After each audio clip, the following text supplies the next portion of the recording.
Family. Classic in the making.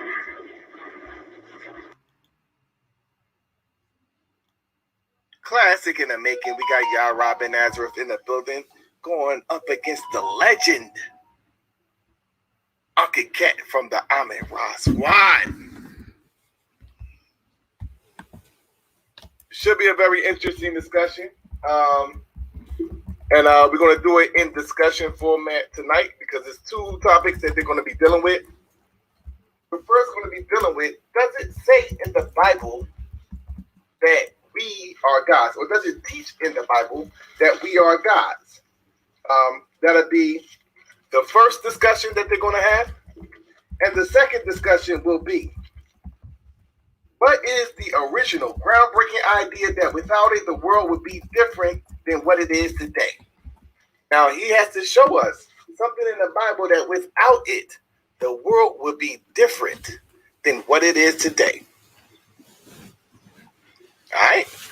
And y'all know we about that debate life over here, so we do have some debates lined up for tomorrow. We have another classic debate lined up for tomorrow. Y'all remember Black Jesus Minister and Judah Nazareth debate from season 1. All the commotion that it caused.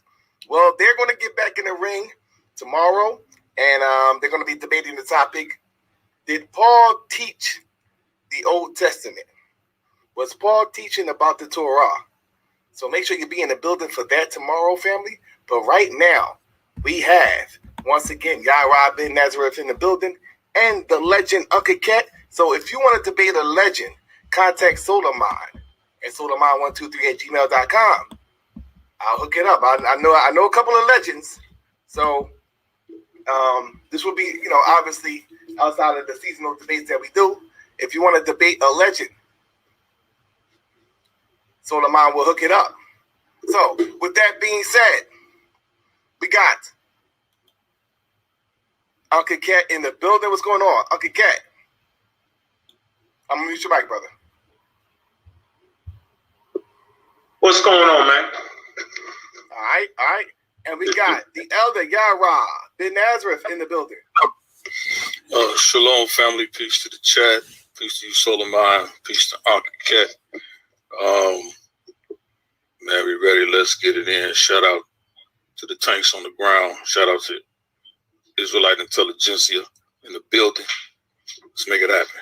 All right. So we're going to format this debate, not necessarily with time, but we're going to allow both people to get their full response out and their full question out, and allow the person to answer without, cut them off. I'm gonna let y'all rock out, and I'm only going to interject when it gets to the point where the people cannot understand what is being said. So y'all agree that y'all wanted to talk about the does the Bible teach that we are gods topic first? So I'll put it in your hands, Elder Yarah, since that was your topic. So go ahead, brother. You could have started off. All right. Again, man, let's make this quick. Don't take long. I'm going to share my screen, Sola.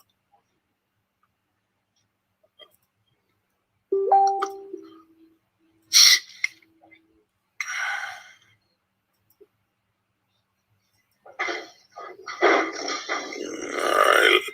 Let me know when you can see my screen, family. Yeah, we can see it, brother. All right. So let's get it. So, does the Bible teach we are gods? Right. So let's get into it. Right. You got a time set on this, Sola? No, you can lay down your premise. If you set up a PowerPoint, you can lay down your premise, and then I guess he'll respond to that. Yeah, I'll just do this real quick. Hebrew Bible, right? The usage of the word Elohim, right? Let's get this etched into our thoughts and into our minds tonight, family. The Hebrew usage of Elohim, because English translations of the Old Testament are of little use. Clarity about the biblical use of the term Elohim can be found only in the Hebrew Bible or the Tanakh.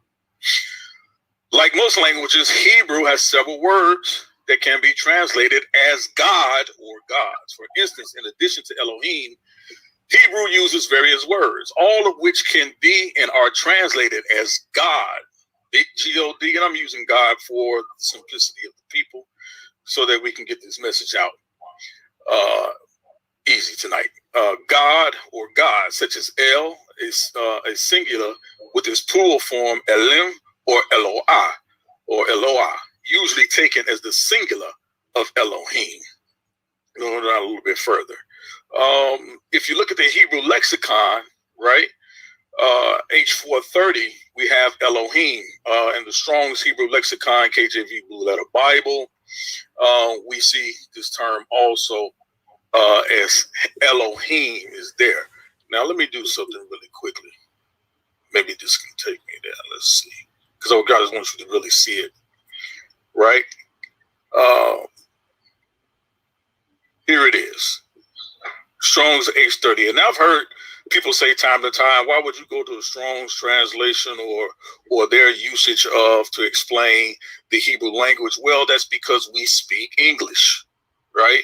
Most of the people speak English. So this is not a replacement language, but this is just a simple translation. And basically what this does is it goes into the word study of the Hebrew language. So it's not a replacement, and it doesn't dilute from the meaning and the understanding of the Hebrew language or the Hebrew words that we see used in the Tanakh. So therefore, let's continue, right? We see here Elohim or Elohim, or the plural of Elohim, right? The KJV translates Strong's H4030 in the following manner: God, God, judge, God is great, mighty, angels exceeding, Godward and with. Let's look at the outline of biblical usage for this term, Elohim. Remember, the title of this discussion is, does the Bible teach that we are gods? Right? So let's get the biblical understanding for the usage of the word in the term God or Elohim, right? It can be used as rulers and judges, divine ones, angels, gods, in the plural intensive. Singular meaning, God. God is God-like one. Works or special possessions of God, the true God or God, right? The Elohim is plural. Gods in the ordinary sense, but specifically used in the plural, thus especially with the article of the supreme God, occasionally applied by ways of difference to what? Magistrates, and sometimes as superlative angels, exceeding God, gods. God is very great, judges, and mighty. So we see that the Bible, or the Hebrew Bible, or the Old Testament specifically uses the term Elohim to describe men as what? Gods. This is what it teaches, family, right off the bat. And with that, I'm going to yield. I'm not going to go any further than that. I'm going to let my brother jump in, and let's have a discussion tonight, family. It's on you, Uncle K, whenever you're ready. Man, hell, I grew up in a damn Jewish neighborhood, man. And one thing I do know, you got the Hebrew Israelites living in an environment of the Egyptians, the Persians, the Assyrians, and the thing that made them who they was the fact that they wasn't praying to many gods. And so for anybody to come up here and hit me with the nation gods on earth and all that, yo God, we gods and all that, that's not making sense. As a matter of fact, when you deal with the nation of Islam and they say Master Farah Muhammad came in the person of God, man, he's wrong, because Islam, there is no partners with gods. Okay, and the system that the Muslims come out of is Christianity, and Christianity comes out of Judaism. And one thing is for goddamn sure, the thing that really separated them and all that was their dietary laws. You know what I'm saying? Canaanites ate pork. The Egyptians at times ate pork. But these Hebrews, to separate themselves, they found in these archaeological sites that when they dug up what they was eating, they wasn't eating pork. They not only wasn't eating pork, but they wasn't worshiping the gods. They worshiped the God. And so why would a Bible whose foundation is supposed to be on monotheism, why would they remotely start to act like a man, one, can be God? That's why the Christians are funny. And two, why would they say that a man can be God? That's not what it is. It doesn't say that. And so I want to go back to what he used, and he didn't. And let me share my screen here. This is what he should have did, what he should have told you. All right, share the screen. So we understand the tradition of being a Hebrew is that the Egyptians, they had the gods. The Hebrews, they didn't do that. They just didn't do that. You know what I'm saying? You can't convince somebody that that's the black street knowledge when we say that we gods, we are gods, and all of us are children of the Most High. So we go right here. Okay, we go back to that word Elohim right here. Okay, Elohim. Strong's number 430. So whenever you're translating the biblical text, translators will come to a position and say, well, what word should we use? So right here, there's different words for Elohim, right? Plural intensive. Like he said, rulers, judges, divine ones, angels, gods, God, goddesses, God-like one, works of special possession of God, the true God and God. So would the Hebrews translate the Bible in the beginning with gods, or would they translate it with God? The Hebrew culture would use this word right here, God, the true God, right here. Right? Now, you can go to Psalms 82:6. Watch this. Let's read it. Psalms 82:6.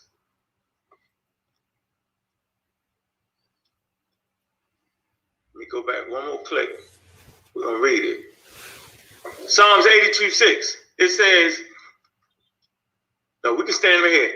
God standeth in the congregation of the mighty. He judges amongst the gods. So if you're an African American and you got that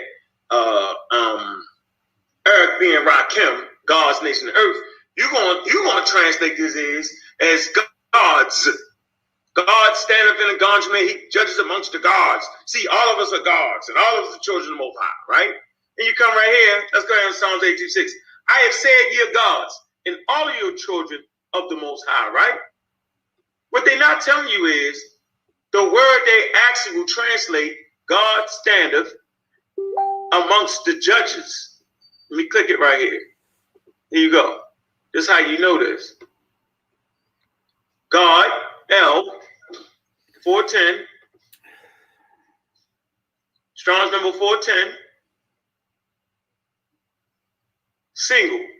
Singular. Hold on, let me show it. All right, the wrong word. Hold on. Let me show you how you gotta do this. If you're a Hebrew, and if you're African American, you can just say any damn thing. But if you're gonna be a Hebrew and stand to the daggone traditions and the Hebrew culture, then you're not gonna do that.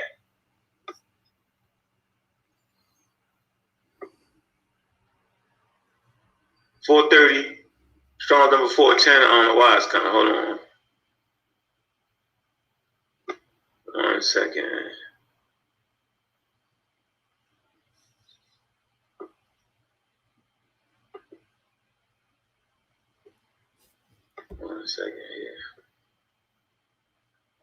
Back to Elohim. I want to get you the word El. Okay. Elohim, plural, strong number 433. Elohim, ordinary sense, but specifically used in plural intensive, supreme God. So it can be used as a supreme God, right? Occasionally applied by way of different magistrates, and sometimes as superlative angels, okay, exceedingly God or gods, right, or great judges. So in that beginning, in that Psalms, book of Psalms, because that's what it is basically saying that God, the mighty one, the El, okay, he judges amongst the gods. So God is the mighty one that's judging amongst the quote unquote the rulers and the judges. That's who's doing the judges. You can't say that the gods is actually gods. In Hebrew tradition, is simply talking about the rulers, the judges. You know this by understanding tradition. That's why, they'll argue you down about the Egyptians having more than one God. So why would there be a God and then God make other gods? There is no partners. It tells you in the Bible, in the Torah, There's no God beside me. How can there be no God beside me and there's other gods? So either you got a crazy God that's just saying stuff anytime, or you got crazy human beings in America mistranslate the daggone thing. I'm going to say it again. God has no part. He tells you, he said, God has no partners. He said, there is no God beside me. I'm a jealous God. He says all of that just to make everybody gods? No, that just wouldn't make no sense. That's a mistranslation. So right here, God stand up in the congregation of the mighty. He judges amongst the rulers. That's what it's saying. I'm going to say it again. God standeth in the congregation. What's the congregation? Of the mighty, right? He judges amongst the rulers. I'm going to stop right there. So we got to put context into Hebrew culture, and in understanding Hebrew culture. That's African-American culture when we say we gods. That's Egyptian culture when you start to say we gods, when the Pharaoh is a god. In Hebrew culture, they don't do that. That's not the proper translation. That's a misunderstanding of that. Simple as that. Now, would you like to respond, Yarah? Yes, absolutely. I just want to thank Ankh for really just reiterating what I already set out in my premise tonight. So thank you for that. So you should just walk along behind me in this discussion. So let's continue. Let's see what he says. You made a couple of statements. You said that why would God why would he create, or why would he produce, or why would he even allude to his creation as God, right? Why would he do that? Or that even the Bible never does that. But let's look at it. Let's deal with your folly and your understanding, right? Let me share my screen for a second.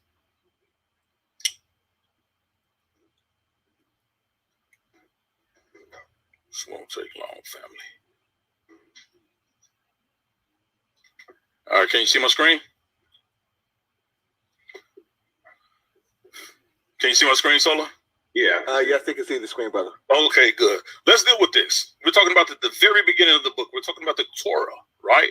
So when you say that God never makes reference to any man, or you allude to the fact that he never makes reference to any man as a god, or no one ever understood that among ancient Israel, you're completely wrong and not correct. So let's go with this, right? Let's look at Exodus chapter 7, verse 1.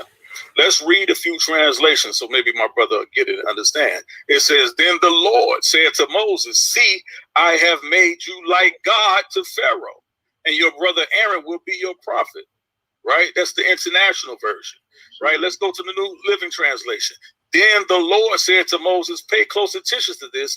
I will make you seem like God to Pharaoh, and your brother Aaron will be your prophet. The English Standard Version. And the Lord said to Moses, see, I have made you like God to Pharaoh, and your brother Aaron shall be your prophet. The Berean Study Bible. The Lord answered Moses, see, I have made you like God to Pharaoh, and your brother Aaron will be your prophet. The King James Version. And the Lord said unto Moses, see, I have made thee a God to Pharaoh, and Aaron, my brother, shall be thy prophet. The New King James Version. So the Lord said to Moses, see, I have made you as God to Pharaoh, and Aaron, your brother, shall be your prophet. Let's go a little deeper, family. Let's look at this, right? Let's look at this word, because I already told you the word to understand tonight is Elohim. And my brother really reiterated what I've already laid out, but we're just going to go a little bit further so he can understand what's being spoken to him, right? It says, so said Yahweh to Moses, see, I have made you. You see when that word there in parenthesis, anytime you see a word in parenthesis in the King James Version and English version, it means that it was added. That means it was never there from the very beginning. It means it was added so that you can understand it in your language. You can have a better understanding in your cognitive language. But in the Hebrew language, that word as was never there. So basically, as we read this, it says, see, I have made you God. Or what? Elohim. Elohim. So again, when we talk about Elohim and God and being rulers and being magistrates. That is who we are on this earth. So let us go a little bit further and let me show you exactly else what we mean when we talk about this, right? Let me go here. Let me run back. I want to show you something, right? You went to Psalms 82 and 6, right? Hey, to start off the first one, at Psalms 82:1, I believe. That's not okay. That's cool. Psalms 82, but I'm going to go to Psalms 82 and 6. Let's just get right to it. Right? It says, "I said, God's you." There go that parenthesis again. That means it shouldn't. That parenthetic, that bracket there, it shouldn't be there. He says, "I said, God's." Right? Mm-hmm. Who's speaking here? You already read in 82 and 1 that this is the Most High. This is Yahweh speaking. Right? So when he says "I," we know who's talking here, right? He says, "I said God's," or what? Elohim. There that word is again. The same word, Elohim. He told, "I have made you, Moses, God." Elohim, 430E. Let's go back and look at it again in the verse you just read in your proof text. Let's look at it again, right? "I have made you Elohim." There it is again, 430E. Elohim. I have said God's. You and the children, you are the children of the Most High. All of you are. So here again, we see that the Most High is describing his children, his people of Israel, as what? As gods. So when you say that the scripture does not teach that, brother, you're completely out of the understanding of what's being said here. Now, you want to say it says magistrates, or why did we say gods and gods? But I'm going to show you the power that God gave to man in order for you to rightly be able to call them God based on the scripture. Let's go a little bit further, right? Let's get into it. And I'll come back. Let's going to come down here just a little bit. All right. Let's just deal with it, right? I want to deal with this one really quickly, right? This is the Hebrew word kavash, right? Kavsh, kavash, right? So in Genesis chapter 1, verse 28, it says, "And God blessed them." The them that he's talking about is what? Man and woman. So let's get this right in the context of what I'm getting ready to lay out here. He's talking about both man and woman, not just man. Family, not just man, but he's talking about man and woman. He says in Genesis chapter 1 and 28.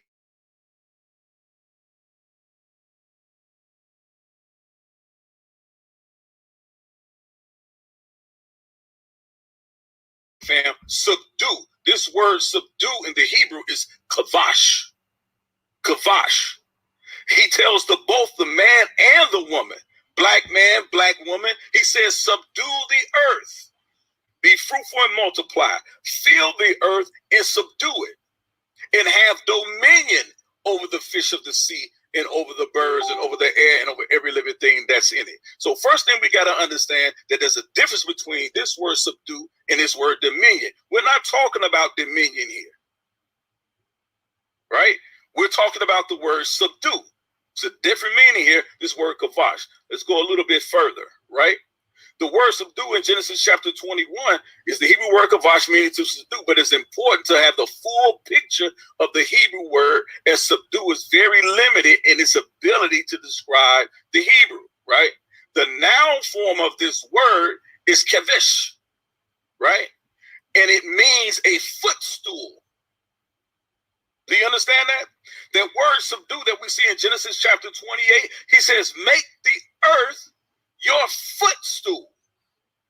That is the place that God himself, he says he sits high below, he sits high, and the earth is his what? Footstool. So here we see in Genesis chapter 1 and 28 that the Most High God of Israel gives this power to the man and the woman. To what? To make the earth his footstool. What is that? To rule. A place where one places the foot. The verb kavash literally means to place your foot on the neck of your conquered enemy, signifying the submission of the enemy to his defeater. Figuratively, this verb means to bring a people, a nation into submission. Numbers 3 and 29, we can read that. If you want to know what this item is over here, this is a little bit of African cosmology we can get into. This is a Shante golden stool or footstool in which the king would rest, right? And I'll get into that a little bit later. That's a little fun fact we can talk about later. But let's go back to a few more things, and then I'll turn it over to you, brother. I'm not going to hold the time. Right? Deuteronomy chapter. Go ahead. All right, go ahead, Uncle Cat. Hey, go ahead.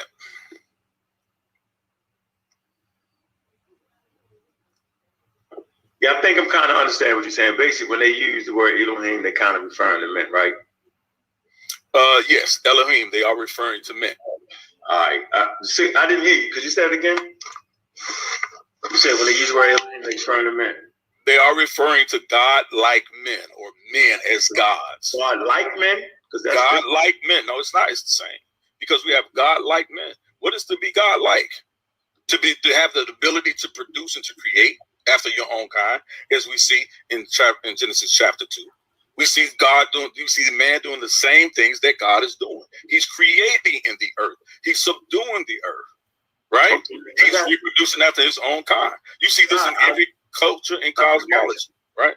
Yeah, that's black doctrine. And then you gave me some African cosmology. Let's not even confuse the two with the Hebrews. And so we're going to come right here. Let's see what God has to say about the subject, right? And so when we go to, man, goodness gracious, man. Let me come right here. Let's go to share the screen. All right. And this is going to be the knockout punch and we get you up out of here. All right. Let's get them up out of here. We can contest me going too long. All right. This is going to be the setup blow. So it says right here, I'm the Lord and there is none else. There is no God beside me. So right there, he's showing you that there is no other God but him. There is no God beside God. So why would God make a God if there's no God beside God? It doesn't make sense. But from a Hebrew perspective, if you understand the word they're using is rulers and judges, then you'll get that. He judges amongst the leaders, the rulers. I have made thee a leader amongst the Pharaoh, because the Pharaoh was the greatest known leader during that time. In that time period, he was a great ruler. So he's really saying, I've made you a ruler to the Pharaoh. He's saying, I've put you on par with Pharaoh. Now go handle your business, Moses. He's not saying I'm making you a God. It makes no sense. Now watch this. Let's do this. Let's get him out of it. This is a checkmate piece right here. And I'm going to have nothing else to say. So what I want to do is use the biblical text. Use the biblical text here. Okay? We're going to just do this and get this over with. We're going to click this on. In the beginning, God created the heavens and the earth. Well, let's see. In the beginning, God created the heavens and the earth. Here's that word again. In the beginning, God created the heavens and the earth. Hold on. Man, goodness gracious.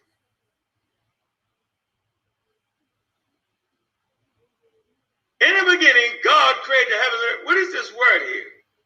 This that word, and we just heard him say it.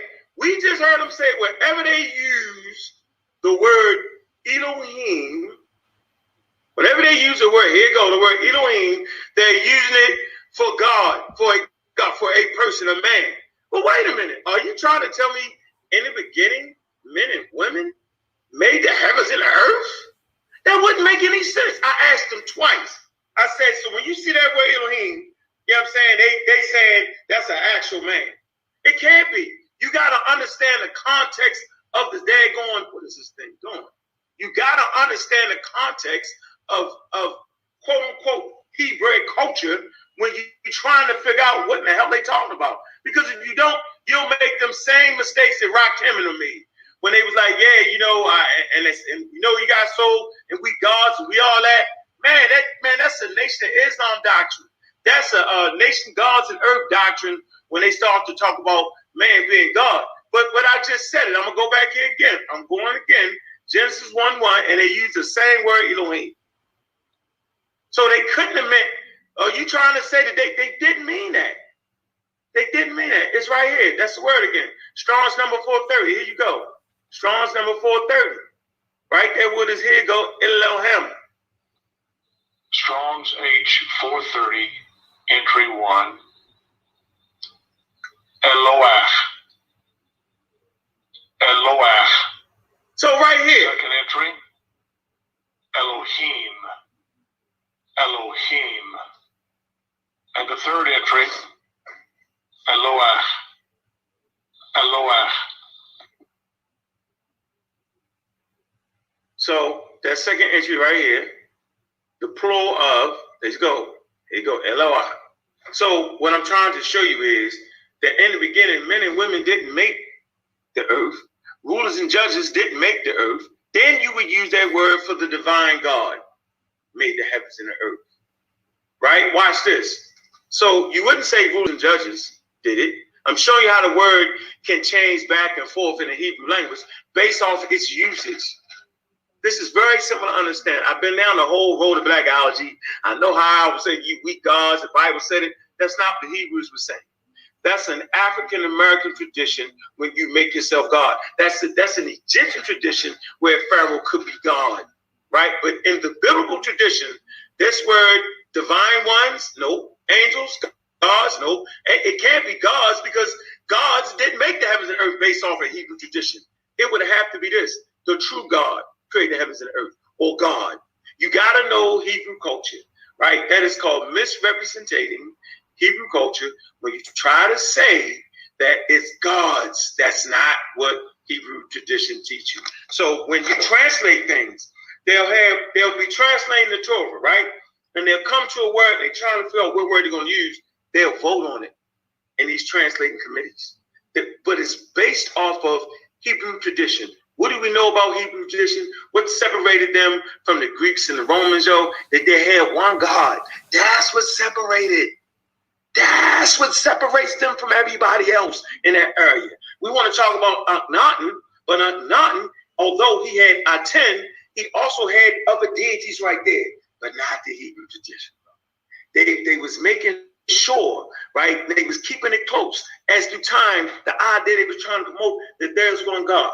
Right, and we only submit to that one God. The Muslims say the same thing. The Christians played a little game and they make Jesus God, but he's not God, but he is God. But that's a Roman and Hebrew tradition. That's a mixing of traditions right there, right? But the Hebrews and them 5 books, the Torah, nah, bro, man. So everybody get this lesson real fast, right? The word Elohim, based off of its cultural context, can change in meaning. So in the part in Psalms, when it's talking about God standeth in the congregation, he judges amongst the gods, you're going to be talking about God judges amongst the rulers and the judges. When Genesis chapter 1:1, and it says, in the beginning God, right? Was he trying to say gods? Was he trying to say, watch this. See, this is how you know. Watch this. In the beginning, God, was he saying the rulers? No. Judges? No. Was he saying divine ones? No. Well, how about in the beginning, the angels created the heaven and earth? No, you wouldn't say that. Well, how about in the beginning, the gods created the heaven and earth? Nah, that's too Egyptian. That's too African American. Would you say in the beginning, God, or the God? How about this? In the beginning, the goddesses created the heaven and earth. Nah, you wouldn't use that based off of the cultural context and the understanding of Hebrew tradition and custom. Would you say a God-like one? Nope, it doesn't fit. Works of special possession? Nope. Yes, you would say right here, in the beginning, the true God created the heavens and earth, which is simply God. And I will end with that right there, and I hope I made my point. This is not a complicated subject, right? This is a Hebrew text, so it should be given Hebrew cultural understanding of the text. There you have it. All right, so we're going to start out the final round with Yarah, and then Ankh is to respond. Okay, this is why you have to, you family, we have to hear and don't hear. Let me start with the folly, right? He went to Genesis 1 and he said, look, it says in the beginning God, right? So let's look at that, right, family? Let's just look at that really quickly. Right? It's not gonna even take long. I'm gonna help you out tonight, huh? Appreciate that, bro. Yeah, anytime. You take your help, man. Yeah. Let me share my screen, so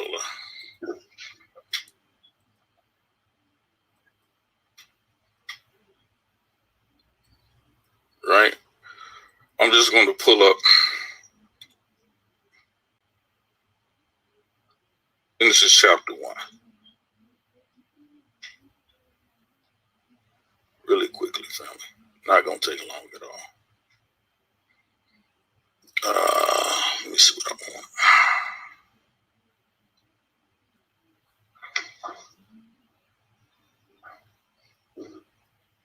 Right. So he went to Genesis chapter 1, right? And this is what he said. Can you see my screen, Sola? Yes, they can see it, brother. Right. So he says, in the beginning, God created the heaven and the earth. In the beginning, God created the heaven and the earth. In the beginning, God created the heaven and the earth. Right. And so this is the form he's using. I want the family to notice something here, right? We see it says in the beginning that this word here, God, is capitalized, and it's capitalized for a reason, specific reason. I'm going to show you something here, right? Let's go to the Hebrew lexicon really quickly, right? So it says in the beginning, right? God here, right? Or Elohim, right? Do you see that there? Huh? Yeah. Why do we see Elohim there instead of Eloah? Because that's a different variation of it. That's not what you said. When? Hold on, what you talking about? You said in the beginning. The word Elohim. Yeah, the word Elohim is there. Yeah, the word is Elohim here. Why is the word Elohim here? Because it can mean several things, like I just showed everybody. It can mean several things, right? Yeah. So it can mean several things as in what? Rulers, judges, right? one, goddesses, God. Right. So all those words could be Elohim. But let's go here. Yes, I agree. Right? Let's go here. Let me show you something really quick. Let's go back to Exodus 7 and 1. Why right? Say that, or why we got to jump around? Because I'm going to help you. I said I'm going to help you. I'm not going to lie to you. I said I'm going to help you. He's going to help you. Right. I'm going to help you. So here we see Moses. I want you to pay attention to this. I see it. Go ahead. He says, so said who? Yahweh. Who's Yahweh? Is that the God that's speaking to Moses? Is that the God of Israel? Right? Yeah, they got several names for God, though. Right. Yahweh El, right? Yeah, they got several names. Yeah. Right. So we know that this is the God, Yahweh El, that's speaking to Moses. He says, see, I have made you what? Elohim. Is this the same usage or a different usage we see here in Genesis chapter 1 and 1? That's the same word. No, I said, is it the same usage? No, because right there, God is trying to say, I'm gonna make you a ruler. Glad you said that. I'll make you a ruler. I'm glad you said it. So you see 430E, right? So that's tell us what usage is being used here, right? Yeah, 430 is the word. It's the Strong's number for Elohim, bro. Right, 430E, right? Is the usage, right? So you gotta go to let's see. Do that same trick. Go back to Genesis, do the same trick you just did. Let's see. Yeah, I'm gonna help you. I'm gonna show you, right? And all these right here. Let me find the right one for you. Right? It says A, rulers, judges, right? So we know that it wasn't A, right? It was E, right? Let's go a little bit further. Divine ones. It wasn't divine ones. It was E, because that's at B. Right? You said they went back and did all the study. You said that, right? So they went back and they did all the study so they could get it right. So it says angels, C here, right? C, right? Then we get to D, right? And we see small gods, right? Now let's see if we can find E in here. Yeah, you made that up though. And hold on. Hold on. You said I made it up, brother. Yeah, I have made up nothing. Yeah, you just actually made up. There is no capital D and small d in the Hebrew. Come on, yo. I didn't say anything about a small d. I said. Why you keep saying it then? It's a small d right there. I want you to slow down and listen. I said there's a G here. See that small G? Why you saying small d though? Because I'm going to show you there's a difference when this small G is used. Where? It's not used in the Hebrew language. I'm going to help you again. I'm going to help you one more time. I'm going to help you So One more time, bro. I'm asking you, are you saying that there's a lot of capital G's and small G's in the Hebrew language? I'm telling you, there's difference in the context. And so in the English translation, that's why you see God, capital G, or sometimes you'll see God with a small g, as we see here, Deuteronomy chapter 10. And then let me go back a little bit further. Let's go to your proof text in Psalms 82. Why does the English render it a small g here? I'm going to tell you why. Because it's not talking about God. That's why. So watch this. Exactly. It's not talking about God. So you're saying if it's a capital G, no, then I'm it not could be saying talking about God. No, I'm saying in the English is they try to unravel Hebrew cosmology in Hebrew language. That's how they try to play it. But in the Hebrew, there is no capital G and small. Let me help you, because we're talking about context in the English. You keep talking about it in Hebrew. Let me help you again. This is Exodus chapter 7, verse 1, describing Moses as what? You see that? No, brother. Do you know the difference? I don't know about that. I'm trying to tell you that ain't got nothing to do with Hebrew shit. It has everything to do with the context. Yes, it does. So let's deal with it again. All right, so let's go switch over. Let me see that same little trick with the E shit. Do that. What you mean, same little trick, bro? Yo, go again, bro. Go right. Genesis 1:1. Stop. Right there. Now don't move. What you said, Genesis 1:1. Hey. Right there. Now don't click nothing. Don't click nothing. No problem. Scroll. Where you want me to scroll to? Keep scrolling to you. As a matter of fact, it's right here in your face up top. Where you want me to scroll? Let's say big. Don't you see that big G-O-D and that little G-O-D? Yeah. Now move over. Why is it there? No. Why is it there, bro? No, it's right here. God, it says in the beginning, God, they got a capital D right there. They got a capital what? To the right. Go over to the right. I know you see me. Right here. Right up. English. Yeah. Right here. It say a capital D. Don't you see that? That right there where it says in the beginning, God? Yeah, so they got a capital D. So based off your logic, right? What you're trying to say is, you're saying that the capital D means that's talking about God, right? But when Moses get the capital D, that's saying what? It's saying exactly what it's saying. So Moses is the God. Hold on. So I'm going to read it for you again. No. So I'm saying, so you're basically saying that that's not God in the beginning created everything. That's another God, a minor God. Because you said they use the word Yahweh. So they don't got Yahweh in Genesis 1:1. So why is it they use 4:30 in Genesis chapter 1 verse 1?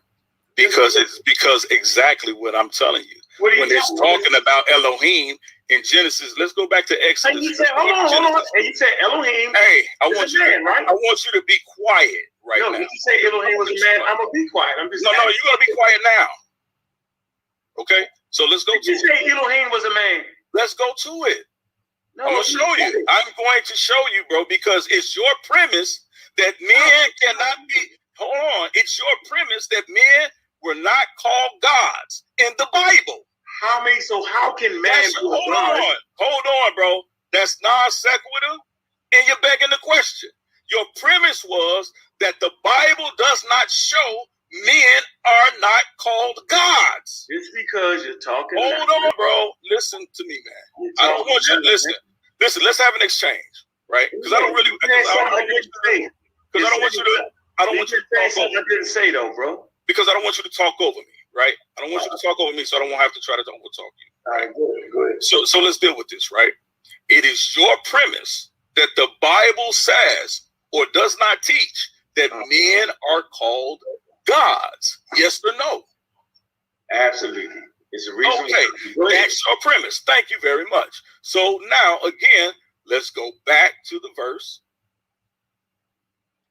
And I just simply want you to tell me, in this verse, we see Yahweh to Moses. He says, I have made you God. What does that mean to you? Okay, can I talk now? Absolutely. Now, and I am telling you, for you to understand the Hebrews, you can't understand the damn Egyptians. So for you to understand Hebrew culture, the first thing that we all know is these guys worshiped one God. So either they worship one God, either God made other gods, Like, what are we saying here? And I'm saying that there is one God according to Hebrew tradition. And so if you see that word God in there, I showed you how the definition could mean several different things. So since we know there's only one God, then you got to go with the definitions like a ruler and a judge. Listen, son. Hold When you say God, okay, I'm sorry, I was trying to cut you off. Go ahead. I'm saying the word Elohim, I keep showing it, it means more than one thing. So now it's up for the translators to put it in proper Hebrew cultural perspective. You mean context? No, it's a cultural. No, context. No, not just context, but no. I know what I'm saying. You're dismissing the context. It's no. I'm saying a cultural understanding of what God was to them. No, you're missing the context. No, I'm trying to help you. No, I'm saying no matter what context it is. No, you can't dismiss the context because then you dismiss the entire thought of what you claim the Hebrew writers were doing. But I'm not cutting you off. You cannot dismiss the context. I haven't cut you off yet because everybody knows I can out howl and scream. You can out howl and scream. So we're having an intelligent discourse. Well, I wouldn't say all that, but I mean, have your discourse. Okay, well, whatever we have it then. Okay, because at this point, I'm telling you. Based off of the culture that they live, they pray to one God. Okay? I don't care what you say in the English. Okay. And then I'm trying to tell you, no matter what you say, the word Elohim can mean several things.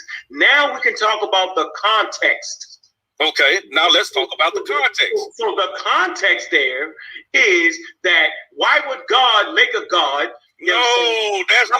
You're begging a question. I said speak to the context. The context is not your commentary. Only one God, so God's not going to make other gods. That's your commentary. Give me the context. Yes, it is. Give me the context of what you're reading right here, brother. So by making Moses God, hey, bro, how to help the situation? Hey, bro, can you give me the proper context here?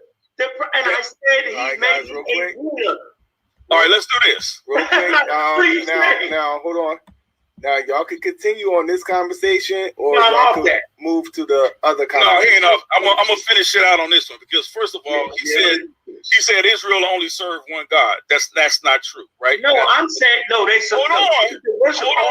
They did all that. So did they worship one God? Wait a minute. So now you're changing your stance. Did they worship one God, or did they worship any gods? I'm trying to say. Hold on. The Hebrew, I'm answering the question. Can you give me a straight answer first? I'm answering the damn question. Okay, I asked you, did the Hebrew... I'm not answering a yes or no question. Let's get all that. Okay, let's deal with it then. You said that the Hebrews worshipped only one God. That's all that they did. I'm telling you that the Hebrew... Right? So you're wrong on that point. Well, can I finish then? No, you're wrong on that point. I believe be wrong. Let me be wrong. No, let's not let you be wrong. Well, I can't speak. Context again. So I can't speak. You ain't gonna let me talk because I'm not yelling at you, dog. I'm not. No, what I'm saying is, bro, get your context in order, bro. You're jumping over here. You're jumping over there. You're doing it. You doing it, bro. All right. We're gonna allow Ankh to have the final word before we move on to the next topic. That's it. So I'm simply saying the Hebrews have a tradition of worshiping one God, but just like all humans, they fail to do so at times. But the text is telling them to worship one God. So they might make mistakes and they might worship different gods because we got different trading fields where they start to worship Kepler and all that and different Persian gods and all that. But the text is not, the text warns against worshiping false gods. They call them false gods. The text warns you. Right? Because I am the God. I am the only God. There's no God beside me. He lets you know, Yahweh lets you know who he is and what you're supposed to do. But just because Yahweh's letting you know, don't mean niggas gonna follow it. That's the point I'm making. And so Moses was made a ruler. He wasn't made a God because God said there's only one God. So either God is crazy as hell in the text, or the humans translated it on this side of the water in America, because you ain't gonna find no rabbi that will support you on that. That's a black theology he's promoting right there. I'm done. All right. So what we're gonna do, we're gonna take a brief break, and we're gonna get back into the second topic of discussion. This is the Solar Vision Debate League. Losing interest, they won't find nobody than this. I swear, God, if you leave, just let me know so I won't let go. When you move on, when you move on, yeah.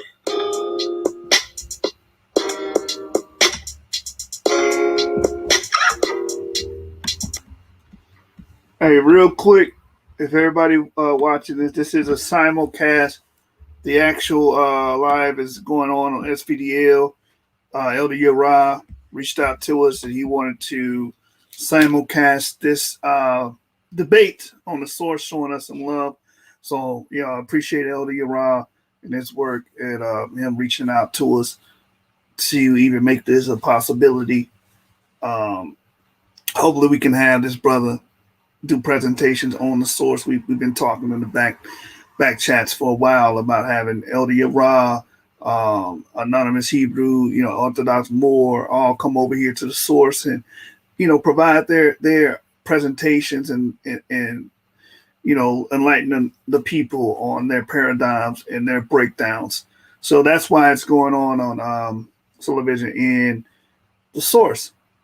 I just want to get my thoughts on that, what just took place. I'm about to start again, but I believe the argument that Ankh has is based on the semantic value, and the argument that our brother Elder Yarah is having is based on, is the word or term applicable to men? And I believe it's been proven that the word or term is applicable to men. So I would have to give it, to our brother Elder Yarah. He laying a smackdown on your candy ass, huh? All right, let's get back into your regular scheduled programming. Source up, source gang. Hit that like button. Subscribe. Yeah, one main God, but he also honored the ancestors and the other deities because he got it right in the prayer. So what I'm telling you is that the Bible will have no groundbreaking, brand new original idea. That without that brand new, groundbreaking original idea, the world would not be where it is today. The Hebrews don't have that tradition of doing that. They have a biblical tradition.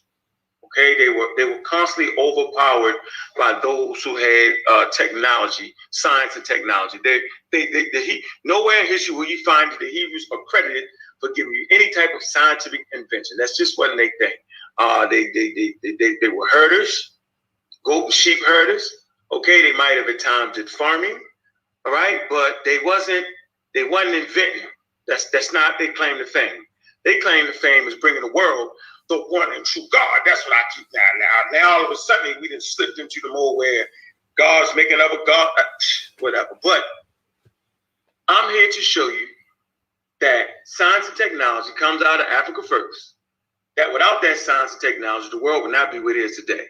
He's going to try to prove that the quote unquote Hebrews, could do the same. So that's my opening premise right there. He's going to have to prove to us that with the same vigor he had with the many gods.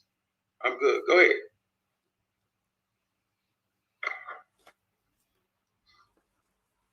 You want me to keep going?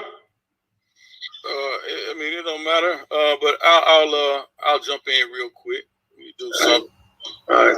Let me do something for you now. The title of this debate is "Does Israelite introduce any new original groundbreaking or any new groundbreaking ideas to the modern world?"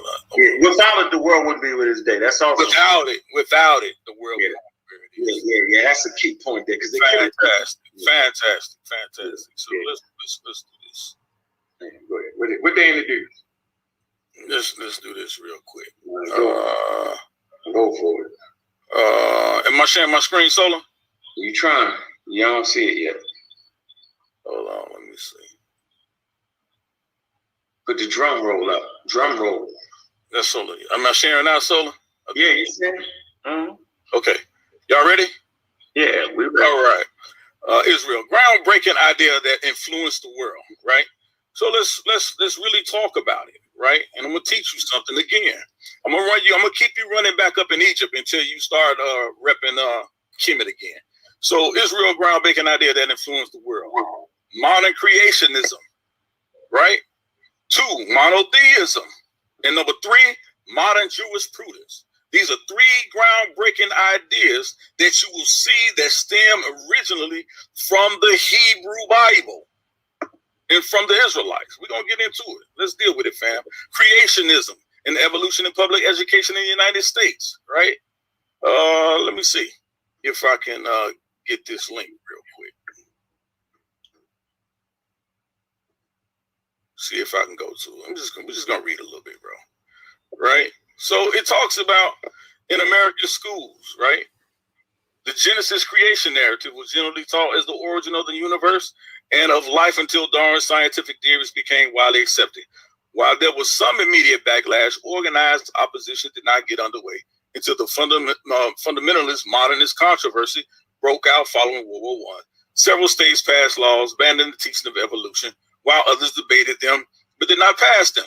The Scopes trial was the result of a challenge to the law in Tennessee. Scopes lost the case, and further states passed laws banning the teaching of evolution. But we see today that many states still teach evolution as a part of the creation of mankind and the creation of the universe, right? So in the way that they teach it, they don't teach the Sumerian way. They don't teach the Zoroastrian way. They don't teach the stories from ancient Kemet.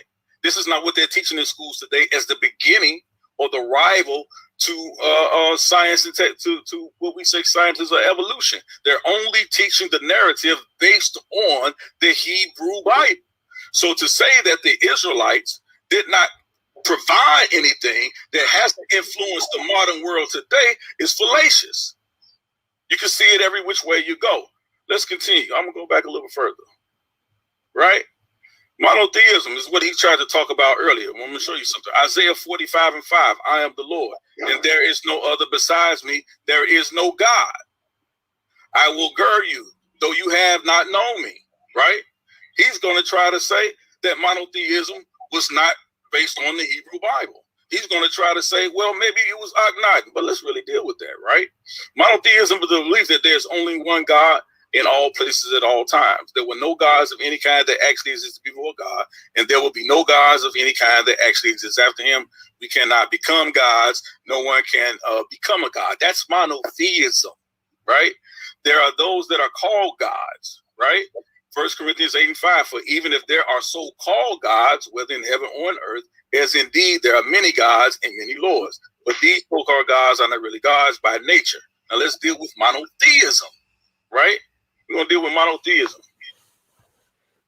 What monotheism really is. John Huddleston, Akhenaten, and monotheism, cited February 10, 2021, right? Not all scholars are convinced that monotheism is the most appropriate term for Akhenaten's reforms.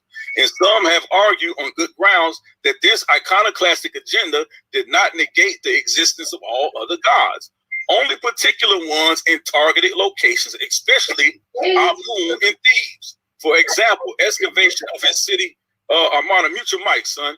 Armana revealed that this is inhabitants, including elite officials who work for the pharaoh, continue to venerate the gods, right? So again, Akhenaten never practiced true monotheism. Never did. It's not recorded. Nowhere you can find that, right? Akhenaten's god, the sun disk, with his life-sustaining light, was not represented in human or animal form and had no cult image, statue, or priest in any temple, whereas formerly the king of gods were represented equally in Egyptian art. The absence of gods in human form shifts the focus of our nine to who now dominates. More importantly, the Aten, which you brought up, never speaks. Rather, the king alone is his high priest, who possesses knowledge of his God conveyed in his loyal followers via his Akhenaten's teaching. So Akhenaten never really believed that there was only one God. He never believed in monotheism. And I'll prove it to you, because we know for a fact that Akhenaten himself thought that he was a god, right? Akhenaten and his Aten, in fact, are inseparable. That's not monotheism. That goes out the window, right? As one reads the tomb inscriptions, it is times difficult to tell which figure the text is addressing. Akhenaten himself is the sole image of the Aten, replacing the cult image in the temples, the one born from the limbs of the Aten, whose nature is identical to that of his god. The Aten gives birth daily to Akhenaten, who is rejuvenated as he shines with the brilliance of the living Aten. Moreover, according to the text, the sun, this Aten, rises every day to placate the heart of his king. You, the Aten, listen to that which is in the king's heart, and do it.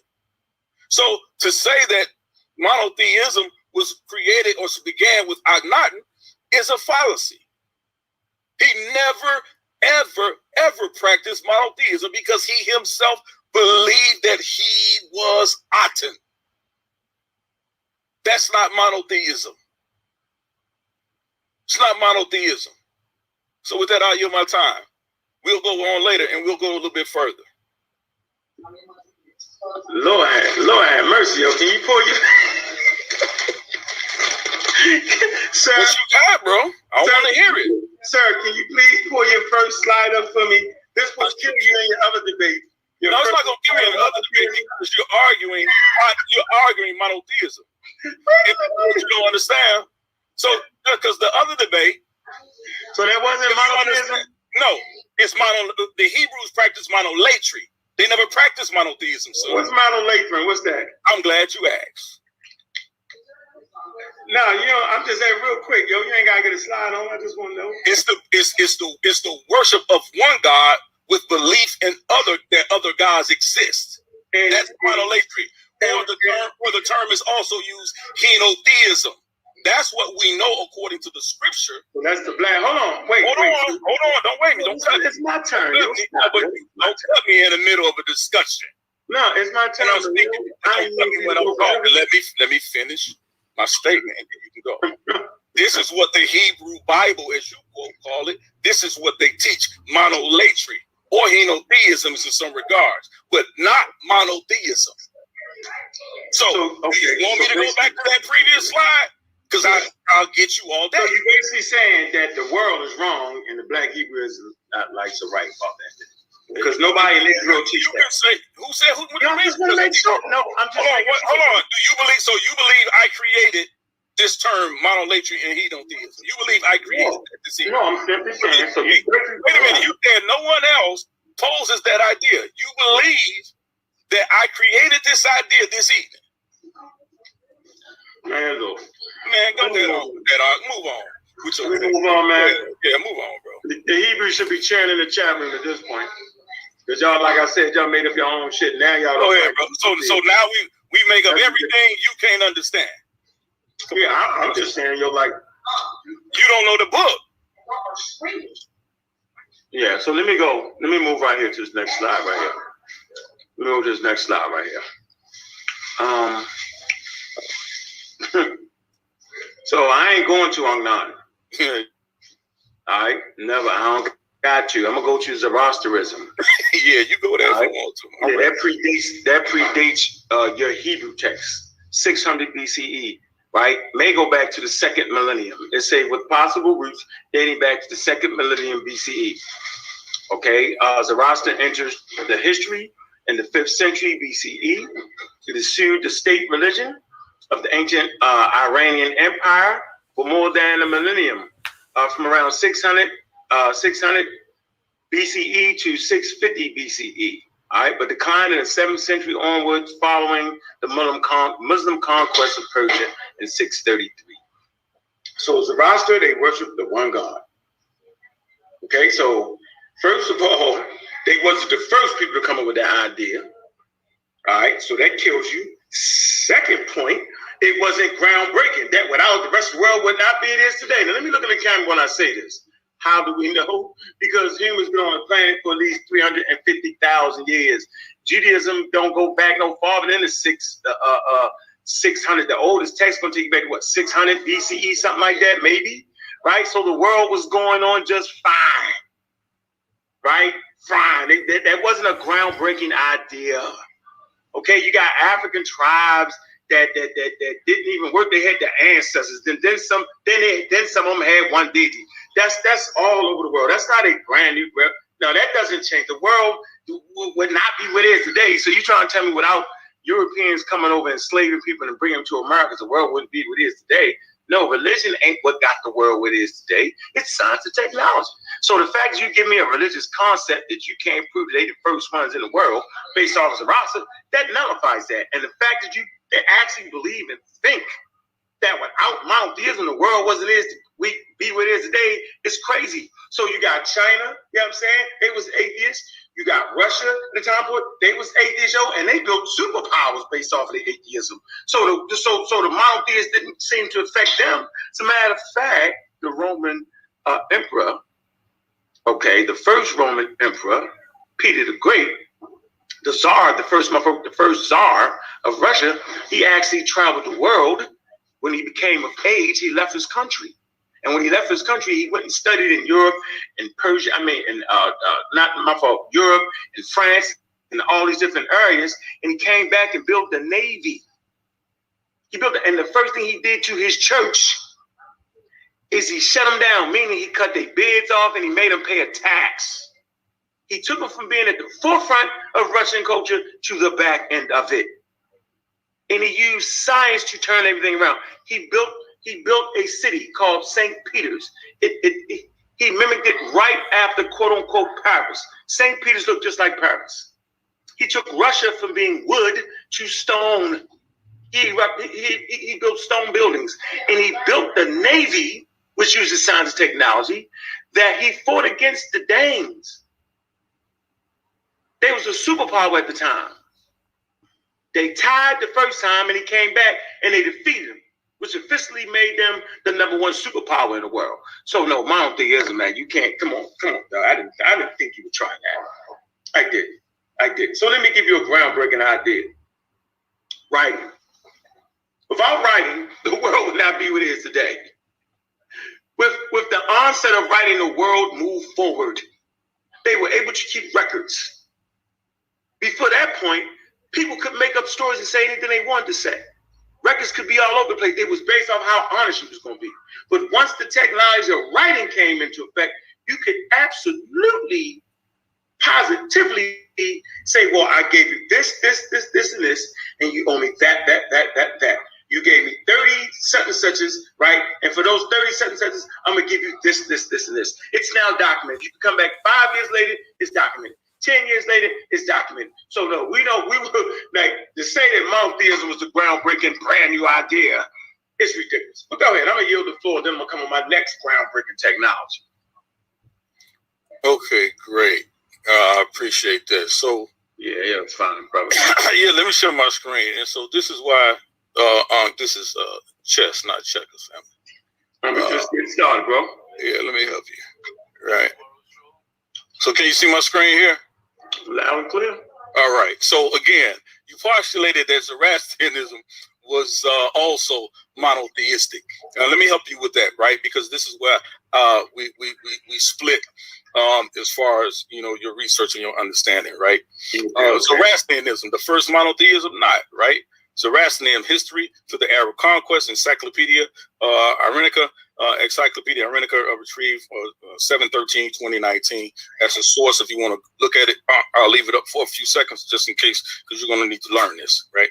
So let's deal with it, right? Zoroastrianism enters recorded history in the 5th century BCE. It has served as the state religion of the ancient Iranian empires for more than a millennium, from around 600 BCE to 650 CE, but declined from the 7th century onwards following the Muslim conquerors of Persia, 633, 654, and subsequent persecution of Zoroastrians. Let's continue, right? Let's deal with it here. Zoroastrianism. Let me go to here, because I'm going to show you something here about Zoroastrianism.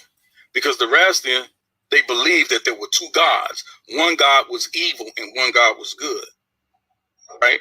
They were a dual, they had a dual pantheon of deities, right? And so in Zoroastrianism, let's see,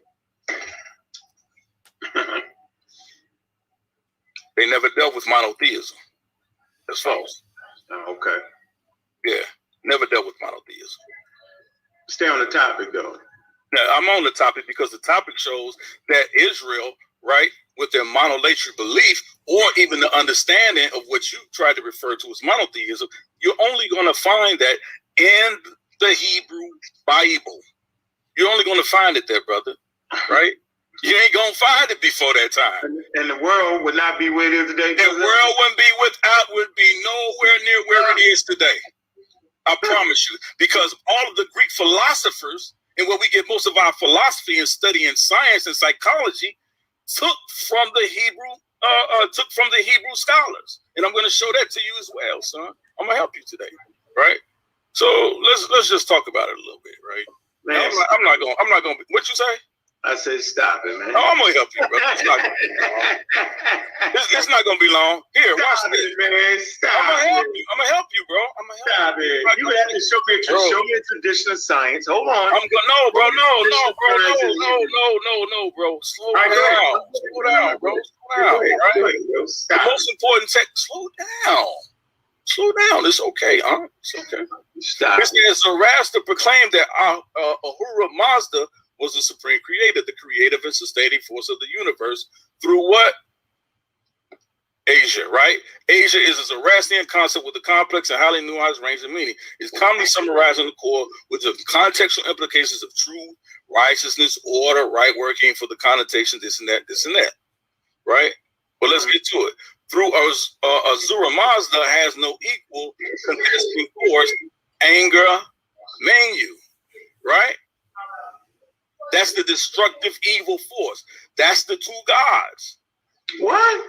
It's man, stop. I'm gonna help you again, bro. It's live, bro, but it is there for you, bro. It's right now, yo. Bro, it's what it is, bro. It's not. Let me see. All right. Pull it off, Bill. Go ahead. Let me see. So, modern Zoroastrianism have a tendency to divide itself into either reformist or traditionalist camps with various smaller movements. Zoroastrianism and the purpose of life become as violent or mass on the star, but it doesn't teach right here to follow the threefold path of Azza, Hamuda, Hagza, God, good works through our feast. They never adhere to a monotheistic religion. Doesn't exist. Now let me help you, right? It is a multiple faceted faith centered on a dualistic cosmology. What does dualistic mean? Of good and evil, and the eschatology predicting the ultimate conquest of evil with theological elements of what? Henotheism, monotheism, monism, and polytheism. It's a vast religion. It's not fully monotheism. So they can't listen, bro. You're reading it for yourself. But let's go in here. Let me help you. More. Yo, you just. Bro, you said Zoroastrianism was the origin of monotheism. I didn't. I said it predates the Hebrew thing, is what I said. It does not how does it predate the Hebrew thing? How old is it? Listen, Hebrewism don't go back to 2000 BCE. Damn, they ain't got no Hebrew text.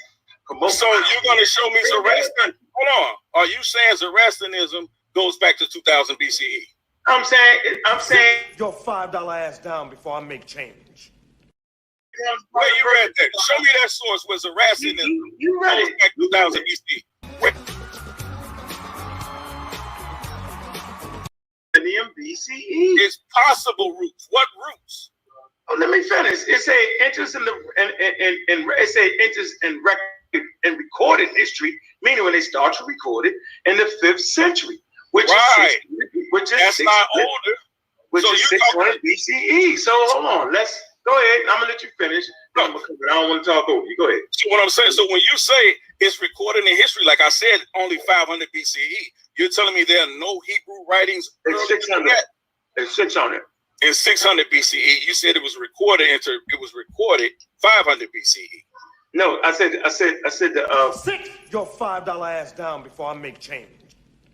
600? Yeah, yo. Okay, got you. So 600 BCE, right? So 600 BCE, you're saying that there was no evidence of Hebrew Israelites or Israelites 600 BCE. That's what you're saying. I'm reading something. Keep going. Okay, so let me help you with that again, bro. Sit your $5 ass down before I make change. The Hebrews predate the Hebrews. Yo, stop. Yo, come on, man. What predates the Hebrews? You keep saying that. No, my fault. I'm sorry. I apologize. Keep talking because I'm going next. Go ahead. Yeah, what predates the Hebrews? The Greeks did. You bugged out right now, yo. Hold on. You said, hold on. Yeah, you Hold bugged. on. Hold on. You said the Greeks predate the Hebrews? Yeah, yo, of course. Matter of fact, Sit your $5 ass down before I make change. Eliot is older than the Hebrew shit. Come on, bro. Let me help Talk to a dude who do his work. Let me help you, bro. Let me help you, man. Let me help you, bro. No, but hold on, man. Can I go next, though, yo? Since you're using monotheism, yo, and you think that changed the world is bananas, but No, bro. But you keep, bro. What you mean? sorry. Just go ahead, man. Okay, so if you say it's based on monotheism, right? Mm-hmm. I'll just go with your premise. If you say it's based on monotheism, what are the three main religions in the world today? Islam, Christianity, and Judaism. Okay. Do they all come from this one belief then of monotheism, as you call it? You say it don't. No, I'm asking you on your premise. I'm asking you about your premise. Listen, Your premise is faulty. If you're saying that the three major religions that is based on monotheism does not have an impact on the modern world today. No, I changed my mind, I believe. No, I believe. You change your mind on what you believe in the middle of the debate? No, yeah, right in the middle of the debate, I'm saying you officially changed your mind. Listen, no, I officially believe you when you say the Hebrews did not practice monotheism. I The believe Hebrews didn't practice monotheism, but it's your premise. But it's your premise. I agree, but it's your premise that they did. And if you say it's your premise, can I have my turn? Can I have my turn? No, you asked me a question, bro. Are you saying that? But it's your premise. Come on. You changed my mind, though. You did such a good job in the first round. I believe they didn't practice monotheism. Okay, so you changing your stance in the middle of the debate. Yeah, I changed it. In the middle of the debate, I'm saying you're right. Okay, so then you say they don't practice monotheism too, though. Right, I agree they don't practice monotheism. So if they don't practice monotheism, how the fuck could they bring the world something they didn't practice, bro? What are you talking about? You said that they didn't you said it. I said they practice monotheism. Come on, yo. Can I get my You turn? said they practice monotheism, bro. Can I get my turn? Listen, hold on. No, don't play that game with me, bro. I'm not the one. You said they practice monotheism. That's your stance. I said you defeated me, yo. I believe you. Yo, they didn't do it. They didn't. Listen, watch this. So if they didn't do it, how they changed the world was something they didn't do. He conceded. He conceded. What I'm saying to you is this, right? What? It's your position. I changed it, yo. I changed my mind, yo. You got me, yo. Okay, so I got you. Now watch this.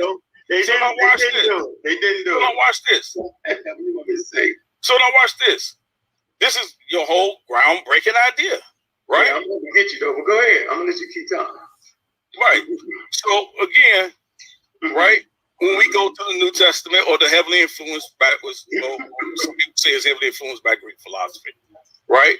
We see that the Greeks actually took their study of philosophy from the Hebrews. Let's deal with that. Are you ready to say that Hebrews, that Greek philosophy is not something that was influential in the world, but it came from the Hebrews? Let's deal with it, right? So yeah, hold on. I'm just making sure you're saying that monotheism is groundbreaking. When you say it is? And I'm saying it's not because you don't believe it to be groundbreaking. I didn't say it wasn't groundbreaking. You just said that the Hebrews didn't practice it. So I didn't say it wasn't groundbreaking. No, but Sit your $5 ass down before I make change. Rest of the world. That was right. So what is it? The Bible brought the rest of the Bible. So briefly, you just said you argued me down about they didn't practice that. You said, sure, they didn't practice it. You gave me a word for it. So after you give me the word for it, then you come back and say that was the groundbreaking idea. That's confusing to everybody watching this. That's not what I said. Let me help you again. You asked the question.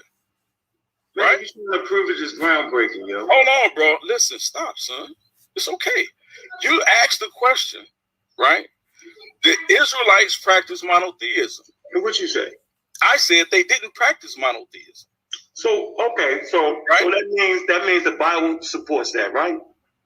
Listen to what I'm saying. No, I'm saying the Bible supports it. They didn't. Listen to what I'm saying. They didn't practice monotheism. They practiced monolatry or henotheism, right? And you explain right? When you brought up monotheism, let me tell you exactly what you did. When you I didn't bring up monotheism in this round. You did, bro. You did bring up monotheism. In this round, you Listen, I fam. brought it up in the previous Bro, one. exactly. You still brought it up. I know, but in this All right, so conversation, stop, bro. No. It's still the same conversation because you started out this debate, this discussion about Akhenaten. Did you not? No. I said I'm addressing last round when a person talked about Akhenaten, bro. Okay. I wasn't talking about this conversation. You addressed the Akhenaten. And so when you brought up... Right, because the person said something in the chat room. That's all. Okay, so, but you're confusing to the people. No, I'm not. I told him, I said, I'm going back for last round because the answer a person question that was in the chat. Well, let's deal with it. No. Okay, well, let's deal with it. So why are you trying to do that? Let's see now, bro. Let's see now. So I'm not see now. I know what I did. I did exactly. You can go back and play. Okay. I said this for the last round. All right, fine. No problem. Put that. No problem. So hold on, man. You've been going for a while now, yo. Bro, because you keep interrupting me, man. I'm not interrupting you. Go ahead, bro. You keep interrupting me. Go ahead, bro. No, I asked a question and you run with it. If I ask you a question, you're going to take another. I'm scared to ask you a question. You haven't asked the question. Okay, what I would like to say is that you just proclaimed that the Hebrews didn't practice monotheism. And then turn right around and say monotheism was the groundbreaking idea that the Hebrews gave to the world. And I'm saying, come on, yo. Like, why you can't do that, man? Like, that's just stop that, man. So we want to do it.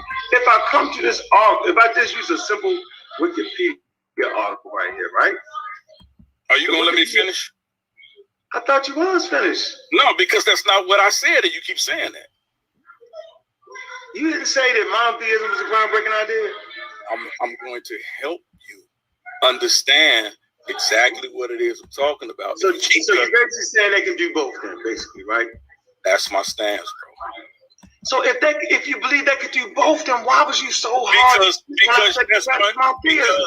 Because they weren't. You should have said in addition to monotheism, they also practice henotheism. You should have said that. Listen, bro, I said exactly that, and I'll show you where I said exactly that. All right, but anyway, man. All right, are you finished so I can bring my source and get you out of here? Well, go ahead, bring your source, and then I'm gonna go back and I'm gonna show you again because you got a problem with understanding. I do. When you switch it back, now they practice the. You the one just said you switch your stance. They did or they didn't. So right here, all right, we're gonna come to monotheism. I'm using the same shit you just used. Monotheism, encyclopedia, monotheism. Okay. Here you just lied. It says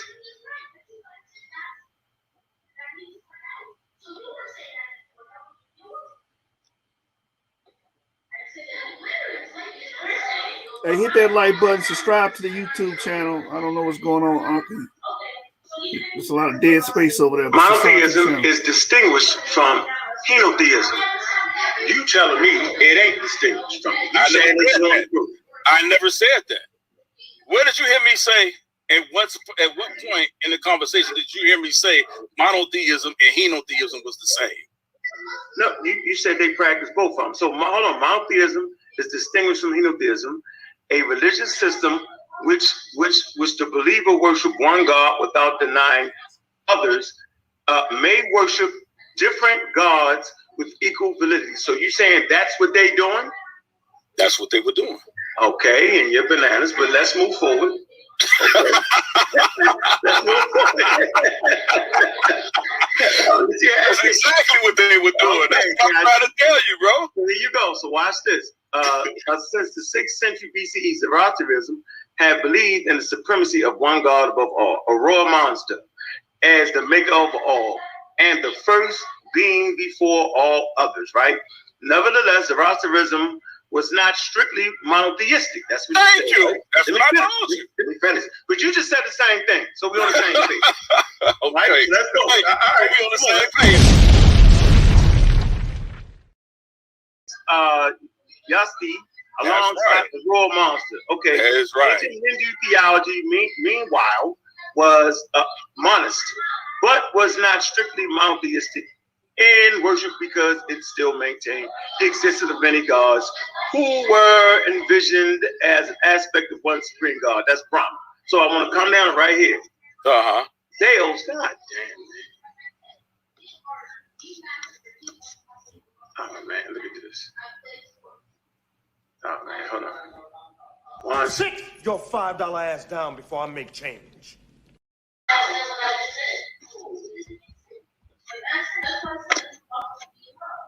Oh man.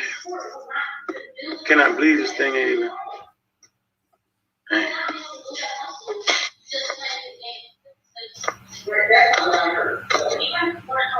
1 second, 1 second.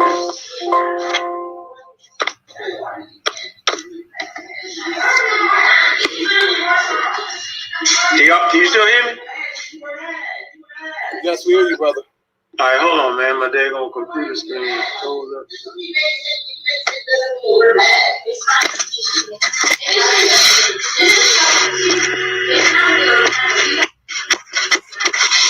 Oh, man.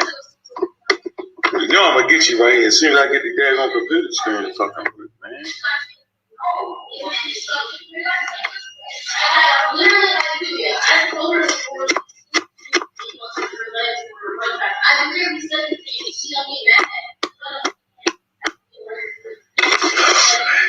Hit that like button, subscribe to the YouTube channel, Source Debate League on YouTube.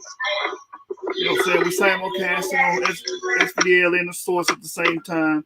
Elder Yarah versus Ankh. The first debate was hold on, bro. The first portion of the debate was a dual topic. Was on does the Bible teach that we are gods? And the second part is he's asking has the Hebrew Israelites or the Bible or whatnot brought any groundbreaking it's about time we information? take a little brief break anyway. We're gonna come back in a second while Unc get his situation together. This is the Solar Vision Debate League. Check out them MVP finalists.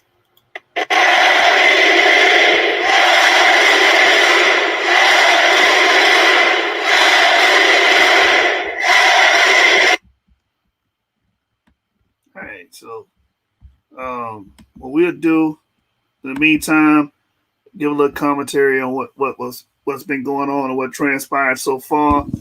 Unc is having technical issues. Right now, Unc, you looking bad out here in these YouTube streets. You know what I'm saying? You looking real bad out here. You said you changed your mind, which destroys your whole argument in the first round. And this is why at the source, we have rules. We have rules. Once you agree upon a premise, there is no altering it here at the source. You understand? So he was like, you convinced me. Okay, that's an automatic loss. You conceded the point. You lost that first portion of the round. You're not looking that good. Now, you admitted that Islam, the three major religions of the world is Islam, Judaism, and Christianity. All of those borrow components, right, from Hebrews, the Israelites, or the Hebrew faith, or what have you. Once you do that, that answers your question. That was groundbreaking because to the point in the modern world, they still follow after this biblical model and build their religion, their faith off of this biblical model. So, I mean, you killed your damn self, in my opinion. You know what I'm saying? Elder Yarah, you doing a good job of, keeping his feet at the fire. Elder Yarah pointed out that Zoroastrianism did not teach monotheism. And then he came back and read something that cut his own head off and it said they were not monotheistic. So your whole point of even bringing Zoroastrianism was moot. It was null and void. You're losing bad. And I see why you don't debate regularly. You suck at it. You suck at it, man. So let me see if they back on.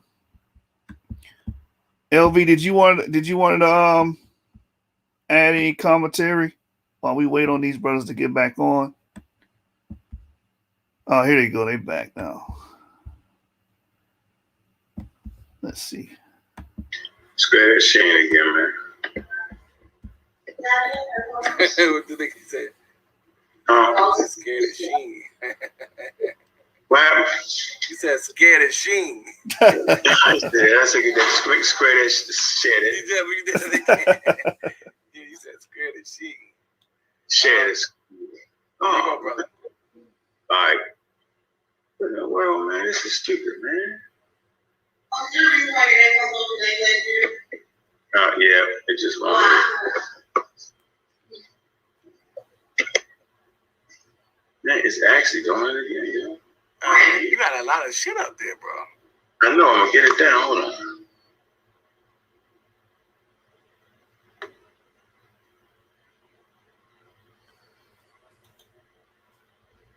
Yo, did he freeze?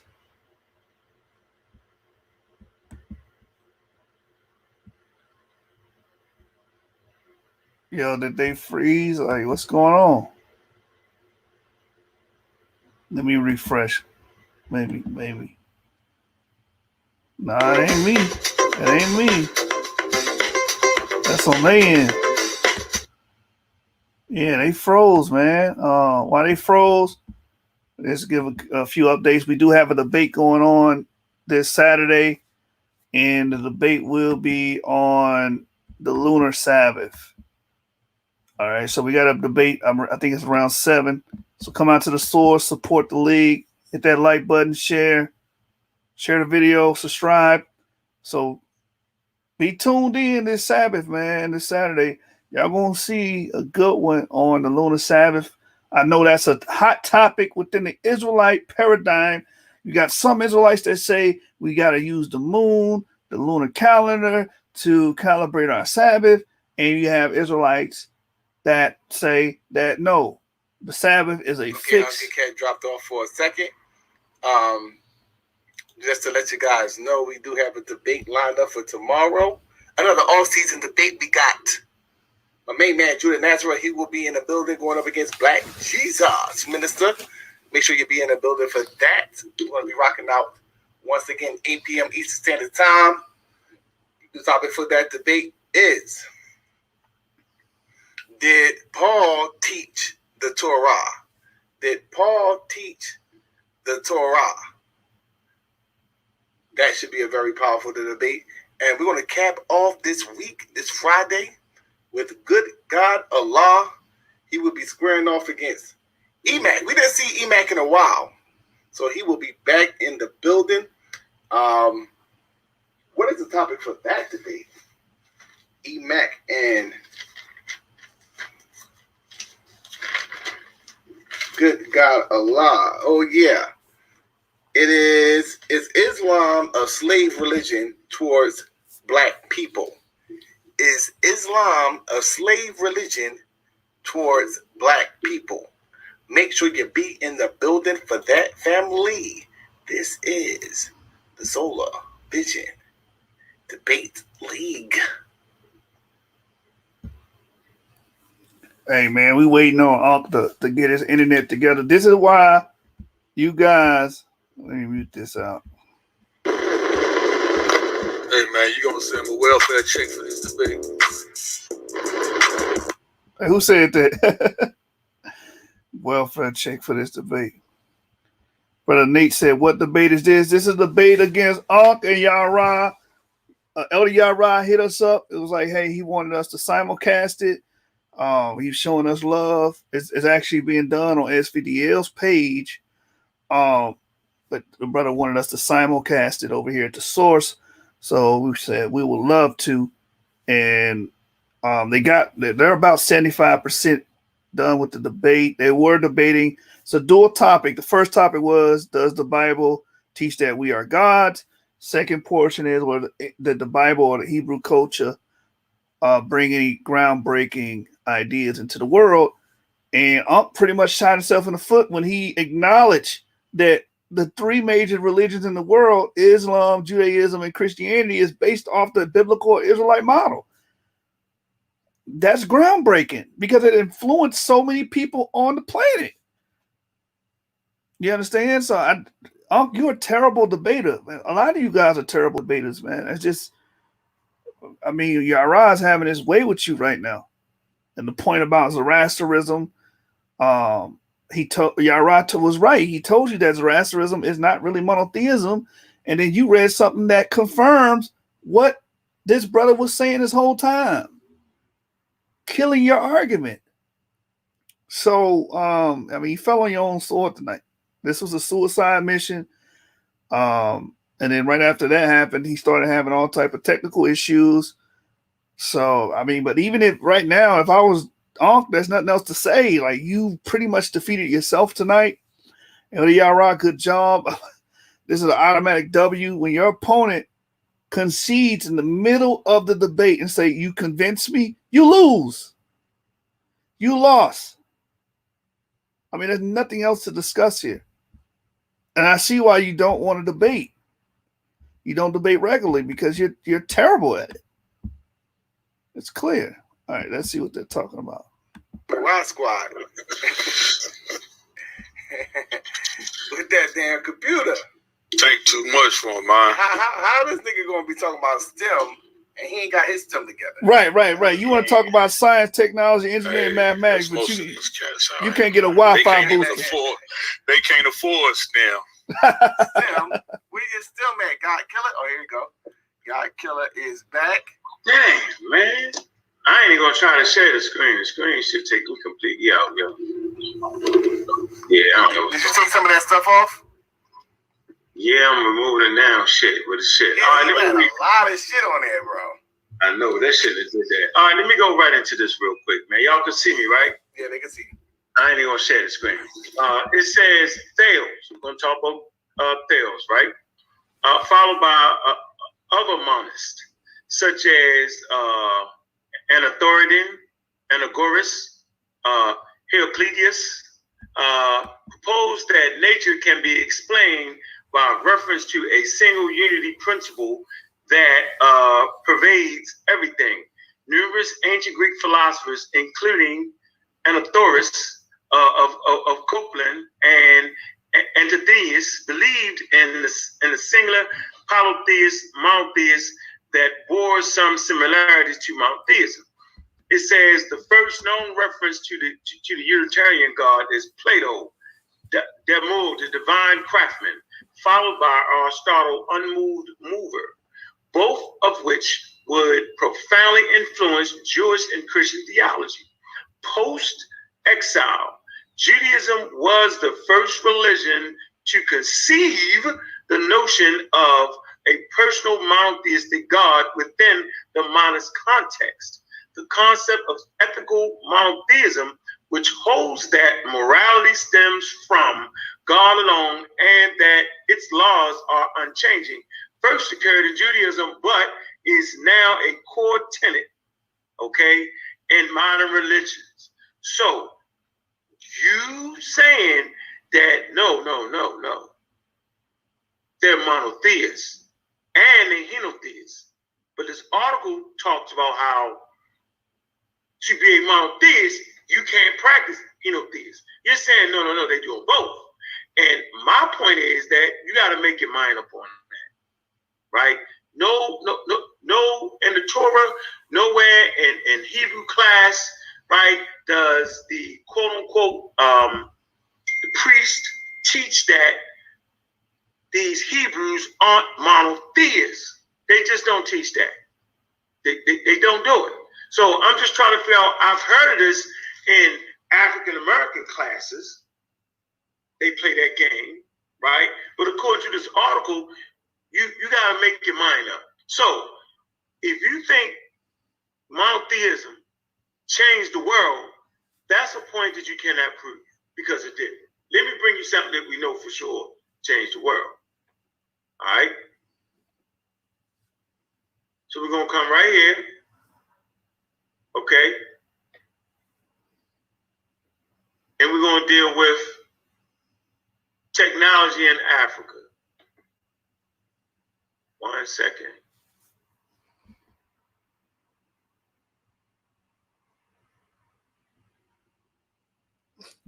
Oh, man, you can't be having these dry spots. Right. Technology in Africa. You're right. This dude trash. Come to the history of science and technology in Africa, because this is relevant today. All right, we're gonna go straight to West Africa. All right, and give you some groundbreaking original technology coming out of West Africa real fast. Okay, West Africa and the Sahel. Okay. Let me get to. I want to get to medical science right here. So medicine. It says the knowledge of inoculating oneself against smallpox seems to have been known in West Africa. more specifically amongst Ankh. And then it talks about the slave named Onesimus explained inoculation procedure to Cotton Mather during the 18th century. He reported to have gotten the knowledge from Africa. Okay? It says, hold on. Bone setting is a practice many groups in West Africa that can, the Yoruba, okay, they also practice this, right? But I think it's important right now to kind of focus in on inoculation, because inoculation, it is absolutely groundbreaking. And it's definitely an original idea coming from West Africa. This is the techniques they first used in America, and it changed the course of human history. All right, it absolutely did. So without that groundbreaking, brand new technology, the world would be in trouble right now, because inoculations end up turning to vaccinations. And the vaccinations turn to the first and second and third generation mRNA vaccines. Without those West Africans coming to North America, we would not be here today, being able to protect ourselves against the coronavirus. So that is what I mean when we talk about original, brand new, groundbreaking idea. Then without the world would not be where it is today. Like, where would we be? We'd be decimated by the coronavirus, and nature allows it to run its course. But now we can step in, use the vaccination, and stop the pandemic. That's what I meant, man. If you're thinking monotheism change the world and all that, then that's just your opinion, but you can't prove and verify that. That's just your belief system. But I am giving you solid science on the situation of what I meant about changing the world, and the world would not be here today. So whether y'all deal and take vaccines or not, that's on y'all. But for sure, in the Americas, it was West African high medical science, you know what I'm saying, in the 1700s that changed the course of American history. And without that, we would not be where we are today. Without that, based off of that, then they invent vaccines in 1775. That's my point. Well, go ahead, bro. Man, science is not equivalent to religion, man. Let's do what you spoke about Gall and Plato, right? Let me share my screen. And first of all, this is one of my good brothers just said, you got to understand, man. If you want to sit here and try to convince everyone in the entire country, in the entire world, that the Hebrew Bible, the Bible itself, the Hebrew Bible, is not a groundbreaking idea that changed the world, there's nothing else like it in the world. You know what I mean? That's fallacious, bro. But let's get to what you were saying about Plato. So let me help you with that, right? Let me get you about Plato, because a lot of you don't understand that all of your Greek philosophy, which your science is really built on, a lot of your science is built on, especially the Greek and the Latin understanding, came from the Hebrews. And let's deal with it, because it filters down through Plato and Aristotle in their works. But let's deal with it. So let me share my screen real quick. Share my screen. All right. Let's deal with it, right? It says Plato's own writings. Can you see my screen? Yeah, you can see my screen. Yeah, we can see it, bro. Okay. This is what you quoted from. You just quoted from Gall in regards to Plato. But let's take a look about why your argument, your basis for your whole argument is fallacious. This has been the entire night. Plato's own writings show that he borrowed from the Jews regarding God, his nature, worship, creation. Specific Platonic ideas are derived from Revelation. His theory of the theory of one and many, according to which all is one in archetypal idea of God in many individual natures, might, Gall thinks, who you quoted from, relate to plurality of persons and divine essence in the Trinity. Platonists speak much of a trinite, right? Whatever they mean by it, this is quoting from Gall, the tradition comes from the scriptures. You don't have Greek philosophy today in how they perverted it. It came from the Hebrew scriptures. This is who Plato was stealing from. This is well known in history. You can't even have science, technology, influenced by Greek philosophy, which was stolen from the Hebrews. This is a fact, right? let's go a little bit further with this. And then I'm going to show you something else. Show you something else here. You said Greek, you made another statement that Greek was the Greek, that Hebrew came from the Greek or some crazy foolishness. Yeah, hold on, you said what? You said you don't have no Egyptian without being influenced by the Greek, by the Hebrews? No, I never said that retarded. So what you say? Say it again. I said that you don't have any Greek philosophy without the scriptures, because we know in history that it came from the Hebrew scripture. No, where's you that? Just quoted, you just quoted Gail. You just quoted Gail yourself. I'll requote him for you since you want to interrupt me. I'll requote him for you. No. I want to go back to with that source you got right there. Right? Mm-hmm. So here. And Saint, we got Saint. Sit your $5 ass down before I make change. Philosophy.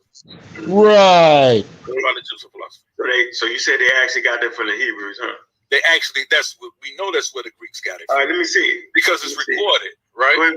Go ahead. Saint Augustine's 354 through 430, The Doctrine of Christiana, a treatise that played an enormous role in shaping Western education, right? Provides an interesting passage in Book 2. In it, Augustine responds to the charge that Jesus Christ derives his teachings from Plato. Drawn on his mentor, St. Ambrosia, 340-397, he denies the charge and responds that Plato actually borrowed from Jewish thinkers. The illustrious Bishop Ambrose went by his investigations into profane history. He had discovered that Plato made a journey into Egypt at the time when Jeremiah the prophet was there, showed that it was much more likely that Plato was through Jeremiah's means initiated into Hebrew literature, so as to be able to teach and write those views of which he is so justly praised. Hold on. Don't cut me. I'm not done. No, I said I could get ready before I got you. I just want to see. Yeah. Augustine also makes the same claim of Pythagoras, namely that his thought on God depended upon Jewish thinkers and by proxy divine revelation. So what you guys do a lot, plagiarize people's texts. So we know they went among the Elephantine Jews and then Alexandrian Jews who had a heavy presence in Kemet.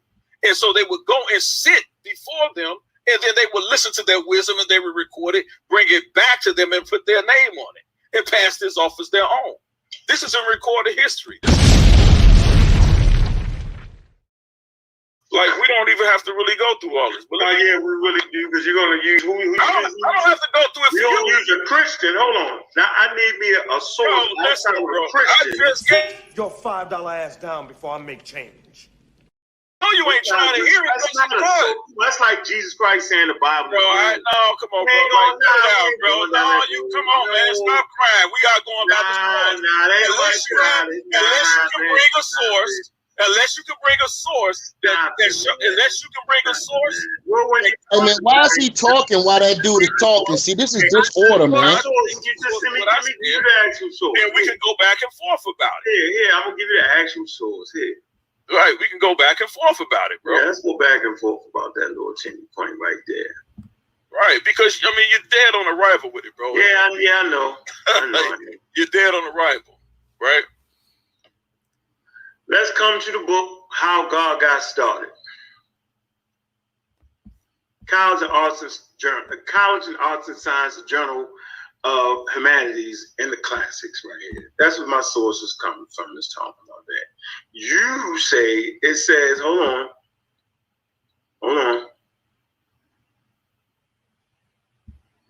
I didn't say anything. I quoted from Augustine if you quoted what I just talked about, Plato. Yeah, you said Augustine. Okay, where did he get that from, though? He tells you where he got it from. You go back and read it from. I guarantee he didn't get it from your source. No, I'm just saying, where did he get it from? He didn't get it from your source. Right. So because he was more just like you about. You just quoting a Christian. And just like you about to use some secular information.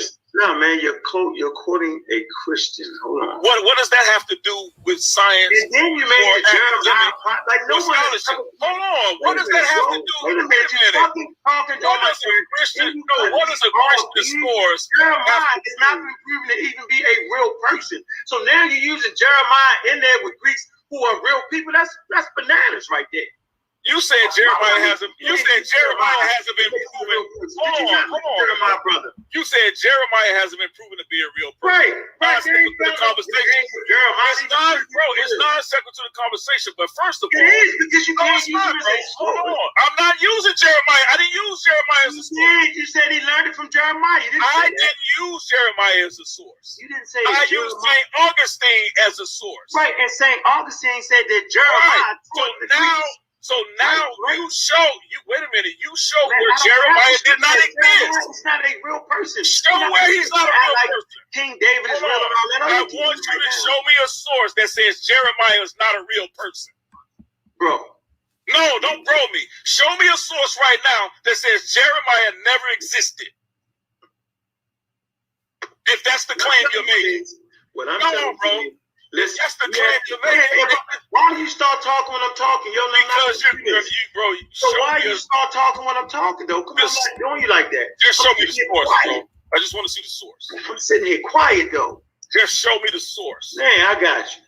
Show me the source that Jeremiah is not a real person. Jeremiah. Because you made the damn claim, and so you have to verify your claim. Show me the source. No, do you not know I quoted from St. Augustine.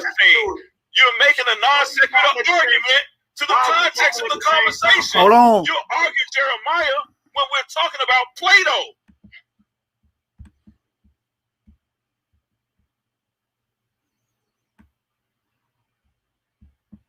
Why you stop talking, yo? Because I want you to say something that makes sense. Only want to talk when I'm talking is ridiculous. No, I want you to say something that makes sense. You want to talk when I am talking. Hey, I was just quiet. So I want you to start saying. I shut up. That's why you got quiet. So when I made my point, because I'm still waiting for you to prove your point. Yo, listen. You the one said the St. Augustine said that Jeremiah taught when you named one of the Greek philosophers. I said, okay. No, I named the Greek philosopher you named. Right, that's what you read. So then my next point was, okay, prove to me that one, Jeremiah was even real to even teach the Greek philosophy. You made the claim, not me. So you have to support your claim. You have to show me that Jeremiah is a real person, bro. That's all I'm trying to say. That's nonsense. I didn't make this conversation. Bro, you made the claim. You proved your point not to. Hold on. You proved your point. Hold on, bro. Hold on. Let me help you, bro. Because you kind of off your rocker right now. I'm not off my rocker, man. Yes, you are, bro. Like, let me help you, bro. I didn't say help you again. You mentioned Jeremiah. Let me help you again, bro. Let me help you again, okay? Let me help you again. Because you're getting ready to read me a second. You get ready to read me a source. No, I'm not. What was you getting ready to read? Man, I'm trying to tell you that you have to prove. No, you get ready to read me an article. All right, man. You was about to read an article from a secondary source of information. Were you not? Man. I'm asking you a question. Man, oh man. No, ain't no man look nothing, man. I never made a claim, bro. I never made a claim, bro. What's the article you were about to read? I gave you a source. You didn't give me no source. But I did. I read it to you, and I read the name of the source for you. Let me go back to it again. Let me go back to it again. It's from the monotheism argument. Hold on. 1 second. So you talking about Malthusianism? No. Hold on for a minute. Let me get that. Hold on. Slow down. Starting route to 65 Hilltop Road. Head south to Howard Avenue. Then turn right onto.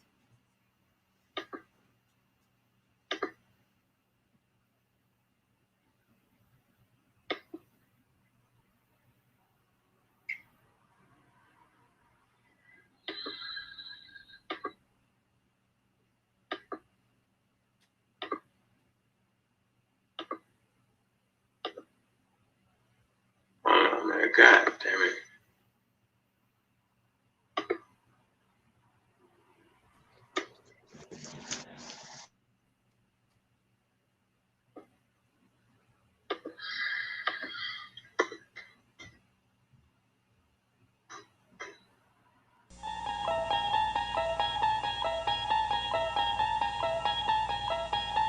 You unlock this door with the key of imagination. Right here, huh? Dang.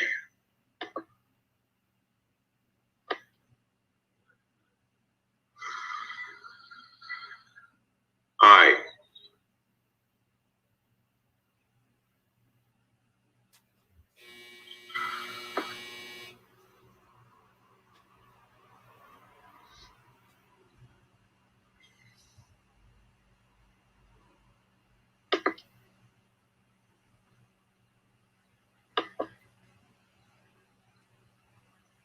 All right. So the emergence of the history of monotheism in Israel. All right. By Robert Kroll. Okay. 1 second.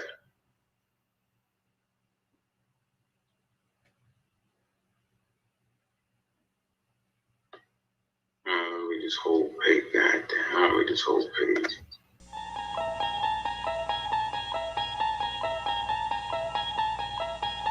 You unlock this door with the key of imagination. Beyond.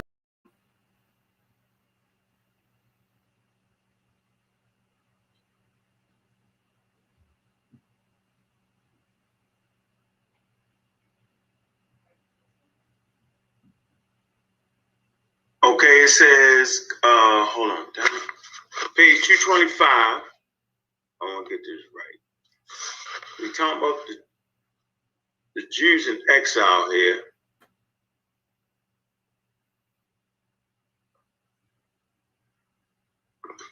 All right, damn it. This is so fucking difficult.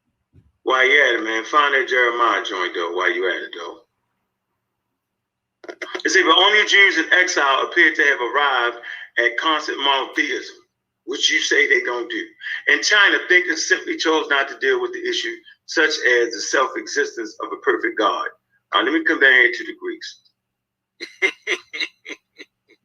Zarasa, hold on. Why ain't you reading? Why don't you read the next paragraph? The one you just jumped off on. I ain't got to jump off of it. I'm trying to find the Greeks. The source. No. Read the very next paragraph under the one you just read. Would you got it? I want you to read it.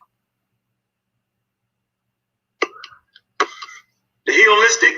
That's what we're talking about. Yeah, read it. When they merged all the gods. I'm talking about pre-Socratic thinkers. What did they merge all? All the gods? The Greeks did. No. I want you to read the very first thing. It is. No, the part I want to get to was see the thoughts That's of not the what I asked. thinkers. No, you wait a minute, dog. I'm not gonna let you change where I'm at.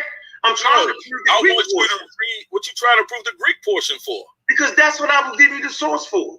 You said the Greeks was taught by. Hold on. You said the Greeks was taught by quote unquote Jeremiah. I said Plato. You said the Greeks. All right, the Chinese. You talking about? Wait. All right, I'm gonna read this part, which you want to do. Hold on. Oh man. In other words, the issue. No, where was I at? In other words, the issue of monotheism in religion did not appeal to Chinese intellectuals or religious.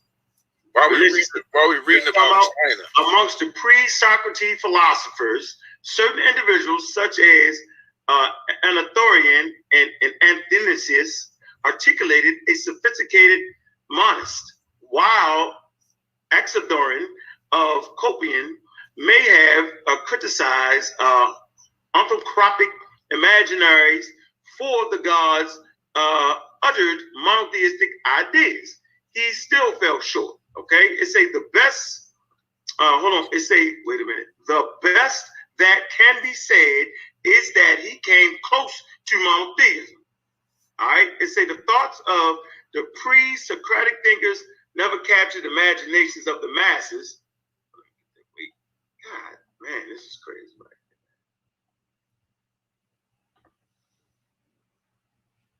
So is he violating the rules of scholarship? Some would say it's not even scholarship.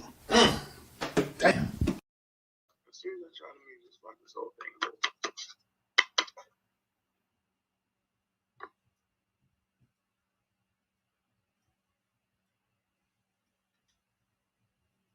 Okay, the hedonistic world merged all the gods into one divine principle. The views remain monotheistic institutions. It say in many Hindu texts there are imitations of monotheistic thought, but like otherwise fell short of pure monotheism. So I guess you agree that, hold on, let me see, devotion to a specific deity never became rational enough to deny other deities or irreliability, and pluralism and impersonal monotheism arose, which stood in distance behind the existing multiplicity of gods. Zoroastrianism came close to monotheism, but it kept flirting with dualism. That's what you said. And the difficulty of historical reconstruction makes it problematic for us to say that Zoroastrianism may have taught the reality or what may have been a real shape of. So basically, okay, let's deal with the Jewish part. It says the Jewish monotheism stands between Hindu monists and Persian dualism. It's a Hindu thought in monotheistic and non-personal Zoroastrianism thoughts dualistic and personal, while Jewish beliefs are monotheistic and personal. Okay, does it make a difference? Hold on. Most important, all Jewish monotheism survived. It alone gave birth to dynamic three monolithic faiths in Western Rabbinic Judaism, Christianity, Islam. But when I made this point earlier, you say, no, that's not right, huh? No. See, there you go, bro. Slow down. I never said that to you. You got to stop doing it. You're not good for that. You're not good for that. Your word's not good right now. Your word's not good. Yes, it is. You did say it's not. Your word's not I'm good. going to show you exactly what you said. Here you go. What I explained to you again, brother, is that they practice monotheism sparingly, but they practice monolatry overall. Monolatry and henotheism. Now, again... But that's not... Well, hold on. I'm just saying, bro. Like, that's not... I need to... Listen. So just give me a source for that. After you give me a source for Jeremiah. I don't have to give you a source for Jeremiah because it's not secular to the argument, bro. Like, cut it out, bro. Like, at the end of the day, brother, you have to show me again. You brought up Gall and Plato. I quoted Gall where he clearly says Plato got his work from the Jews. No, I didn't. No, you said based off of Jeremiah. Listen to me, man. No, hold on. Am I wrong? Listen to me. Wait a minute, bro. Listen to me. So you said Jeremiah, bro? Am I correct? Did you or did you not read the quote? Read it again, bro. Did you or did you not read the quote that Gall, Gale, says that Plato was the creator or the one that established these philosophical ideas? Did you not read that? I read that. And okay, hold on, stop right there. I read that, but wait a minute. Bro, stop, bro. No, man, you can't direct the whole conversation. I can direct the whole conversation. Who the hell are you? I'm screaming. No, so I'm trying to get... You gave me a source about a Christian writer. What I want you to do is stop. Bring your source back up again. I'm going to bring my source back up again. Bring it up. I want you to address it, okay? I want you to address it. Yeah, let's address it. Put it. I want you to address it. Yeah, put it back up there again. I'm gonna put it back up there. Hold on, because I want you to address it. Because you keep running, bro. I ain't running. I'm right here with you. You're not right here with me at all. I am right here with you, man. Even when you switch back and forth, they monotheists, they not, they kind of sort of like, come on, man. I'm gonna let you rock like that. No, bro. Again, they even monotheists. You just read it for yourself. You've been proving me all right. Wait a minute, but I tell you what you're not gonna be able to do. I'm gonna tell you what I'm getting ready to do is tell you what your words is and why you lied. I lied about what? About Plato. I wasn't just talking about Plato. Bro. Okay, so fine. Fine, bro. But I'm gonna tell you what I wasn't just talking about Plato. You triangulated. I'm going to show you where you lied. This is a Greek philosophy, bro. I'm gonna show you where you lied about Plato. I lied about Plato.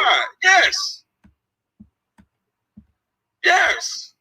And you keep trying to blow past the freaking stop sign. No, you trying to put me in a position that I'm putting you in a position. Man, I wasn't stuck on no damn Plato. And I wasn't stuck on Jeremiah. But I'm telling you, bro, you named Plato and Gale. No, I didn't. He was just one of it. It was a list I named.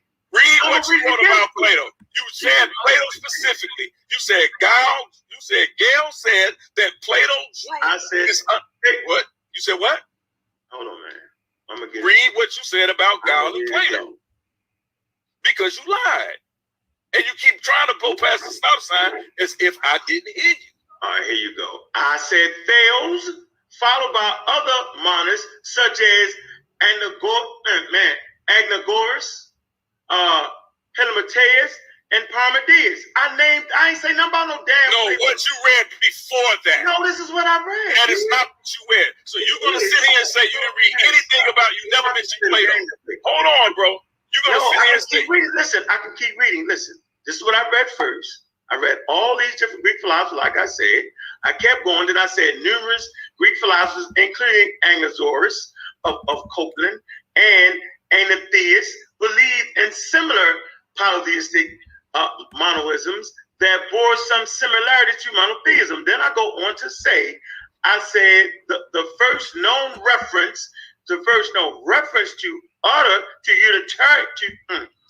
unitary God is Plato's delusion. Plato's delusion. That's an actual play he wrote, bro. Yes, it is. Right. Okay. He talks about the divine craftsman. Right. It says followed by Aristotle's unmoved mover, both of which would profoundly influence Jewish and Christian theology. Right. Exactly. Okay, the source is how did God get started?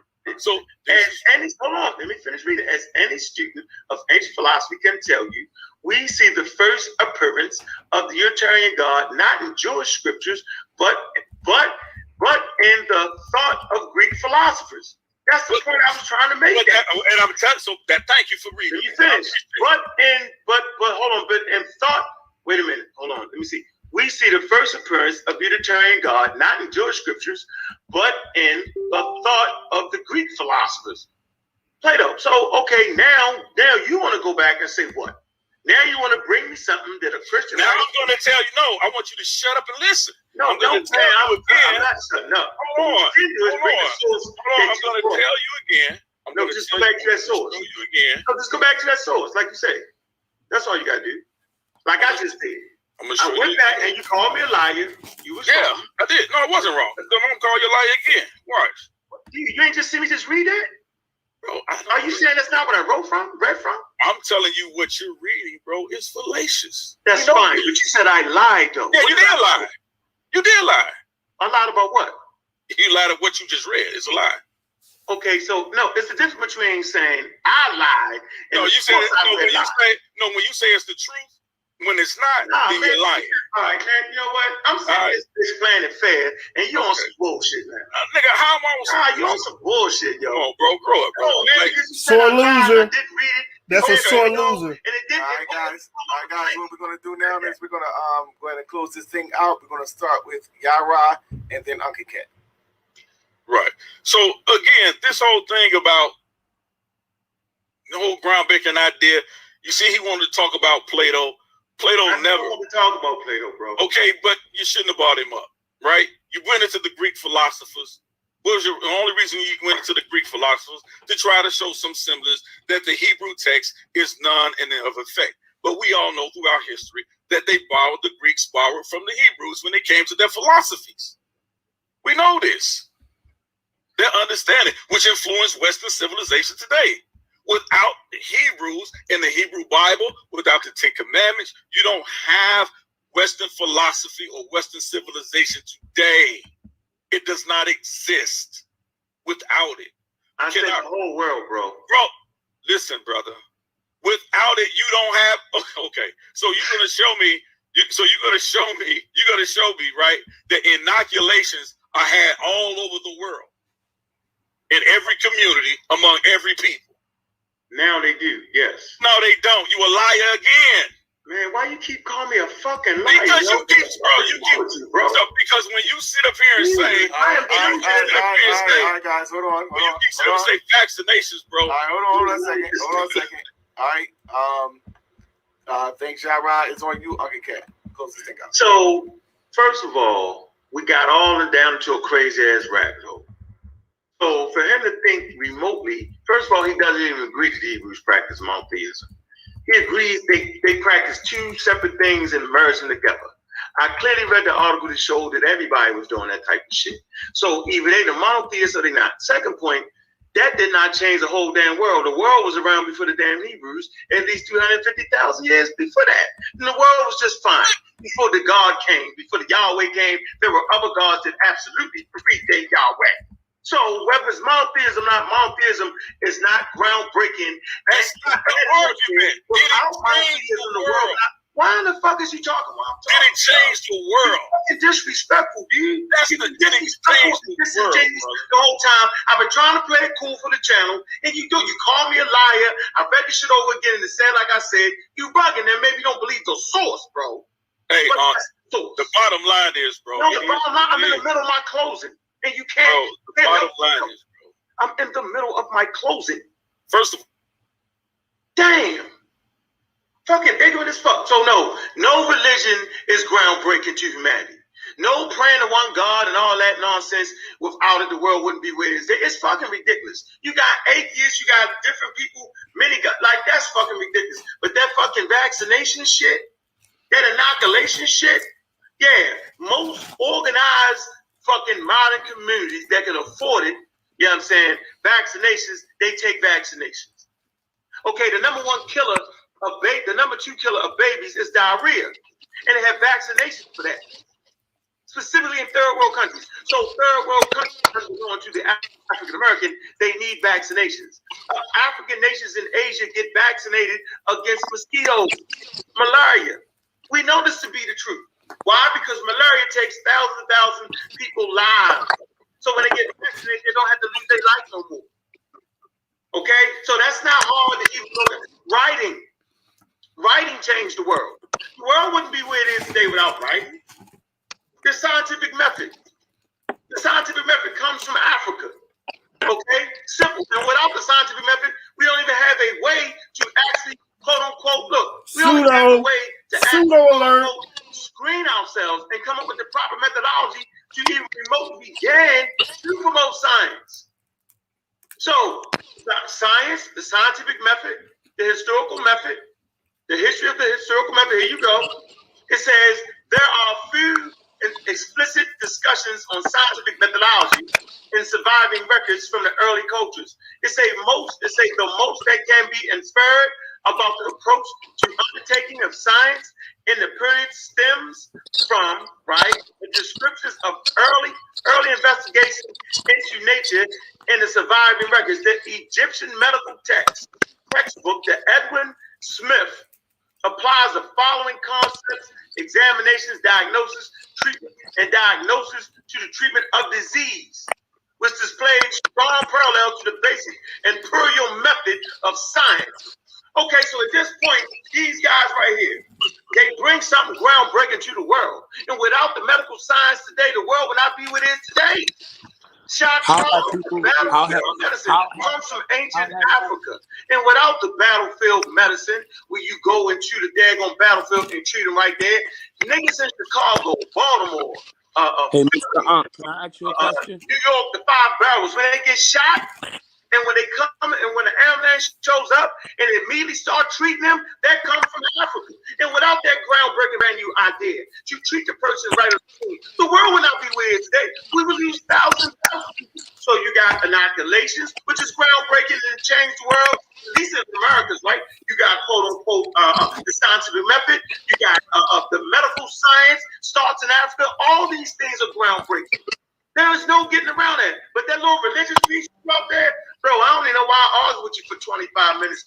Because only a moron would say that religion has one effect on the world. You're going to tell me you're going to say that every having faith has no effect on the world? You don't even have half your laws in this world without the laws. Man, you got the Hebrews ain't got no damn laws before Hammurabi and before the Egyptians. You made that up. So you saying Hammurabi? The Hebrews Hammurabi and the Egyptian laws. So in the American jurisprudence, do we see the laws of Hammurabi or the 10 Commandments? Yeah. How long did people survive this long before vaccination? What do you mean? You're supposed to have right if you got something missing. Sit your $5 ass down before I make change.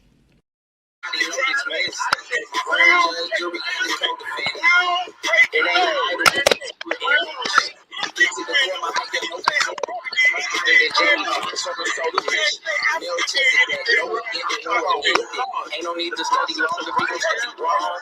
Got me chasing the goals with no London calls. Blew a hustle anywhere but never hustle home. I'ma pray for it so his ain't coming home. Get the knowledge.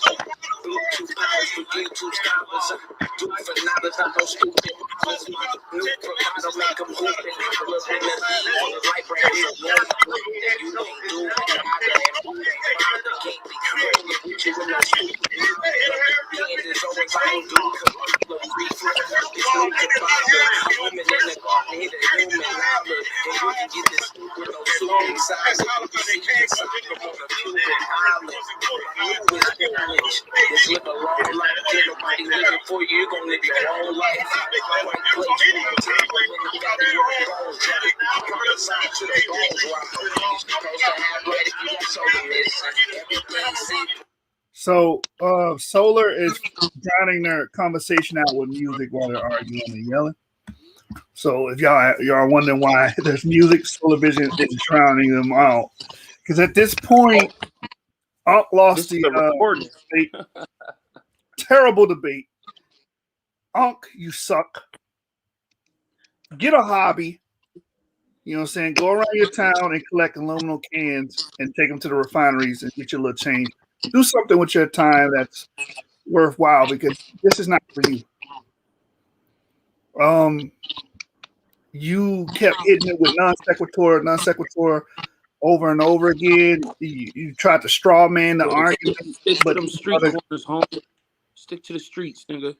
Stick to the street, exactly. Stick to the streets, man. Go ahead and do that thing with the microphone and people walking by.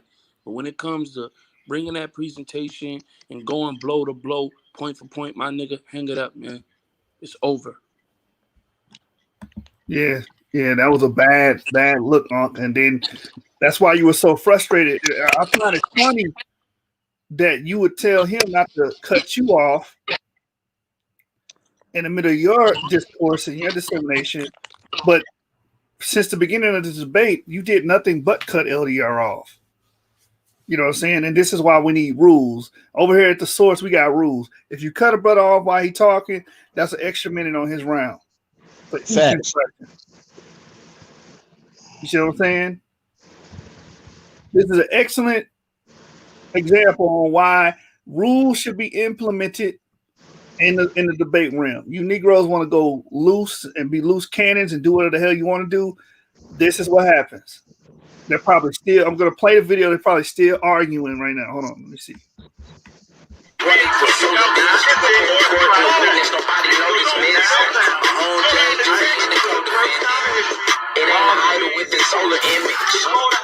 He was better off muting them and then playing the music.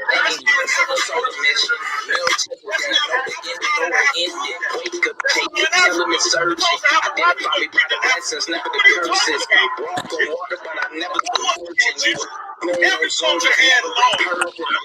This murder the ancient letters. My rank is good, but my rank is better. You soft as Wayne and baby slather. If I bring my best, you can't be better. Illuminated, surrounded by the villainous. The throne of David, the crown is more rich. I'm getting anointed with babies and crown for chorus. Rolling out, I found the forest. Keep a head and a leg up. Yarah with a tank at your head, bro. Consul told you keep your head up. Sitting Solar at the door like Ladbot. Shooting for the top like Rick Berry. Sneaking baseline trying to win Paris. This is where your talking points get perished. Just to be a champion like Chris Harris. How you supposed to have right if you got Solar missing? Everything seems bright with Solar bitch. The whole court the witness, nobody know this missing. Whole judge, jury, and the co-defendant. It ain't an idol with the Solar image. Get to the core, my nigga, no pretending. How did that Jamie Foxx on the Solar mission? Melchizedek, no beginning nor an ending. The Hebrews don't have any. We do have medical malpractice. Best debate league. 3,500. Social. Show me 4 Media.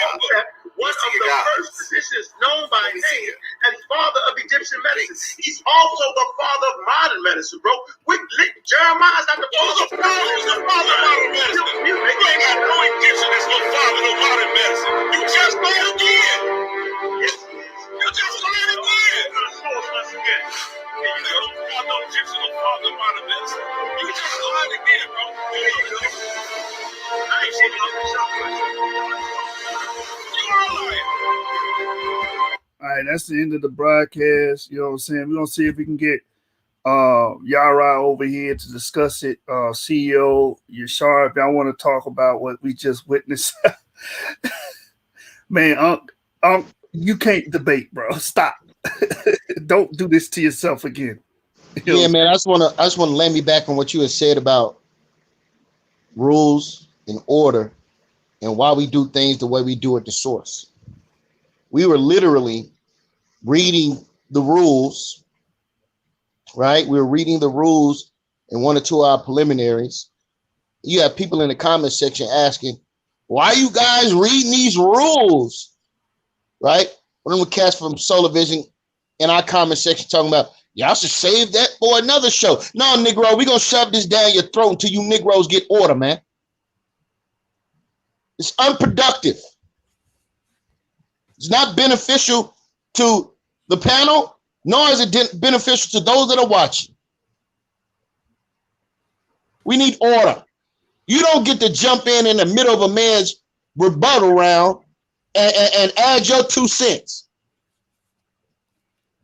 That's why we do things the way we do them here at the source. Like you said, brother, this was a grand example of what not to do. Yeah. Yeah. Hey, Anonymous Hebrew, jump in the StreamYard, man. We waiting on the victor. That wasn't even close. Elder Yarah, you pretty much caught a body tonight, and you might want to lay low until the heat get off of you, brother.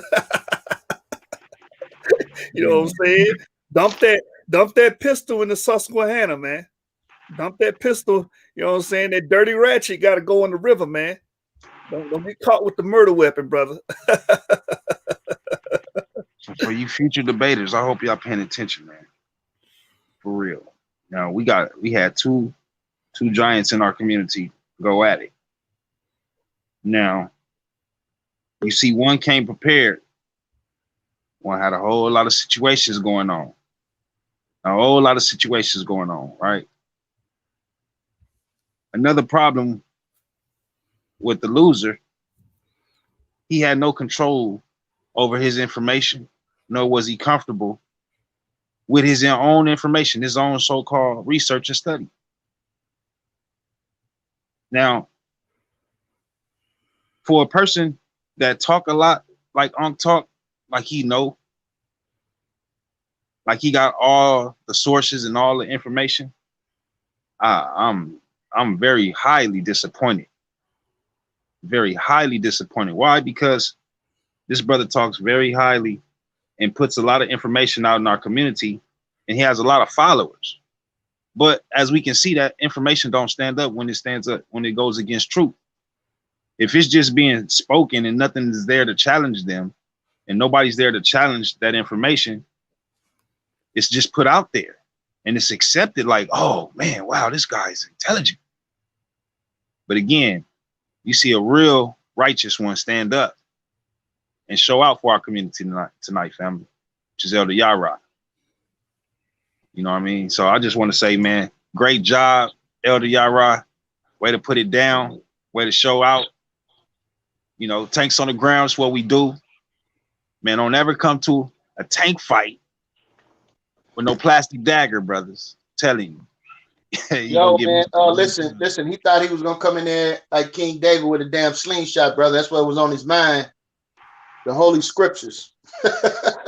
Man, got dealt with. Yo, he thought he was going to come in there with a slingshot, man, and make a difference, brother. Man. Look, here's the thing. Elder Yarah did an excellent job at arguing the affirmative, and Ankh never argued the negative.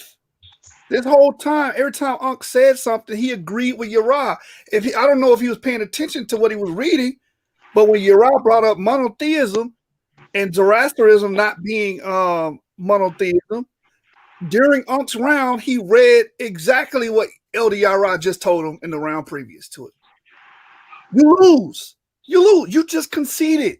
And then you said, oh, well, I conceded. You changed my mind. I changed. That's the first debate, y'all. I had 2 debates in one setting. You lost, bro. How you get mobbed twice in one night? One sitting. Come on, man. When Elder Yarah won the second portion of the debate when he said this.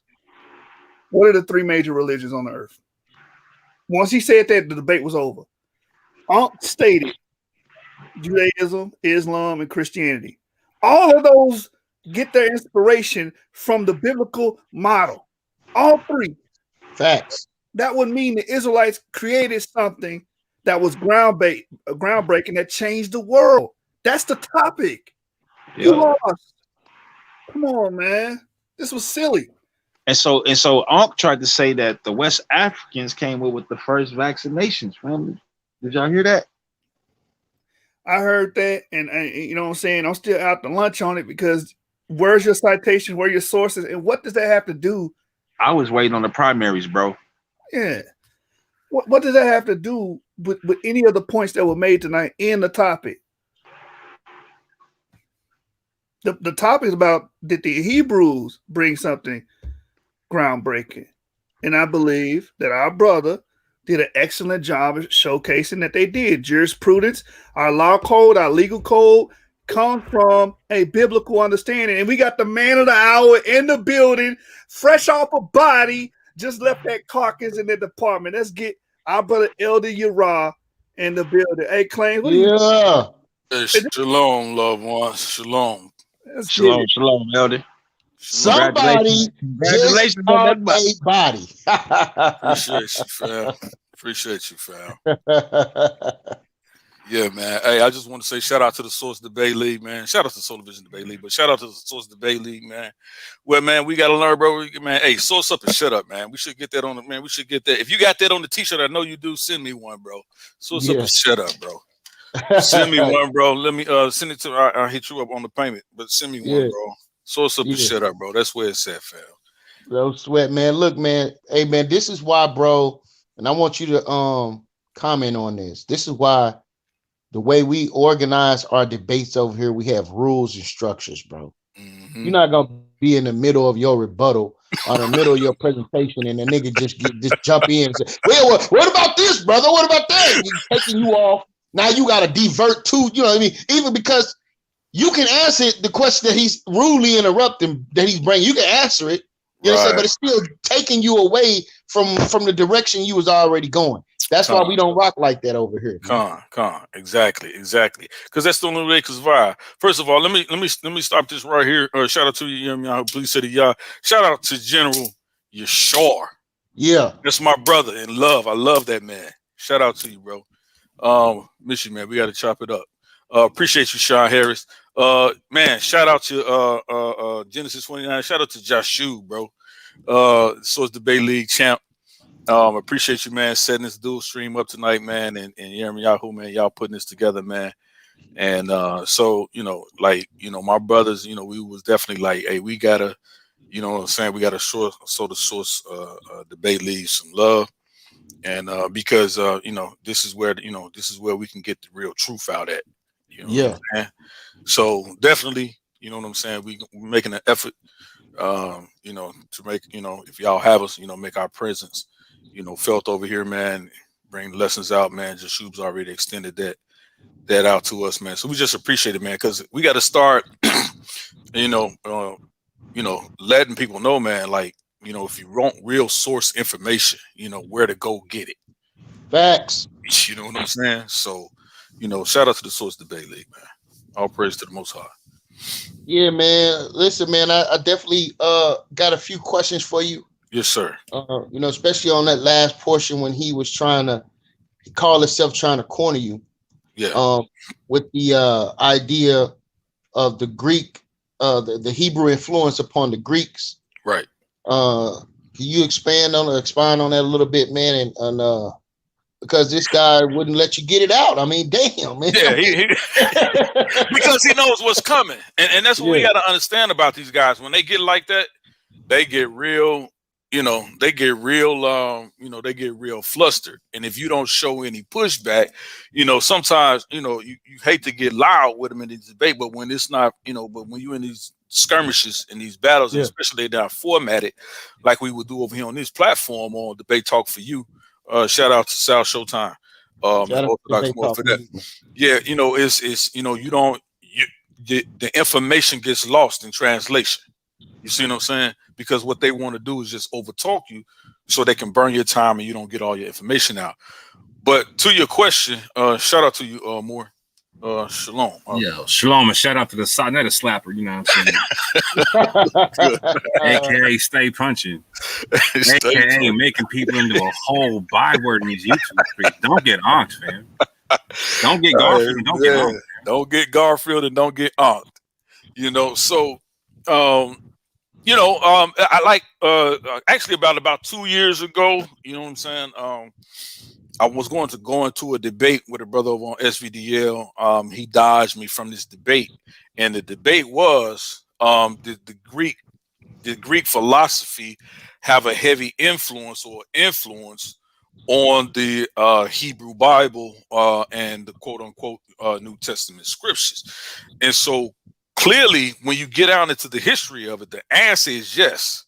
Hey, Yarah, was it Suave, boss? No, it wasn't Suave, boss. Hey, listen. I was on the show the other day, right? I jumped on the ungodly hour, and that's exactly what that was. The ungodly hour, brother. That's what it was. Yeah. Okay. So I jumped on there, man, and Suave boss talking about the whole Bible come from the Greeks. Yeah. So go ahead, man. Go ahead.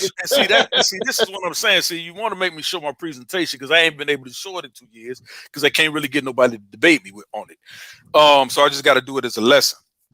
Yeah, do it, man. We'll love to host it, man. Yeah, we'll love to host. Do that. So again, the answer in their minds is yes, that the Bible is Greek. That's what they'll tell you. But when you get out into the history and see what actually the Greeks say about themselves, they'll tell you that they were studying at the feet of the Hebrews. Facts. This is a fact. And they want to deny it. That's why I was telling Ankh, I was like, bro, you lying. You're like, no, don't call me a liar. I was like, no, bro, you just lied. Because if you say Plato was doing this and he's the originator of this, it's so much information on Plato. And matter of fact, first, let me say this next time somebody bring out Aristotle.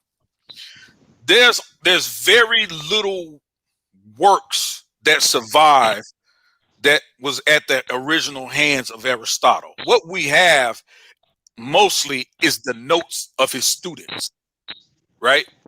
That's what we have from Aristotle. And so when they say, well, Aristotle was doing this and Aristotle was doing that, what we're reading mostly is handwritten notes from his students. And so even when we deal with people like Plato, Plato was known for going among the Israelites, sitting at their feet, soaking up their knowledge, bringing it back to his people, writing it in a book or a pamphlet and saying, look what I came up with. That's a fact of history. Yeah. That's a fact of history. Shalom to you, Anonymous Hebrew, just joined the panel. Black Jedi in the building.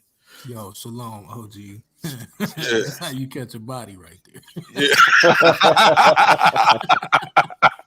Look at that. No, I saw my man catch the body, resurrect the body, then catch a second body. Hey, man. How you got an atheist doing resurrection, fam? How's that work, bro? Hey, man, look, bro. Like, hey, Joshua, 1948. Please. Yeah, man. So it's even ridiculous to say, people, and this is what I want y'all brothers to chime in on. It's ridiculous to simply say that from the Torah itself, through the Tanakh, even through the New Testament writings, that it didn't have an impact on the modern world.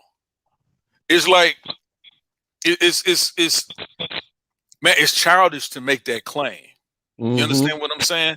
You have the three most prominent major religions come from that Torah. You see what I'm saying? And so when you really start to have these conversations, you want to say, well, a new groundbreaking idea. They have to put all these, I wanted it to be a new one, or I wanted it to be something original. No, look, bro, did it have an impact on the world today? And without it, what would this world look like if you removed it today? Right. You see what I'm saying? What would that look like? And they want to tell you, oh, the world was just fine before it. Prove that. Prove it. Because then you got to start explaining to me. Well, listen, when we go into Africa, and people don't like to say it, but when you go among a lot of some of these ancient or some of these tribes, they were practicing cannibalism. We've seen a lot of this, and somebody said, well, that's what the white scholars would say, just to go in there to sort of water down their history. That's true in some respect, but some of the things that we see, even among the Canaanites, we see in the Bible and in history that they were some wicked people, man. They were practicing burning, passing children through the fire, burning children through the fire. And so even if you say the Canaanite religion is older than the Israelite religion, none of those Canaanites came up with this fact of the Torah saying, hey, look, that's wrong. Don't do that. You know, don't burn your children at the hands of Molech. Different things like that. The scripture talks about in Deuteronomy chapter 8 and 9, it talked about how they defile not just themselves, but they defile the land. You see what I'm saying? So it was just crazy, bro. But I'll let y'all have it, man. Hey, Elder Yarah, man, you killed them when you said, what are the three major religions of the earth? Right. That was the debate. That's the debate. Oh my God, bro. But he wanted to keep talking. Exactly. I was dying. He wanted to keep talking, you know. Yeah, shout out to the source, you know what I'm saying? It was a good look, you know what I'm saying, with the dual stream and whatnot. That was nice. Yep. And again, real quick, shortly after this show, we will be putting Elder Yarah into a witness protection program because he stayed was catching bodies live on air. We can't be having them kind of situations with the law like that, you know what I'm saying? Hey man, man. Shalom Orthodox one, man. I was trying to get in contact with you, man. We got some things to chop it up about, man. And yes, sir. We will link up. Not to divert too much because this is the no, do your thing, brother. Definitely this is definitely Yarah's hour, man. But I want to know what you brothers thought about the show with Garfield Reed and what's the scholar name? To the Park. Dr. Park. Yeah. You want it first, more? Go ahead. I'll come after you. I'm just gonna politely say that Garfield did not get the sound bites he was looking for, and quite soundly got the opposite. But right. I'm just gonna leave it right there for right now. Straight up. Yep. You know, my thing was, and I'm like, I gotta admit when I'm a fan, you know what I'm saying? Like I'm rapidly turning into a fan of this brother Joshua. The way that he came back and showed it, you know, I'm trying to make sure I say it because I'm doing my best not to be the old me. Right. So y'all forgive me for searching for the word. The brother comes on and he shows Sister E's interview, right? And so it shows this lack of, you know, it shows just a complete utter disingenuousness on Garfield's point, because he comes on and he's asking these obviously leading biased questions, right? Right. He was trying to lead the witness. Right. And then honestly, and it still didn't have its effect. You know what I mean? And so like the best part about this is, I'm gonna hold on to that. The best part about this is the fact that Tudor Parfit knows where to stop, right? Mm-hmm. He tried to lead him into the DNA, and Tudor Parfit say, "Look, that's not my stance, that's not my place or your place, right? Neither one of us are geneticists."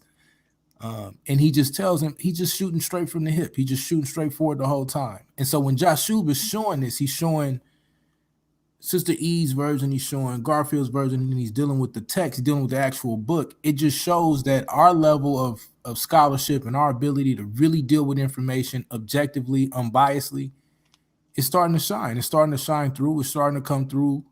And yeah, I thought that was amazing. So great job on that. But that interview, I mean, let's be honest. Okay, now I just seen them all, right? He done got bodied. What, 5 out of 7, maybe? At least. And don't even know it yet. Yep. Don't even know it yet. Zion Lex, I don't know if y'all watched him. Zion Lex went in and destroyed the little dude from Israel today. Yo. You talking about little Jewish thing? Yeah, little Jewish thing. Little Jewish thing. He called the man the little Jewish guy thing. Right. Joshua comes and points out the body that happened today. Who was the first dude that went on there and just made him look horrible? We was laughing about him. It was another dude the first dude that he got on there. Yeah. And he was hoping to get certain sound bites. Bruce D. Haynes. There you go. Yeah. Norbit. Oh, let me stop. Oh man. Yeah, he do look like. I was thinking the same thing.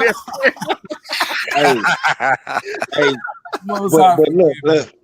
Even when he was starting to break down his childhood and where he came from, did you see the look on Garfield's face? Yeah, right. Man, bro, that's been priceless for me, bro. It's been priceless. Every interview, I've been looking for those looks, bro, and it's just priceless, bro. I'll be over here gutting. I'm telling you, yeah, I love it. Yeah, my favorite part about the whole joke is I don't understand your question. Doesn't make sense. Right. Your question doesn't make sense. I don't understand your question. Don't make sense. Hey, shout out to my brother Yashar. You know what I'm saying? What's good, brother, man? Shalom, man. Yeah, man. Shalom, but it's rapidly turning into clown session to me. Especially look, man. Some of this stuff gonna be real bad. Like some of this stuff. The more these people keep trying to say we got no genetic connection, it's gonna be ugly, bro. It's gonna be yo. You saw what Tudor said. Tudor Parfit literally said, first of all, in the discussion with Sister E whatnot, he literally backed the idea, it's viable to do DNA collects in America to see if you got connections to Limba and other people, etc. Right. But before that, he was telling us, hey man, y'all need to go check out this potential Limba connection in West Africa with the Loengo people, and also see if there's a genetic connection there. You know what I'm saying? He's like, I'm too old to do the research. You know what I'm saying? Maybe some young up and comer cats can do the research, but you know what I'm saying? It's there to go do. Facts. Even the other cat, the Richard Hess dude, that's the other cat, the first white dude. Right. Even him, everybody he bringing on is killing his narrative. Mm-hmm. That's the funniest part. And so, like you said, with the Tudor Parfit situation, man, I'm trying to keep these shots close to the best. Y'all, listen, fam. It's a wrap. I'm just gonna be honest with you. It's a wrap. Now we just talking about how to financially put these things together for our people, so we can actually go improve this. And that's how I'm trying not to go too far yet, but I'm just letting y'all know this whole Parfit breaks it down. I'll say it for you, brother. I'll say it for you. Tudor Parfit laid the smackdown on Garfield's candy ass. That's what happened. Thank you for being my translator, brother. Look, he's been saying for years that there are no black Jews in West Africa. There's no evidence of slaves having that faith or understanding that they were Jews. All of that was killed in less than an hour with Tudor Parfit. Sometimes it was 5 minutes. In 5 minutes, he would kill Garfield's whole career. Yeah, right. The part that got me is when the chat, right? So when Tudor Parfit said black Jews from Spain and Portugal, right? And so the whole chat missed it. Yeah. Oh, they that's all thought confirming our like, oh, see, theory. Sephardic Jews coming. Like, but did you like say he literally said black Jews from Spain and Portugal? Like, yeah, y'all missed it. They cracked me up. I was like, yo. I missed it for a second. I had to go back and watch it again. Cause I told you he's mad subtle about it. You know what I'm saying? He be laying them subtle shots on people. Like he was just calmly taking shots. I had to go. But I'm gonna show you how these brothers are so good. Salaki, man, can y'all hear me? Hear you, bro. Go ahead. There you go. Yeah. I was just gonna say, I'm gonna show you how disingenuous these guys are, man. Joshua, I just sent you something, man. Listen, this is a terrible fuzzy picture, man, but I want to point something out. How these guys was in the comment section, man. This is crazy. Right. Oh, these guys were celebrating like Tudor Parker was just destroying us or something, bro. I want to show y'all this, man. This is crazy. You know they don't believe it because there's no comments in the video. You know what I'm saying? In the actual video comments. So you know what I'm saying? Right. So now, I know it might be hard for y'all to see, man, but you got Kyle making his comments. You got Chris Harris in the comments. Chris Harris literally said, "Yeah, it's over for the Hebrew, over for you." Right. Like, yo, bro, what are you talking about, bro? This is helping our case. Like, what's wrong with you dudes, man? Like, this is the man again. We've been talking about this the last few shows, man. We as Hebrew Israelites, we got to move away from speaking in absolutes. That's where get ourselves in problems. Big facts. You see what I'm saying? Big facts. So when we be saying like, yeah, all these people are Israelites, all the African Americans are Israelite, I don't believe that, bro. Nope. I don't believe that. Look, most of us been saying this for a long time too, though. Right. That's the funny part. Right. I had to think 2 years ago and told a brother like, bro, I'm not going to sit here and say all these people that got off the boat was Israelites. Right. Like, what's the percentage you want to say? If you're going to force me to make a percentage, I say 30% or less. That's exactly or higher. I mean, like, I don't know. That's exactly what I told him too. Right. Right. But again, I was talking with a brother about, some of our brothers, we say, yeah, the spirit bearer witness, this, that, and the third. Like, it got to be a reason that each and every one of us are doing what we're doing. And we have so many people around us because we're scattered out throughout the country, right? Mm-hmm. We have so many people that's around us that this information and the Bible itself don't move them at all. Right. You understand? That's right. So it gotta be a reason spiritually for why we're doing what we're doing, bro. Man, you know what? I'm gonna go off my own authority on this one. All right. Hey, listen, bro. The reason is because we are physically and genetically connected, fam.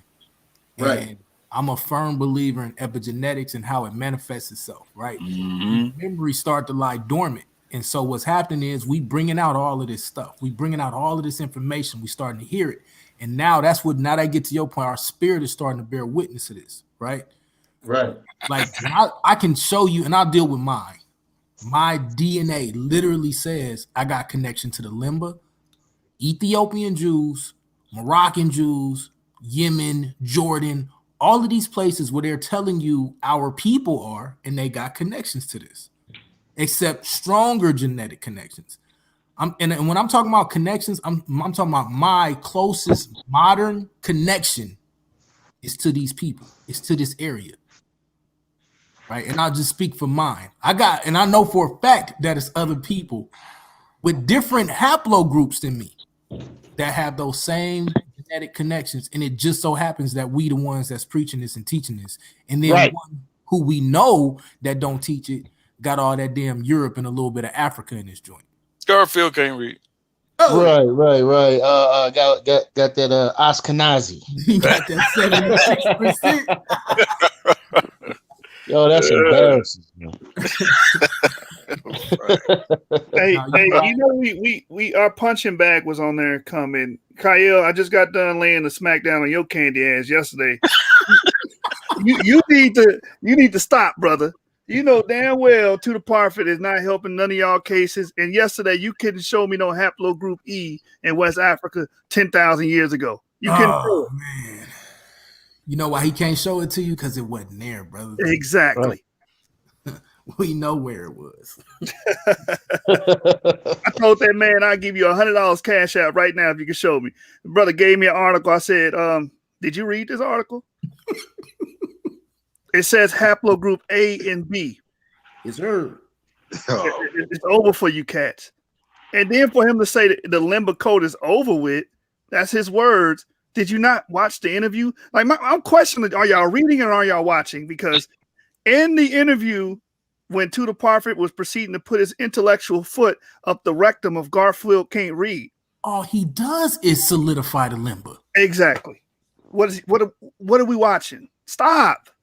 My bad, man. Y'all got it. I'm gonna tell you the coldest part. I'm gonna tell you the coldest part because I got to watch the Sister E interview live, pretty much, right?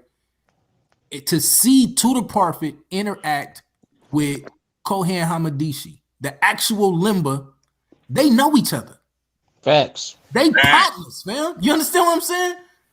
This ain't no game. Like, this dude ain't playing around. He probably was one of the first dudes that got swabbed out there. Yep.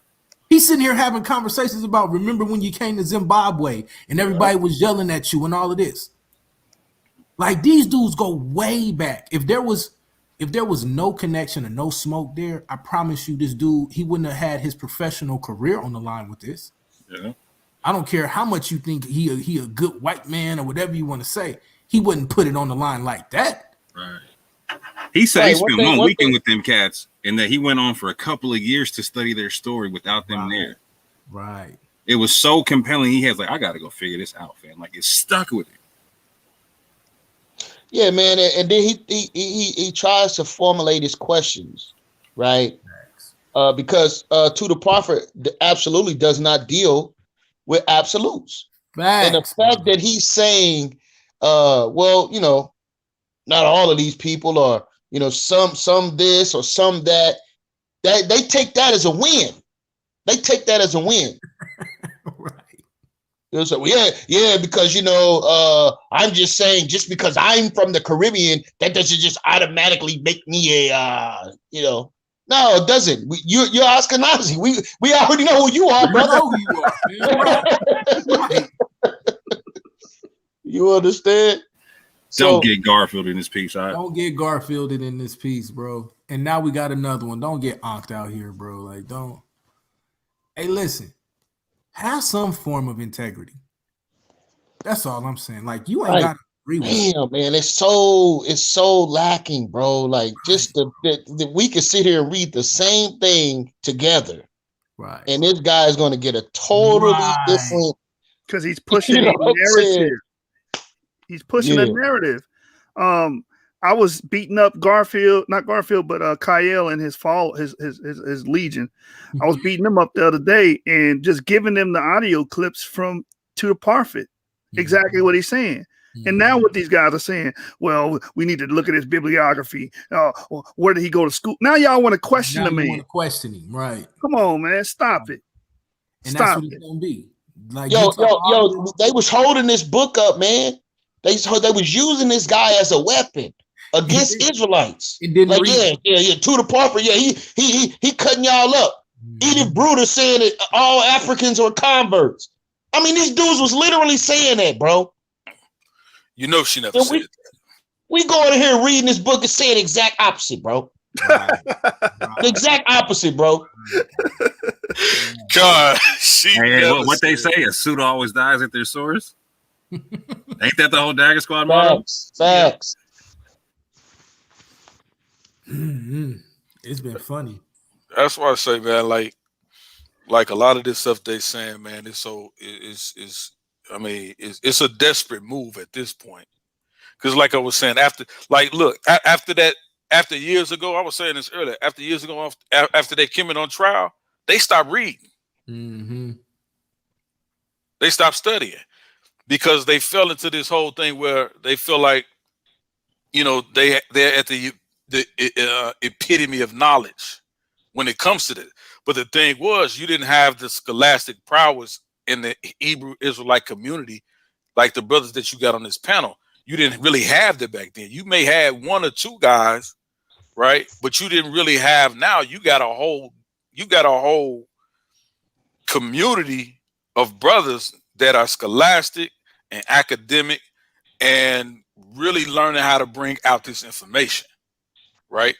And so now we're understanding things and seeing things that we've never seen before, right? Or we never thought to look at the information before that proves exactly what we've been saying, that we're the people of the book.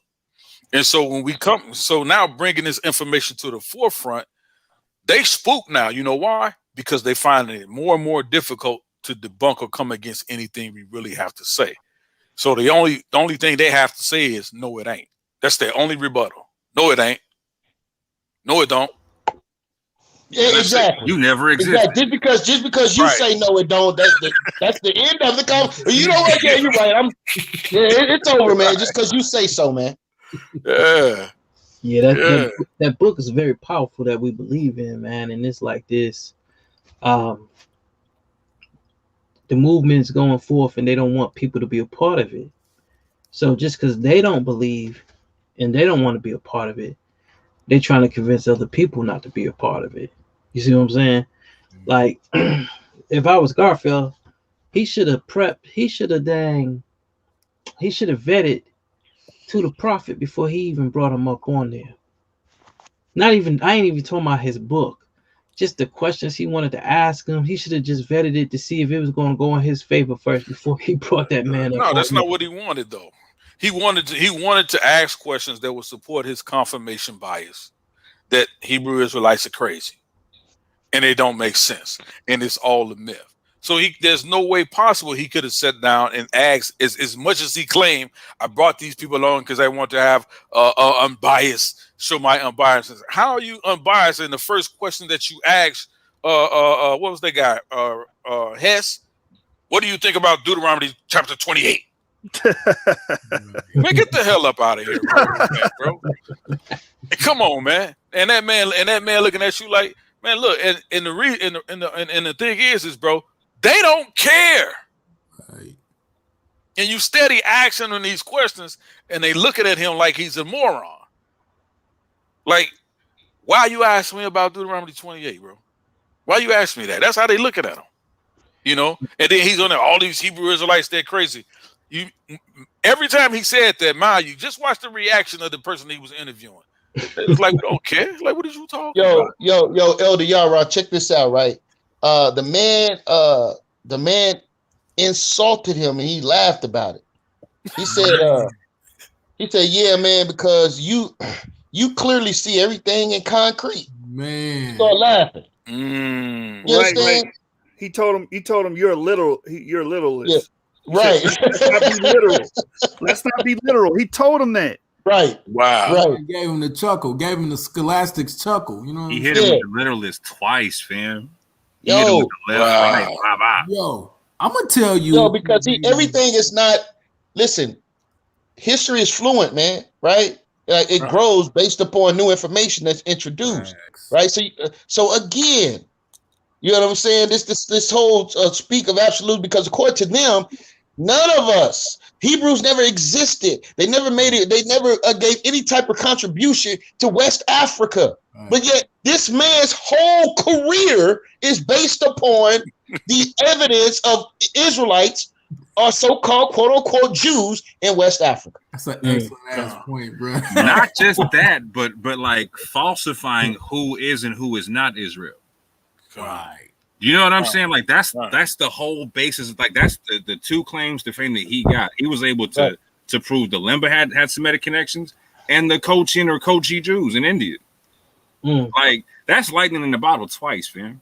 And then after he catches that lightning, he's like, "Let me go talk about this whole African thing." Like, oh, word, son. Wow. Like, let me go leave my career. Let me go just jump up, like leave my career, like on my last week, whatever. Talking about, hey, you know what I'm saying? Might not be his last week, but he's talking about, hey, go check out this Limba connection in West Africa. Blah, blah. What? Who does that? And then gonna say like, look, I'm too old to go do it. Basically, like saying, look, if I was younger, I'd go do that one too. But I'm too old to go do it. Y'all need to go do it now. I gave y'all enough. Y'all need to go do it. And this speaks to where we at now. Right. It's time for us to snatch our heritage, bro. And it's time for us to really get to the point where we say, I mean, I'll debate you if you really want to debate. Right? If you really want to debate, I'll wax you, right? It's nothing. But I'm not finna play your game no more, right? Yeah, don't get on. Like, man. Listen, man. And Josh Hughes made a great point the other night, man. Right? Shout out to the Scholastic Bully, man. These dudes are actually looking for validation from these people. Mm-hmm. We're if you notice, we're not pulling these people in to validate us. We don't need their validation. They do, because they're running with the narrative that was given to us originally, family. They're running with the narrative that we're black, and Edith Bruder smashed that whole idea of blackness, right? Black just simply means you have no history. Bro, You understand? bro, real quick, Yarah, I'm sorry to cut you, but Tudor Parfit said that in the live that black was a racial slur. He said that verbatim. Facts. He sure did. I'm on the ungodly hour, and I'm explaining to these dudes. I say, yo, first of all, this whole idea of black Hebrew Israelite, we reject that, and it's offensive unto us. You understand? Because it's a derogatory term, right? It's a negative slur. Well, you got a problem with the word black? No, I don't have a problem with the word black. I have a problem with the narrative that is being spun with this title, this term. It's dismissive. You understand? To our culture, to our ancestral connection, right? So I'm explaining to these dudes this, man. You understand? Yeah, but what we do is, see, it's like the word nigga, right? So we take it back, we make it what we want to make it. Man, you dudes are living in delusion, man. You are totally disconnected from the purpose of these words and terms being used.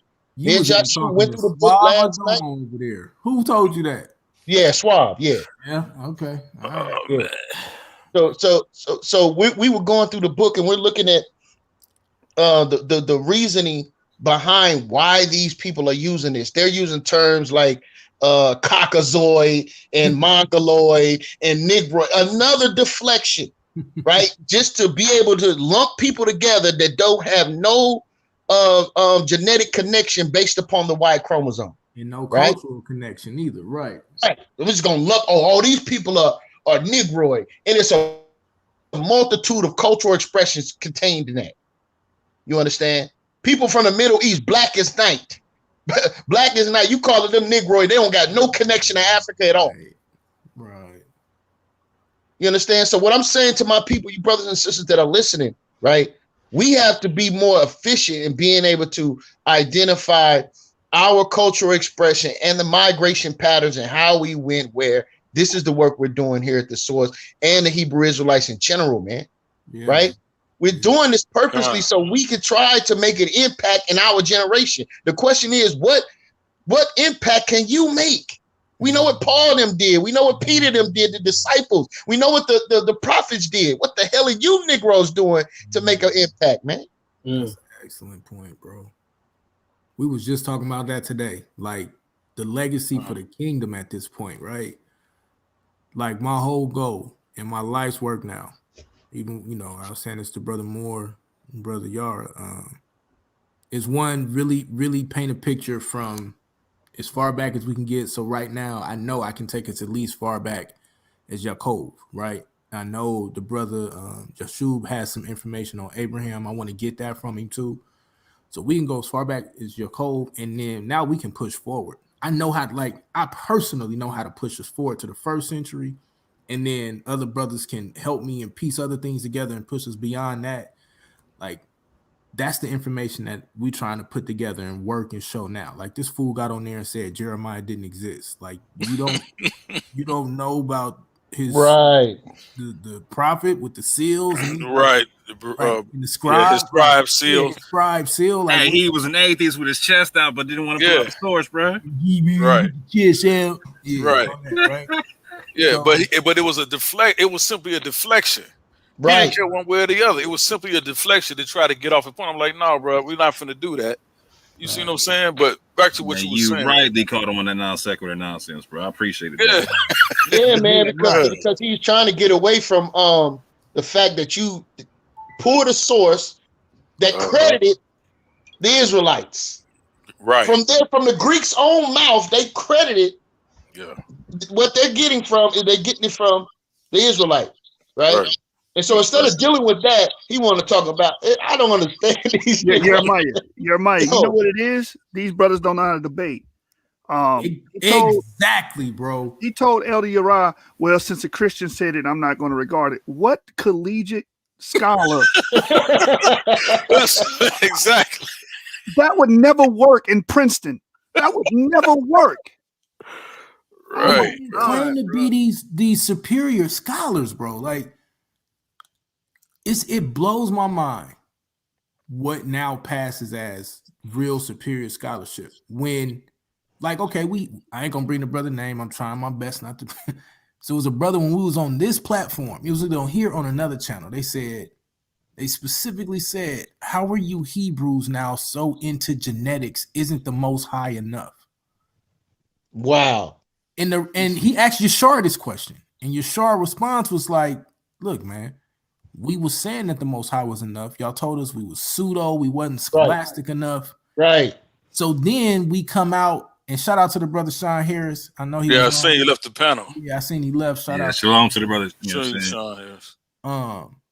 He asked Yashar, the question. Yashar said, well, bro, y'all didn't want to accept our spiritual connection. So now we become more scholastic, and now that's a problem.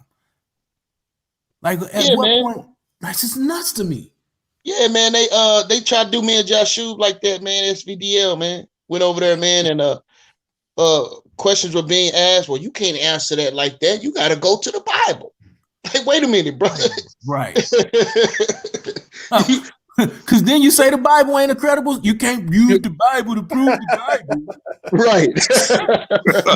So then we go outside the Bible. No, you can't go outside the Bible. Oh, so basically you just don't want to admit that what we saying is valid. Just say it.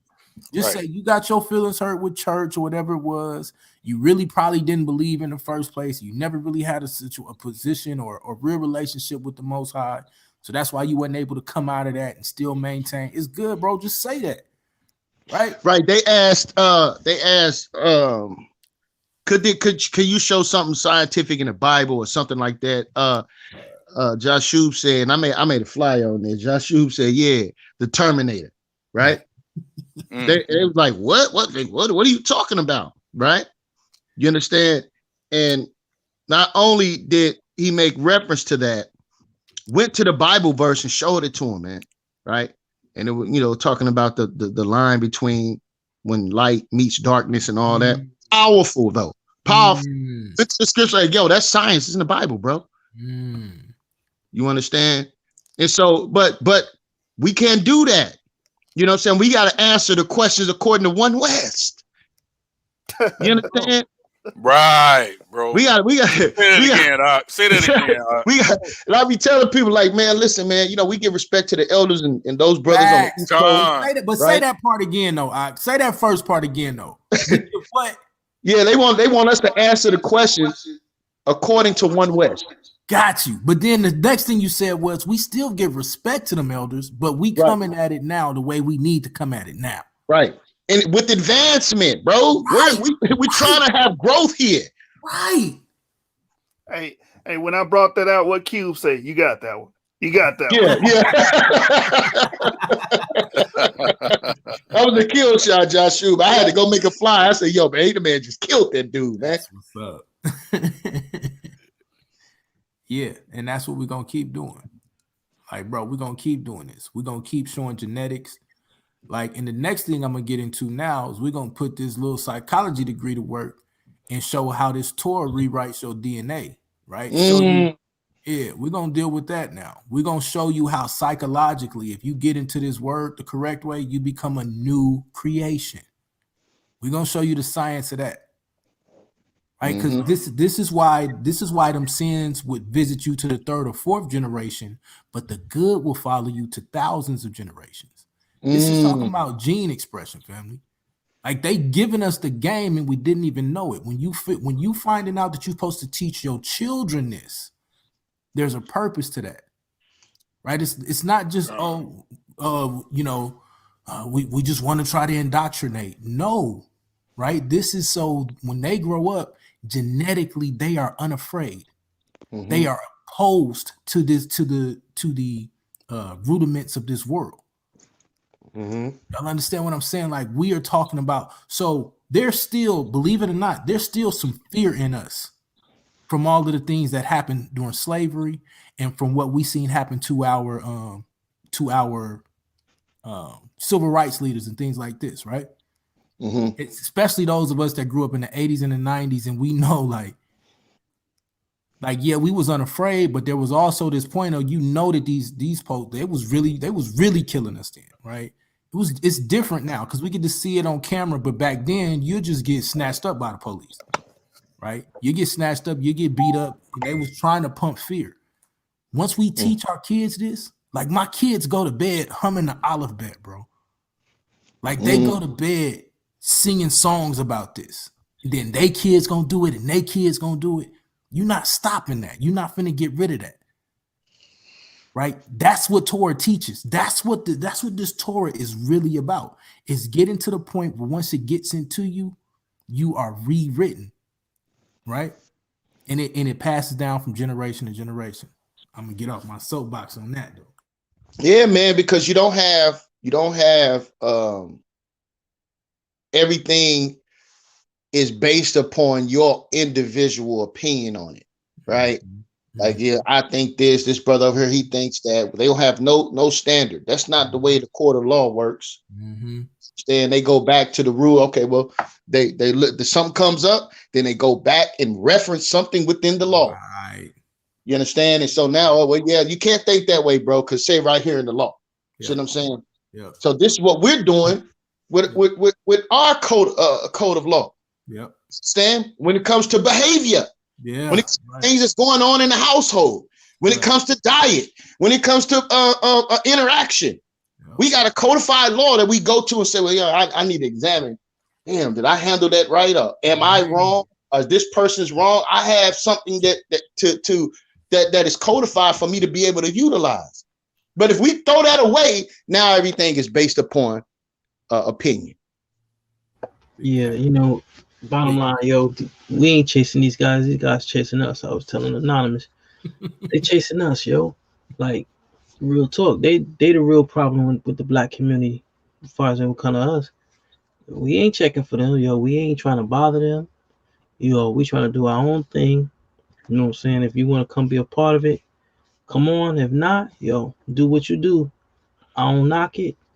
But you know what I'm saying? We trying to get our people together. You know what I'm saying? We talked to Sarnetta one time. You know what I'm saying? He was trying to figure out a way to get a division. Y'all wouldn't come help me on the Shabbat? I'm like, shoot. Torah said we could do that. Is somebody trying to come kill you? You know what I'm saying? Well, I'll put down Egypt if you put the Shabbat down. I mean, if you put the book down. I remember that night. Yeah. I was like, yo, I'm not asking you to put nothing down, bro. I'm like, yo, if you want to roll with what you got going on, that's cool. As long as you don't come over trying to disrespect my fam, you know what I'm saying, trying to take us out. You ain't got no problems with you, bro. Do your thing. Just, you won't come in my home or you won't come in my territory that I own to do that. You know what I'm saying? Thanks. And that's what we told him. And he was just looking for some kind of contention that night. And I told him that night. I told him. Remember, I was like, yo, bro, ain't you supposed to be the OG? Why are you preaching so much division? Right. That's an excellent point, man. Right. Yo, man, shout out to Truthfully Honest. Sister just came on. I didn't see you back there. You can come back on if you want to say something, man. Another powerful sister in the community. You understand? And I'm sure she wanted to show her love and support. Elder Yarah laying a smackdown on Candy Ass. Somebody caught a body tonight. Feel me? We're just gonna keep doing our thing, man. These are supposed to be the top guys, right? According to them. Right. The top guys supposed to be the top guys. The top guys suck. Man, always have. Yeah. Y'all might as well let y'all young guns do all the I was footwork. gonna say, like, give me something else, because this can't be it, bro. Like this, it's got to be more like this. That's what happens when you do echo chambers, man. Yeah, man. I mean, it's so much disinformation. These guys are very, very ignorant, and I don't say that disrespectfully. right? Like they don't understand the biblical text and the narrative.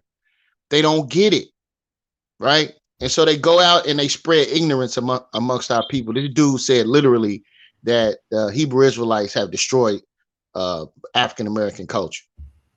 It is no benefit to African Americans. Me and Joshua did a review on the book last night, and Edith Bruder said exact opposite of what this guy said. That Hebrew Israelite culture and understanding help black people through slavery. Yep. That's a fact. Oh man.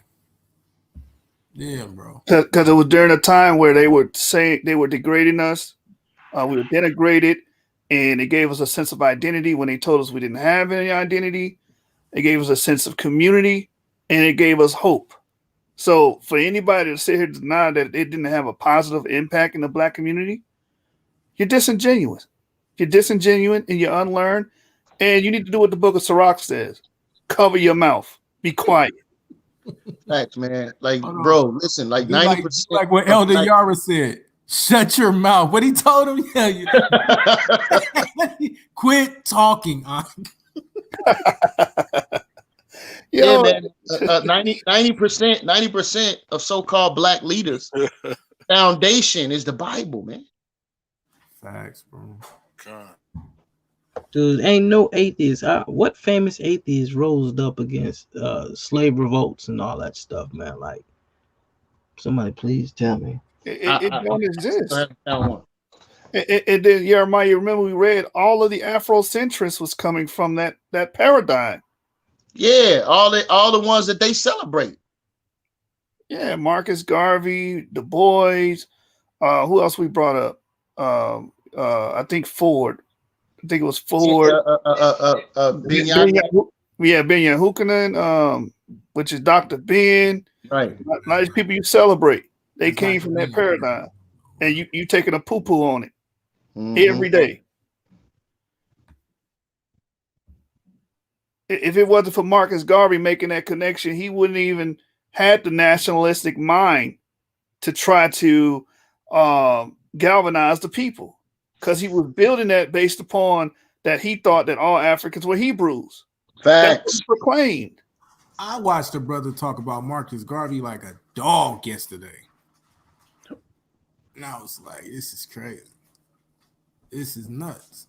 One of the greatest black leaders that galvanized men and women, changed households, right? Taught men, and those that broke from that movement went on. You understand? You got Malcolm X father and mother used to be a part of that. Malcolm X comes out of that, a branch of that. You understand? The brother that created the Black Panther Party came out of that. You understand? So I mean, this was the instrument that was used to galvanize the people to rise up against tyranny, man. Right. Even Parfit said today it was a counterculture, because the culture of that time was pretty much to degrade black people and justify our condition and our enslavement and the way they treated us. You understand? So that helped us tremendously. And even Garfield said on Bruce D, when he did the interview with Bruce D. Haynes, he said, well, if I was in those times, I would have used it. That's what he said. So how are you going to double back and then kill your own statement? That's why I be telling you, brothers, watch those with a forked tongue. These guys have a narrative to push, and they're going to force it down the throats of the people because they don't like the Bible. They don't like Israelites. That's the whole point. Yeah, man. A lot of these brothers have an agenda, man. You understand? A lot. And somebody said Garfield come from the Boule. I don't know that to be sure. You know, I don't know, but a lot of these cats went to college, right? Joined these fraternity. You understand? Secret society behavior. You understand? And they have an agenda, man. But all praises be to the Most High, God of Abraham, Isaac, and Jacob, man, that we don't give a damn what society you come from. You come out of that cave, you're going to get your ass handed to you, brother, by these Hebrews, man. right? You understand? It ain't light. You understand? It ain't sweet over here, man. And you know, I'm thankful, man, to all you brothers for your labor, because you brothers actually sit down and invest, right, in your people and actually care about the condition of our people. And so, well, you know, all you brothers do is talk this, that, and the third, man. We in these trenches out here, man. We street teaching every week. We actually in the community doing things, feeding programs, clothing programs, a multitude of things that we're doing. I don't see them doing that. Where's their program at? You not. You gonna see them talking about building up your trade line, which, look, I ain't got no problem with it, right? I can teach that. I can show you all the financial wealth tools that you want, right? That's one of the things I do. But what good is it if I'm not showing you charity and love and how to fix your mind first? Right? I show you how to get to $100,000 without fixing your mind. All you finna do is hit the jewelry store or hit the dealership and lose everything. Facts. Every Negro in America can be given $100,000, man, and we still won't have no factories, no communities built. Right? We're not cultivating land. We're not cultivating animals. We're not building our own industry. Not doing none of that. Hey, You Negroes out here, the damn buying wing stops and McDonald's, man. That's what you Negroes gonna be doing. Jeremiah, I know a book that teaches you how to build a community and how to get your finances right. I know a book.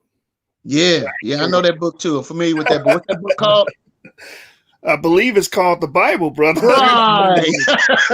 I'm very familiar with it. I've actually used it, and it has actually worked. I'm a testament to it. So right. I can actually tell you that thing worked.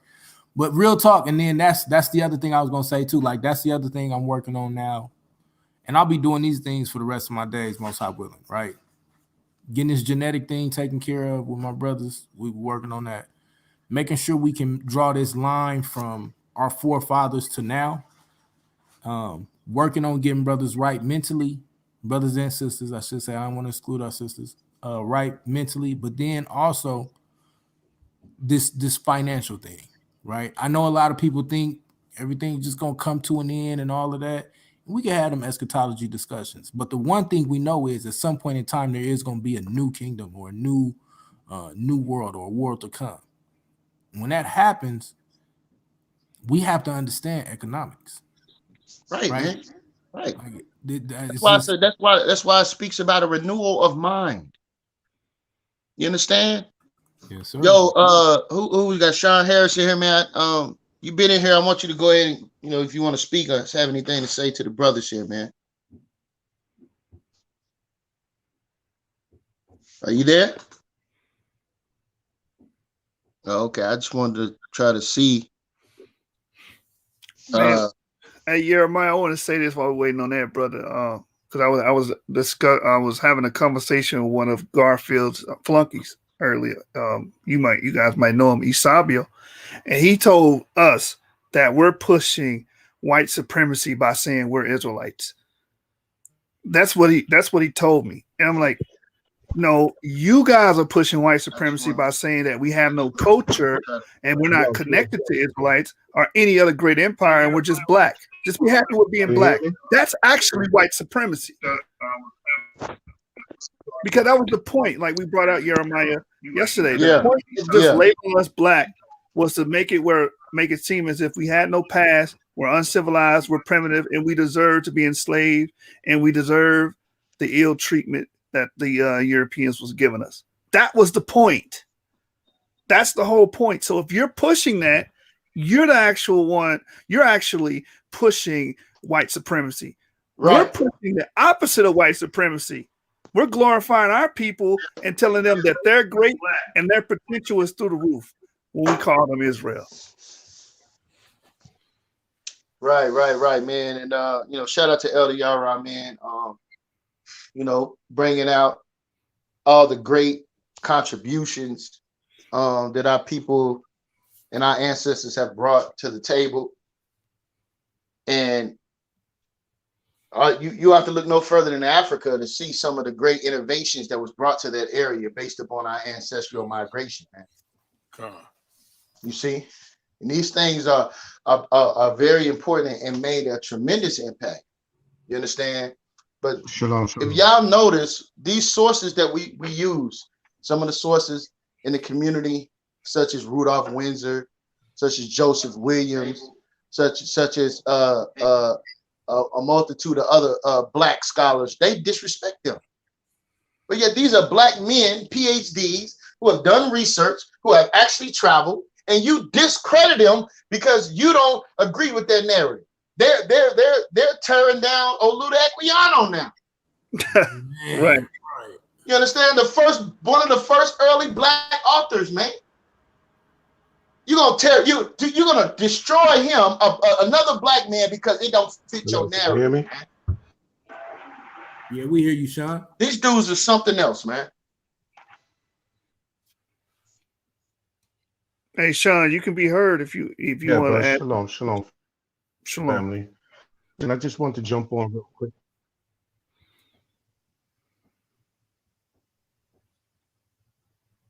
If you're speaking, can y'all hear him? No, I can't hear him. If you're speaking, you're breaking up, huh? Yeah, he breaking up pretty bad. To the community.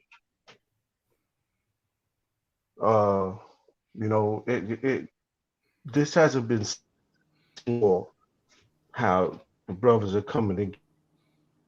He's still breaking up, right? The sky, Brother Sean, really you proud breaking of up it. real bad. Yeah, man, you gotta drop off and come right back in, man. That usually helps. Drop off and come right on back in. We give you the floor back, man. Yeah. But these are the Hold on, tactics, man. Go let ahead, me brother. say this Go real ahead. quick. Nah, I'm gonna make it real quick. Hey, Sean, I don't know if you do come back in. Hey, I appreciate your support, bro, because hey, the brother, he's a very supportive brother. Because when me and Defenders of the Way was doing some stuff, bro, you know what I'm saying? I've seen him come show support when I've been on different platforms. So I want to say I appreciate you, bro. With that, I yield. Yeah, real talk, man. Yeah, Sean is solid, bro. He show up everywhere. He be fighting for you. He the cat that's in the chat fighting for you when you don't even know it. Facts. Shout out to the brother. Right. Yeah. Hey, so real quick, Elder Yarah, as Garfield say. Shalom. You know what I'm saying? Because we talked about this and we had a different plan. You know what I mean? Yeah, we did. We had talked about something different. What made you go the route that you went with today? If you want to share the original plan, but maybe you want to say that, hold that one for later. But what made you go the route you went today? Because I wouldn't even thought to go that route, if I'm being honest. Well, I mean, if you noticed how he started the conversation, he went everywhere I went, right?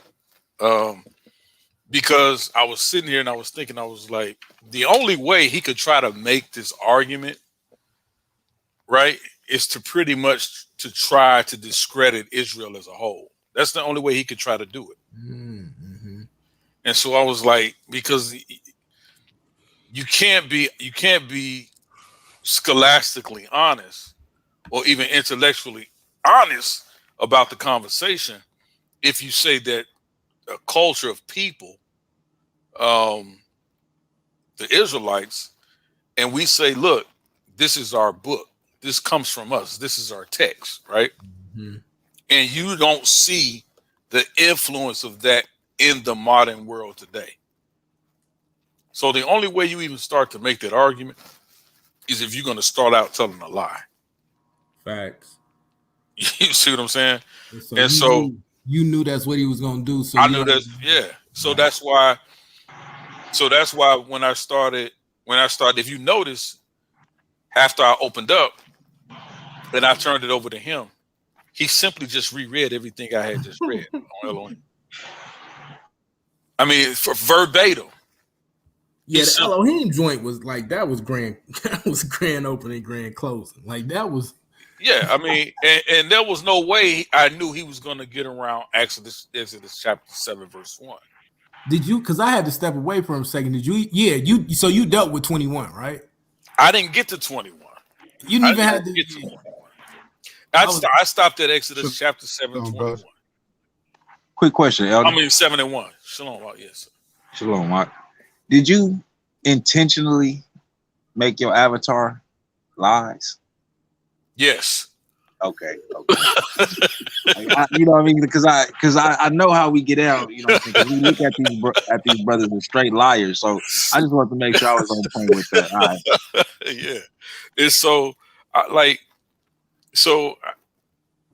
Like I said, there's really it was first of all, it was a silly debate to have, but he just wanted to have this conversation. So I was like, okay, fine, let's have a conversation, right? So you say some things, I'll say some things, and we'll see, right? Because his whole point is simply, again, to try to discredit us as a people, right? And so that's how he starts out.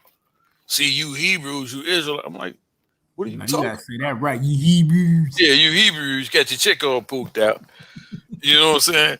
So this he wanna come at us, and I'm like, bro, like we're not doing that. But at the end of the day, like our praise to the Most High is like we did talk about something else, but he's. eh, I'm at the belief now that a lot of what we talk about in the scriptures is beyond their knowledge base. Mm-hmm. You see what I'm saying? Like the way we study this book and the way you have to study this book is at collegiate and doctorate level. Now, some people will be like, no, bro. To really understand it, to have to be able to go through the various languages, the text. We were talking the other day about the transliteration and translation, how the influx and the inference of letters and dealing with all that, dealing with the culture, how Man, you why you understand that. brought that up? I got mad. I'm muting out. Man. But it's in order to in order to really understand the truth of this book, you have to be able to engage in that. Plus, the Most High just has to reveal some things to you. They ain't got that, bro. So I don't so when I go into these debates with them, bro, I don't, man. There's nothing that I never believe there's anything that they could say that's just going to outweigh what the Most High has already laid down, right? And so it's up to us to be what? It's up to us to be apt to teach, right? So we have to be ready, man, and with not just any answer, and like y'all was saying, we got to stop just giving any answers, just for the sake of answering something. You see what I'm saying? It's okay to say, you know what, I'm cool. You know what, I don't know right now. I'll get back to you later. Or at least don't generalize everything. Or don't generalize everything. I thought that was an excellent point. Yeah. Like this, some of this stuff is just it's nuts. And just to my other brothers who do go around trying to generalize certain stuff, right? You got to understand, the more you do that, the more you putting blood on the floor that we got to come and clean up. Right? The more that stuff happens, now we got to come clean that up before we even get the information out. So, I know the brother Sean Harris back. Got something you want to bring out, brothers? Your mic? Shalom, bros. There you go. We hear you out. Shalom. Shalom. Y'all can hear me? Yep, I can hear you. Shalom, brothers. Listen, I wanted to come on real quick, and I wanted to first, like I said before, let me salute the whole panel. I want to thank y'all brothers for the fresh perspective y'all bringing to the walk. The scholarship is tremendous.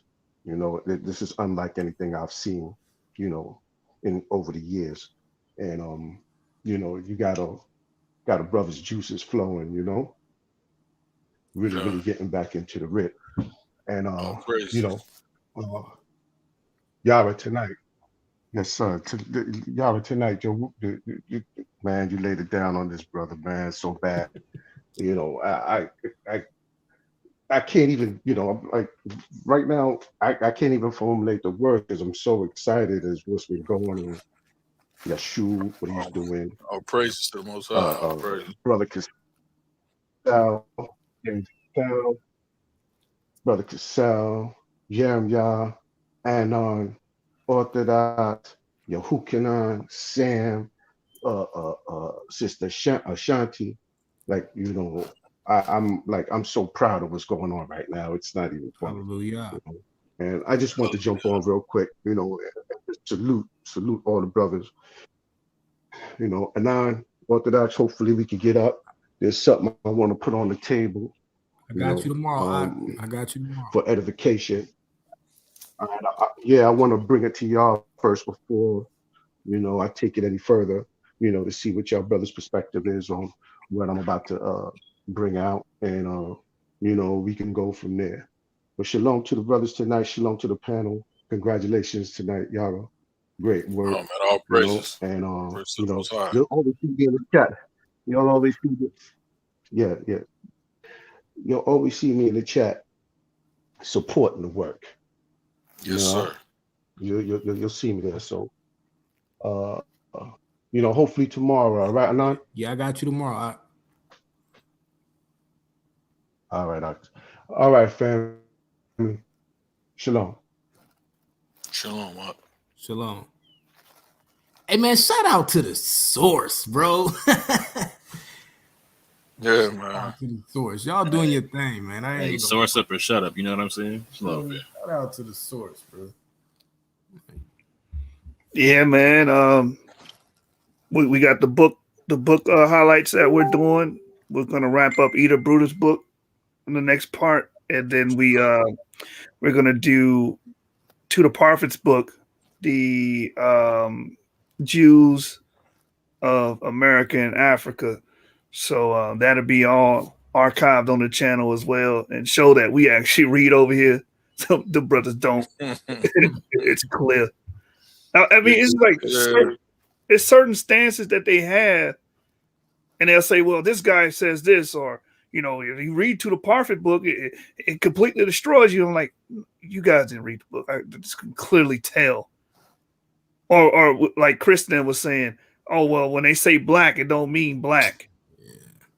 No, in To the Prophet's book and Eda Brutus' book, it says the Jews were seen to be literally black. There's no esoteric, right? You know what I'm saying? Right. Understanding of that. Right. No, I ain't gonna lie. Like you've been chopping them. You know what I'm saying? And that was the thing. I don't never want you to feel like you out here by yourself swinging. Now, I will say publicly, I need y'all to pray for me. Just pray to the Most High get my time back. Just right now, it's crazy for me. So, but you're not out here by yourself, and if it ever really just push come to shove, I mean, we just come and show up and put spiritual blood on the floor. But I ain't gonna front like you handling them, like you slapping. Yeah, we be saying, I know, like you said, we be sitting back, be like, man, your shoe going in, like, yeah, bet, let's check it out. And we be dying laughing, man. I was like, dude, be going in hard, bro. Like, you don't leave nothing on the floor. Like, yeah, you going in, brother. So hey, I got a sound clip for you. You know what I'm saying? Uh-oh. All right, good.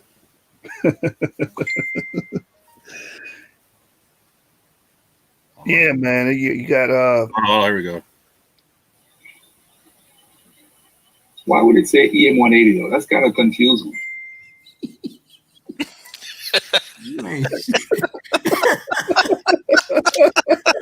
That was it. That was just a quick time.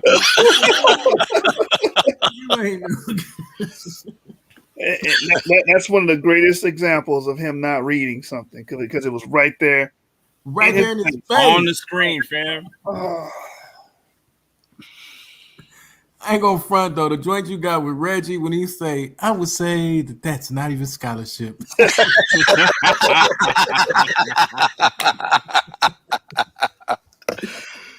that's funny, fam. So is he violating the rules of scholarship? Some would say it's not even scholarship. Damn. Hey, this is face, though. Man, bro.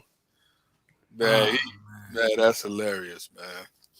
If you guys go back and watch the Tudor Parfit interview and look at Garfield's face the entire time. Yeah, man.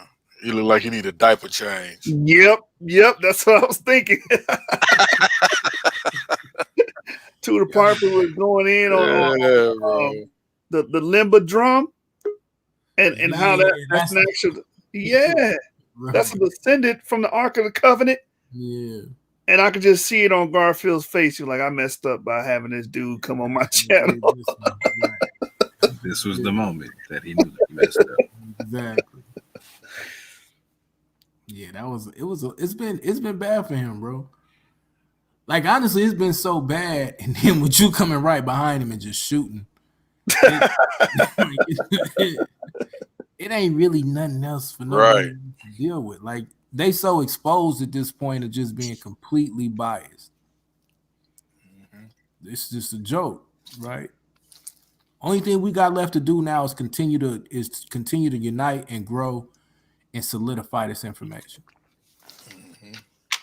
It's like I was telling Jeremiah, is we outworking them.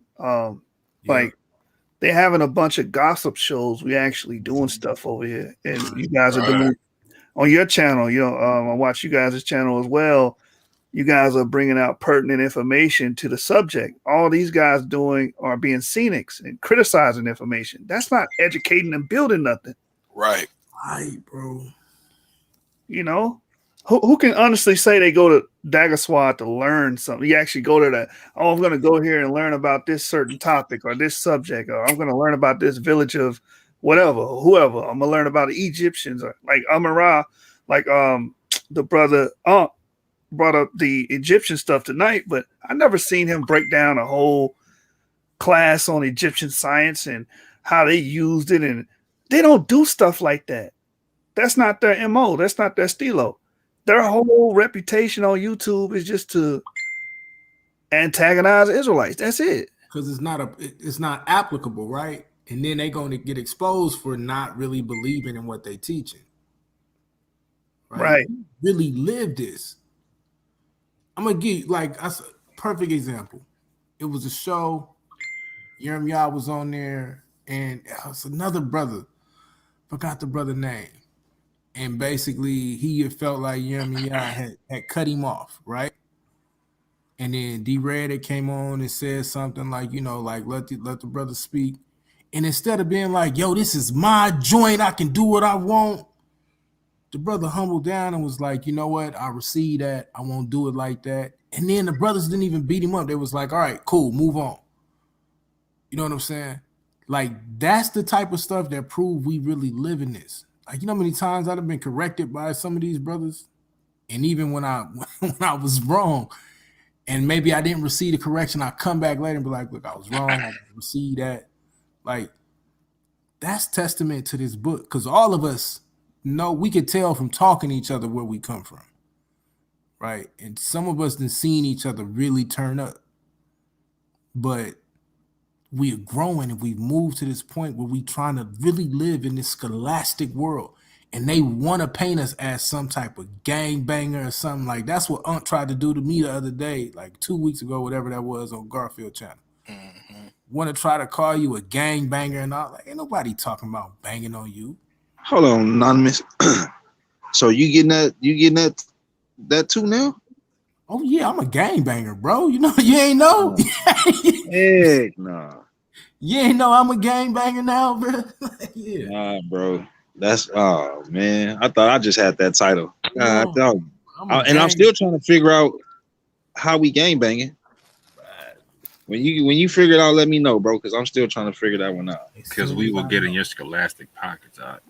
Right.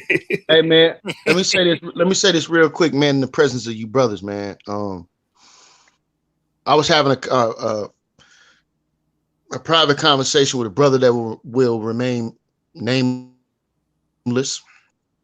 And I believe Joshua was on that conversation. This is why we credit our elders and our teachers, man, those that came before us.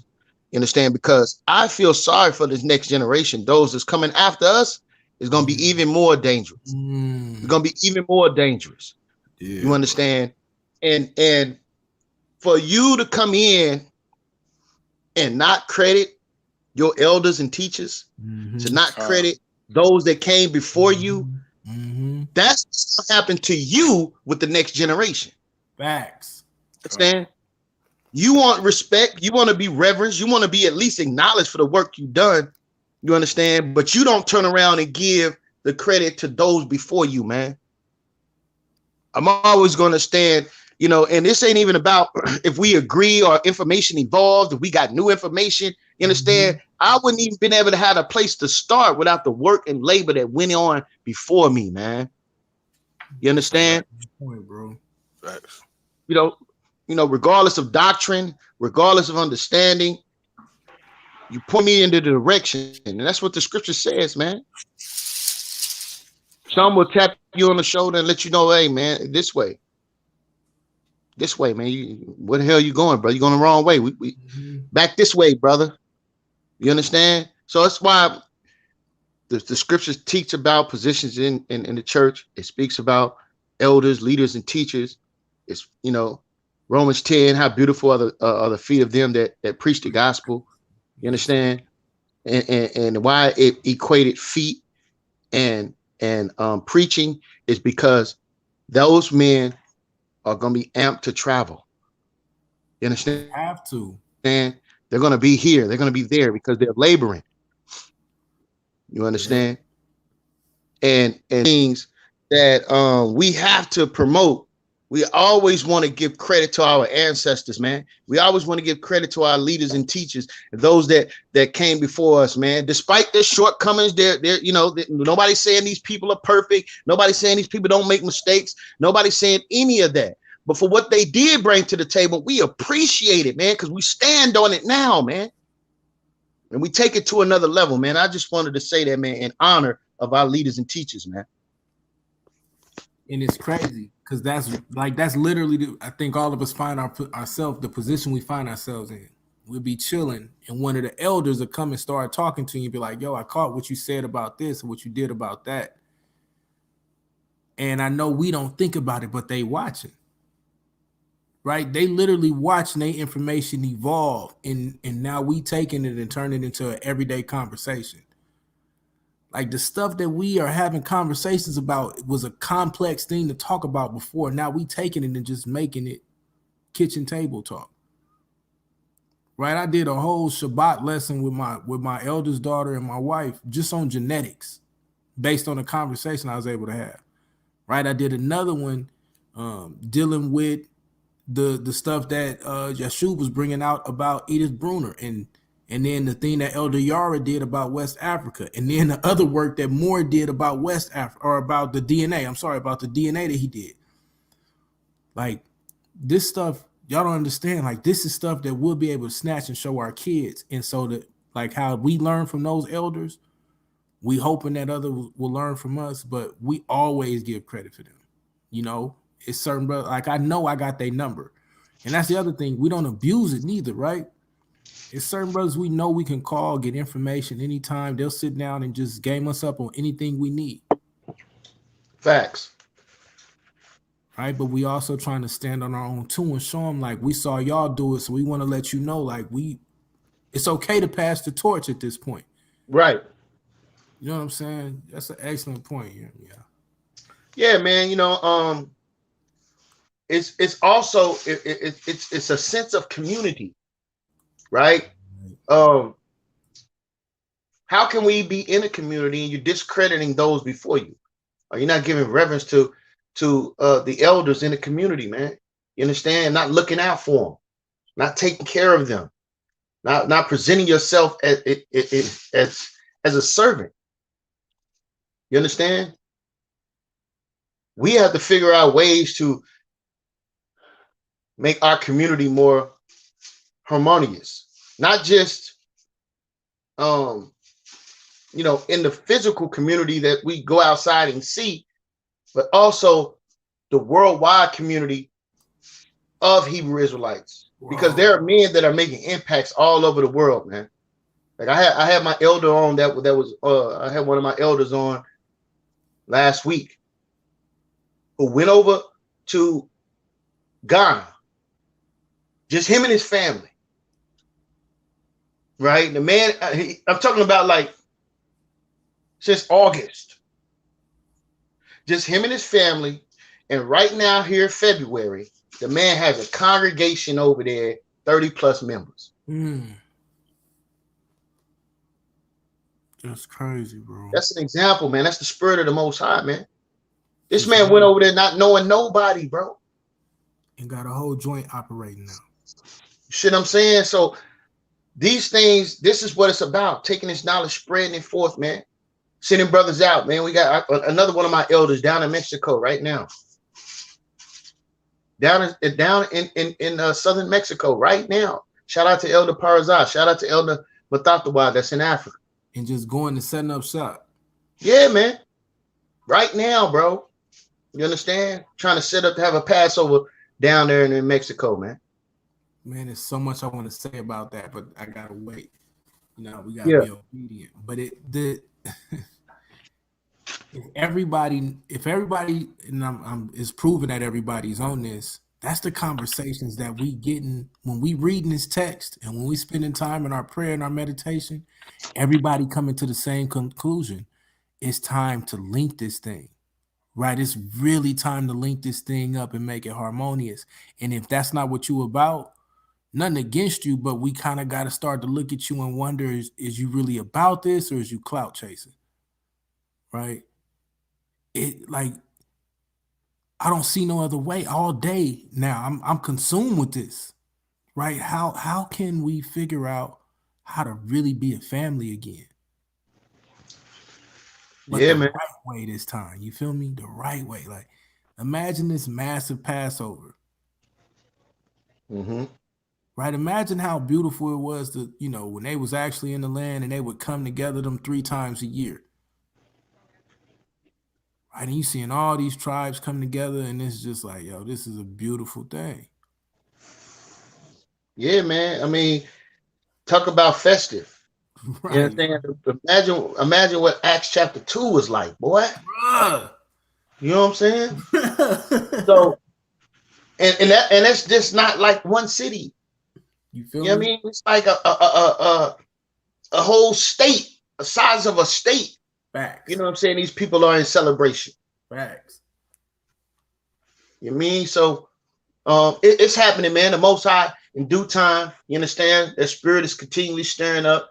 You know, we don't know when it's going to happen. We're praying fervently that we continue to you know, move and grow in the Most High. Let his work continue, man. Let his work continue. It's just wonderful, man. I just wanted to honor you, brothers, for your labor. You understand? And all those out there, man, that we're working diligently to make sure that you are able to defend this gospel to the best of your ability. You understand? You know, and I was saying this to Joshua too, man. I don't see how people try to pit science against the Bible when the Bible is a science book. Like, it's teaching you agriculture, it's teaching you astronomy, teaching you like the science of sociology in itself. If you really understand that, it's one of the most complicated sciences there are. It's teaching you how to deal with people. Bro, it's teaching you medical science. Right. It's economics, it's teaching you politics, it's teaching you all that. So I don't get when they be trying to talk about, science is better than the Bible. That don't make no damn sense. That's you can't even compare that. Science is a tool, family. It's a tool. Right. That makes the argument a false dichotomy. Exactly. I would suggest to other brothers not to take them type of debates no more neither. Like, don't take a debate STEM versus the Bible. STEM is in the Bible. Right? Why I'm gonna argue about, like, why would I even be against it? I'm talking about really building this thing up to the world. This Bible telling us to take this thing. We're supposed to subdue this thing. And people here tonight think we finna grab somebody by the neck and do something. No, we finna show you in our righteousness at this point. I'm convicted now. I want to be a better person. I want to do what this book tells me to be. I know this book telling me I can be this person now. Right? That's one of the tricks of dealing with the Hamashiach, bro, with dealing with the Messiah. It's not understanding that he was showing you what you can be. Right? Showing you that you can, you can't say that you perfect and never broke the law, but you can say you repented and came into this. Yeah, man, we had to expand our thinking. Right. We had a very minimum view on the world, man. Right. He came to magnify that, bro. Right, bro. Right. Yeah, man, it's a good feeling, bro. I ain't gonna front. It's making me feel like I ain't crazy. I know what it is. You up 1 in the morning, 2 in the morning. And you like, man, is this really? Am I really seeing this? And it's a blessing to see it right before your eyes. So, right. Because here's another crazy thing, and I'll let it go. While Elder Yarah was catching the body, Captain Tazariak was over there lightweight chopping on somebody too on their own on the dude channel. He was over there beating up on Mike Holloway. Now I may not always agree with everything Tazariak say, but that's another. Yeah, that's another brother who is at least he's out there fighting for it, right? Right. He's breaking the stereotype of them not wanting to come out and have these conversations. He left his comfortable platform and went on that brother's platform. Right. So yeah, that's the OG when it comes to debates. You know, Tazariak one of the first to do it. And Nasir Yashaville, Tazariak, really, those are the two. Yeah. So much respect. Hey man, you gotta remember, Elder Zabak, man, went in there and in 2007, back, you know what I'm saying, back in the day. Against the Nuwapians, right? Nuwapians, yeah. Yeah, I forgot about that. Yeah, he did go up there and lay the smack down on their candy ass.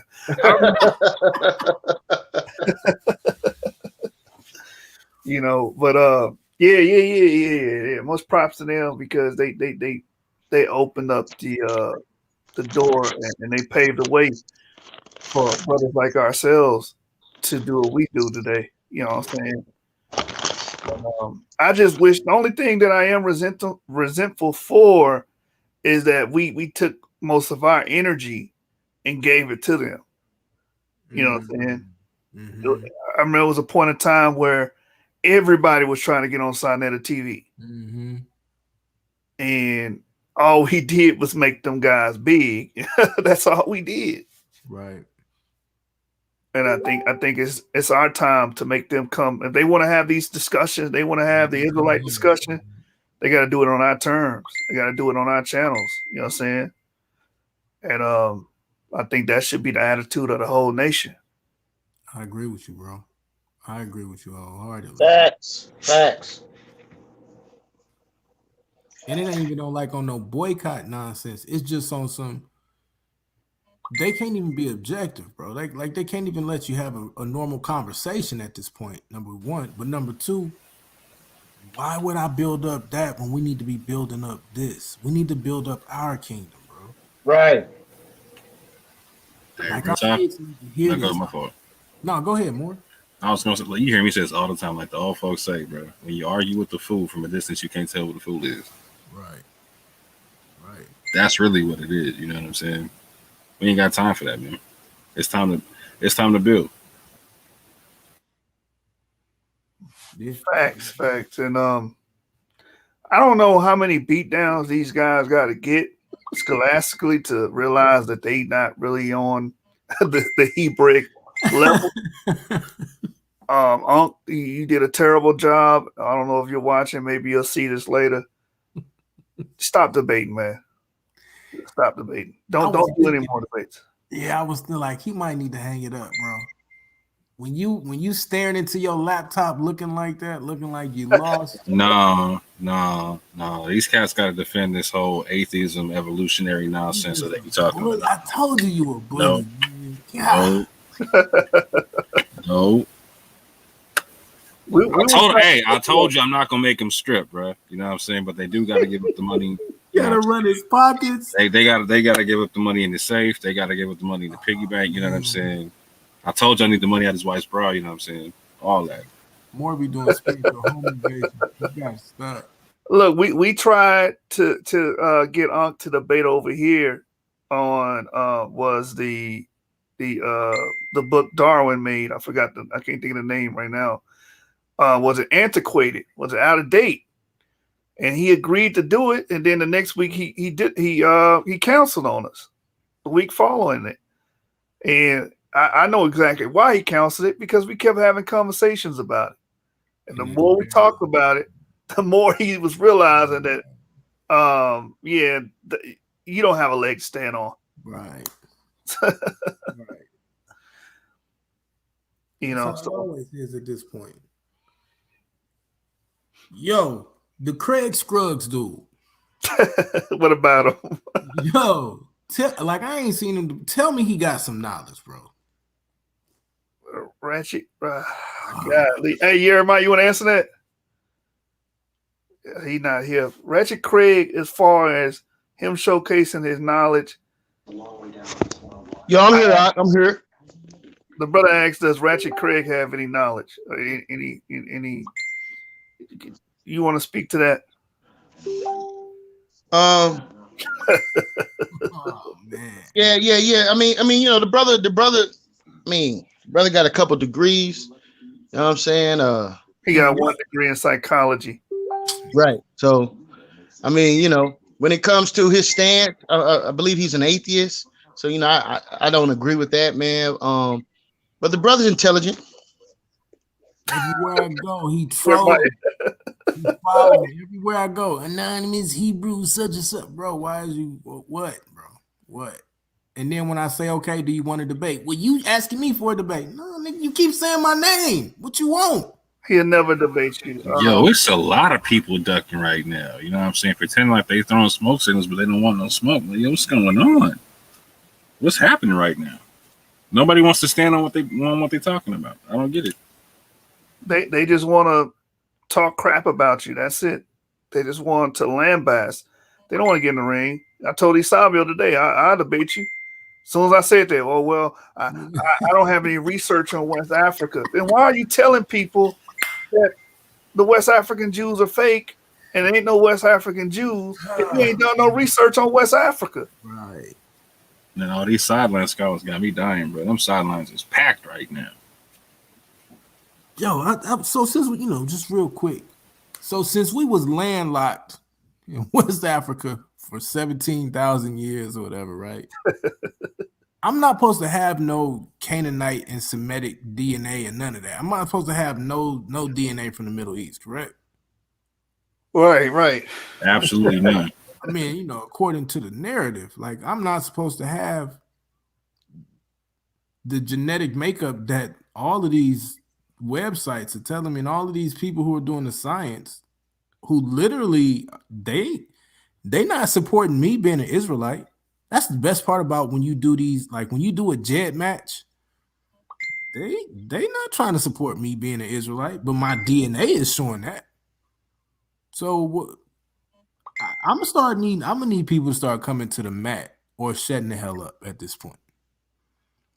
Yeah, right. Man. That's why what we say, get in the ring. Like, what if we're so wrong? Why is it so difficult to get you guys in the ring to debate the topics at hand, bro? Like, right? Like Garfield swore he was going to debate me on the Exodus. Now I'm all type of MFers and FUs and all of that. I'm glad you brought that up. Because a lot of people from his side are like, why are you talking about Garfield like that? Why do you use that type of language? I'm like, brother, do you hear how he speak to other brothers?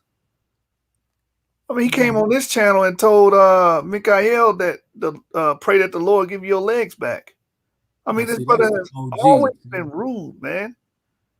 Always. The minute I fire at him, then he cry. He crying. But he calling you all out your name. And I watched you and Orthodox Moore have a peaceful dialogue with this brother. You understand? And I've been privy to these guys' back chat. They not saying, let me put it to you like this. They don't have nice words for anybody on this side in their back chats. These guys are plotting to kick us out of the community. Right. You understand? They want us to delete our channels. Rob Bourne told me this a year ago. Oh, if we debate, I want you to, and then if I win, you delete your channel. If you win, I delete my channel. I'm like, bro, you religious. I don't care if you have your channel. Right. Keep your channel. Right. That should tell you the spirit in behind these cats. You see what I'm saying? Yeah, I'm coming for him next. God, I know why you see. I want Alan Brown. Why you? I just ran him out of one of the back chats the other day. It was funny because he don't know nothing about West Africa either. He don't know nothing about West Africa. Hey, is it just me or did these cats not be knowing how to read? Not only reading comprehension, but they just can't read. No, it's both. It's both.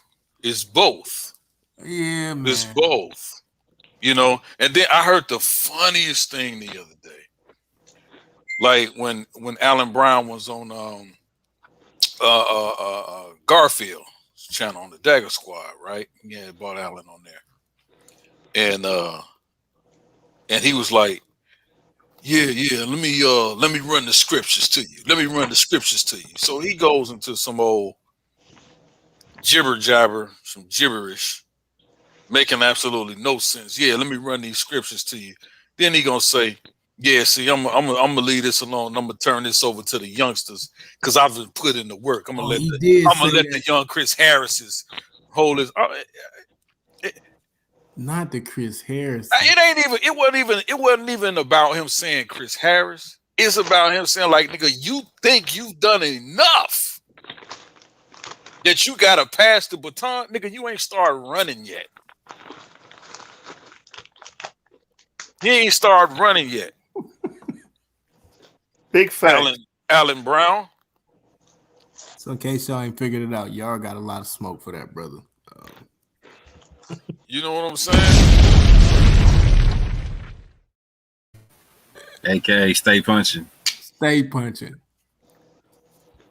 Y'all gonna find out about the elder, bro.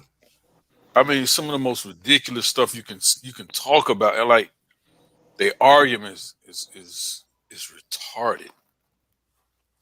Yeah. You know?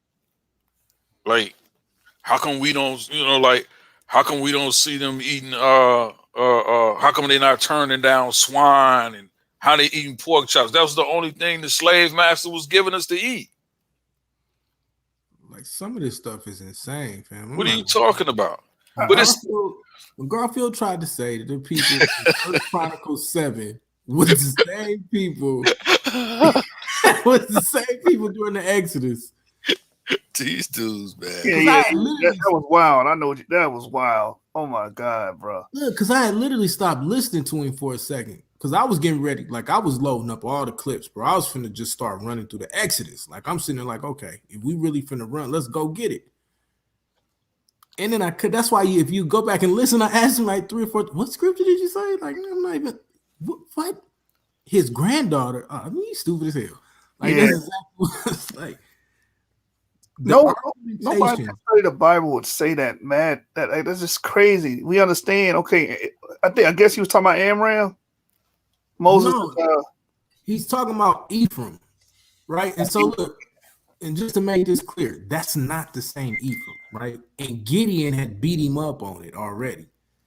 And you can tell when you go to look at the names, and when you open up and look at the definition of the names, it tells you, right, that Ephraim that is being talked about is not the same Ephraim. It's not, right? And I can prove that through the book, but I also proved it. I proved it that day when you go to Numbers, when you go to Judges, or I'm sorry, Joshua. Like it was a no-brainer. Then you can go back to Genesis and find out that they telling you, well, that generation died. So obviously we're not dealing with that same Ephraim.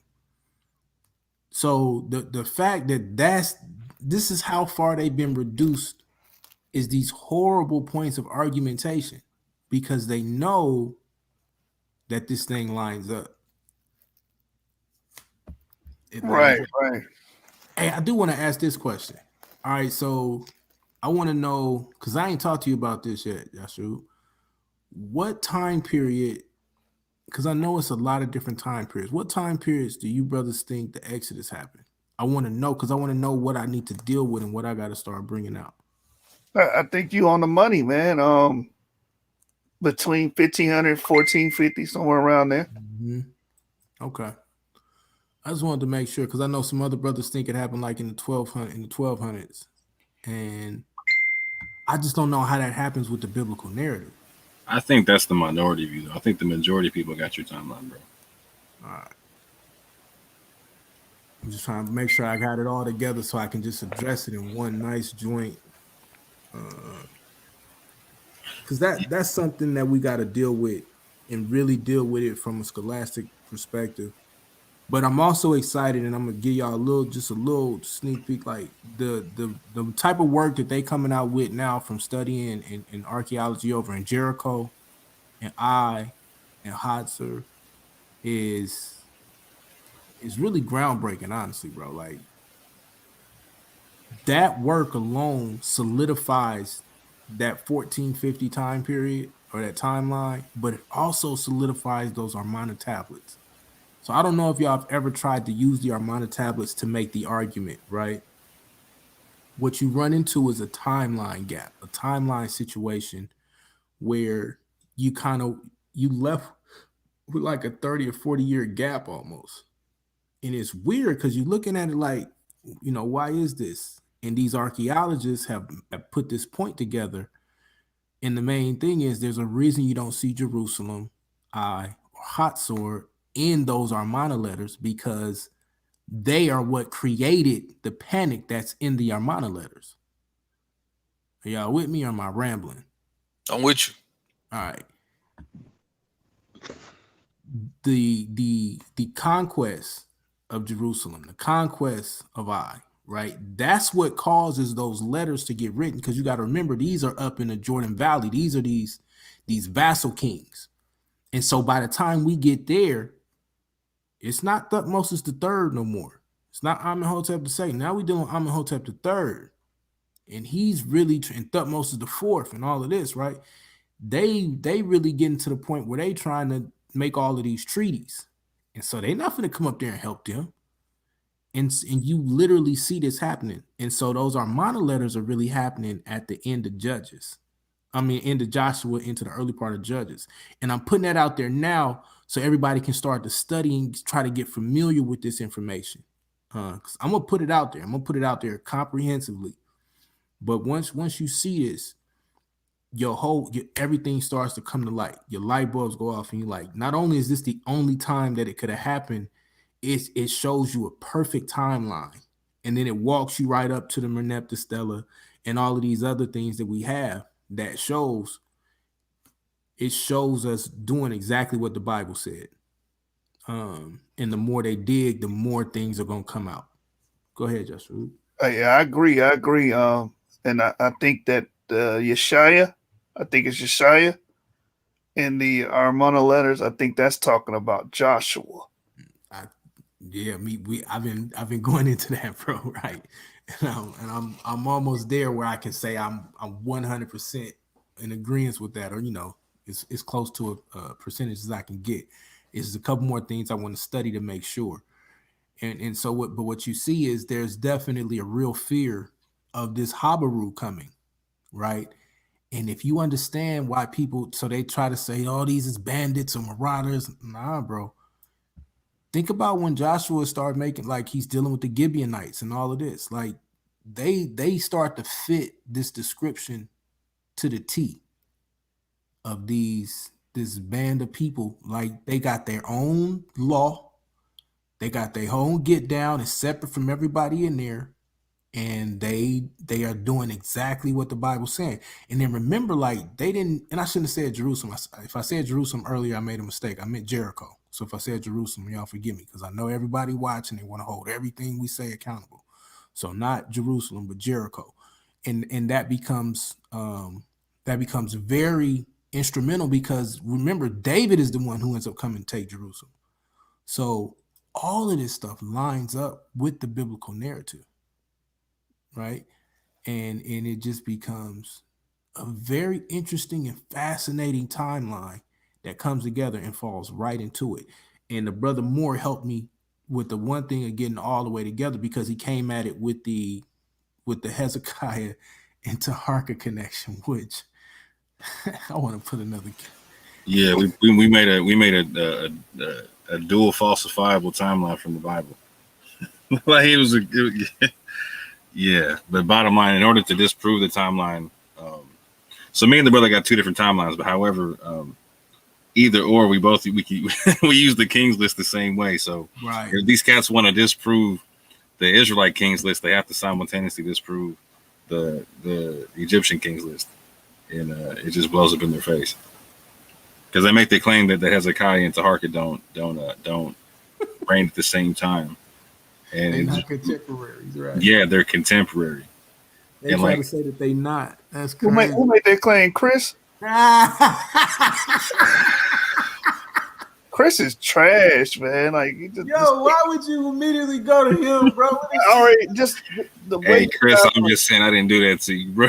I could just tell because that's how he argued. Like before we got into it, I was talking to him on the phone about certain things he said in regards to your scholarship. Word?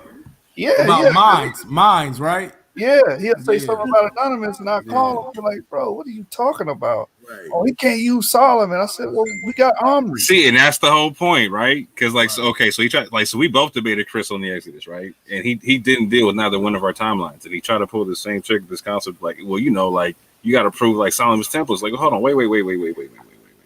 That's non sequitur, because the whole concept is the time period of Solomon's reign. So we're talking about a King's List at this juncture. It ain't got nothing to do with the temple. Exactly. So whether I can prove or disprove the King's List or disprove the temple, like you got to disprove the King's List. So like so the thing about Hezekiah is, like, first of all, like you have to hark at Hezekiah being mentioned in the Bible, but we got Hezekiah's seals, right? So are you trying to tell me like because when all this fails, they like to say, oh, y'all never existed. Okay, are you saying Hezekiah wasn't there? Like so if Hezekiah is there and he matches up with Taharka and whatnot, and they're contemporary.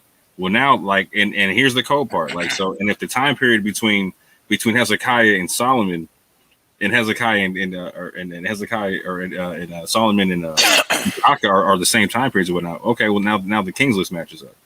So if the King's List matches up, all right, cool. That whole Solomon's temple, they don't even, bro, it don't matter. You got to show me how the King's List don't match up, because the people we can prove are right where they should be in time in relation to the rest of the kings on the list. Right. Facts. Right. Facts, and that's why I told him on the phone. I said, we got Omri, we got his children. I ain't even beat up on and brought out the Omri thing yet. You know what I'm saying? Like, that's right. Real deep cut. But the funny thing is, this brother loved to go around behind the scenes, just always on me, always on my scholarship. And I'm like, but you haven't discredited or disproved any of it. All you want to do is talk about the Philistines. You gotta ask yourself. They don't even address your argument. They just dismiss it. That's not addressing it. Dismissing it, that's not scholarship. Right. We saw that tonight with Ankh, trying to dismiss Augustine. No, you got to address it. You got to prove and demonstrate it's false, not just say it's false. Right. Hand waving is appropriate at hello and goodbye, not during debates. Facts.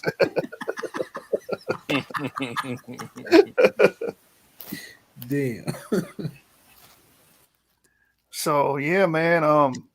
But on the point of the Habaru, you brought up the Habaru.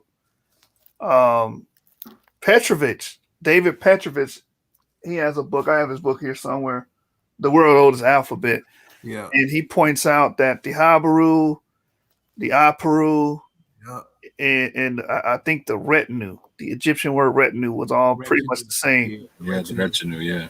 Mm-hmm. Yeah. And the Amu was close. It was also like they was using these things interchangeably. And if you notice that, so there's a conversation I had with Chris and Garfield at the same time. The same night we did the DNA debate, we had a conversation about the Exodus, right? That was the first time. And where they both got quiet was when you started to say, so are you telling me that the Habaru is just one tribe of people? That the Shasu would just be one tribe of people, the Amu, the Aparu, right? This is an amalgamated word that these Egyptians had to describe everybody that was coming in from the Levant, right? So even when we deal with the Habaru now, especially in Armada letters, it starts to become more clear how it's identifying it. And like you said, Petrovich's work, and they say, oh, we can debunk Petrovich. You might be able to attack some of his linguistics. I don't know, maybe. But what you can't attack is these timelines that we have, everything popping up the way that we have it, and then all the rest of the scholars who are bringing in everything else, right? If it was just only I'm standing on Petrovich, which, if I'm honest with you, like you might find one or two quotes from me on Petrovich. Now, when I get to the Jacob time period, Joseph time period, we do go into Petrovich's work some. But when you get to the time of the Exodus, when you get to the time of the wanderings, to the time of the Canaanite conquest, time of the judges, all the way into the time of Saul and them, like it's hardcore scholarship and real archaeology it's nothing else to talk about. Bro, they still digging at Pyramses, bro. I mean, average. And they gonna be. I mean, Goshen. I mean, right. You stupid. Yeah, and that's another thing. Don't let nobody ever tell you that Avaris or Pyramses is an anachronism again. Never let nobody tell you that. Right? It's not.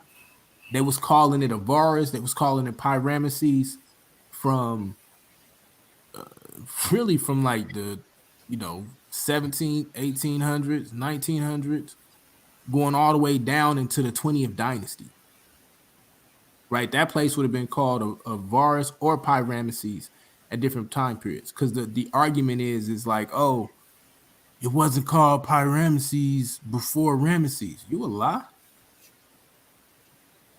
right? It's called Avaris. It's called, and honestly, the coldest part is it's Avaris really all the way into the 20th dynasty, but it's also Pyramses. Like, you got to understand, like, that Ramesses name is like, this city had several different names, right?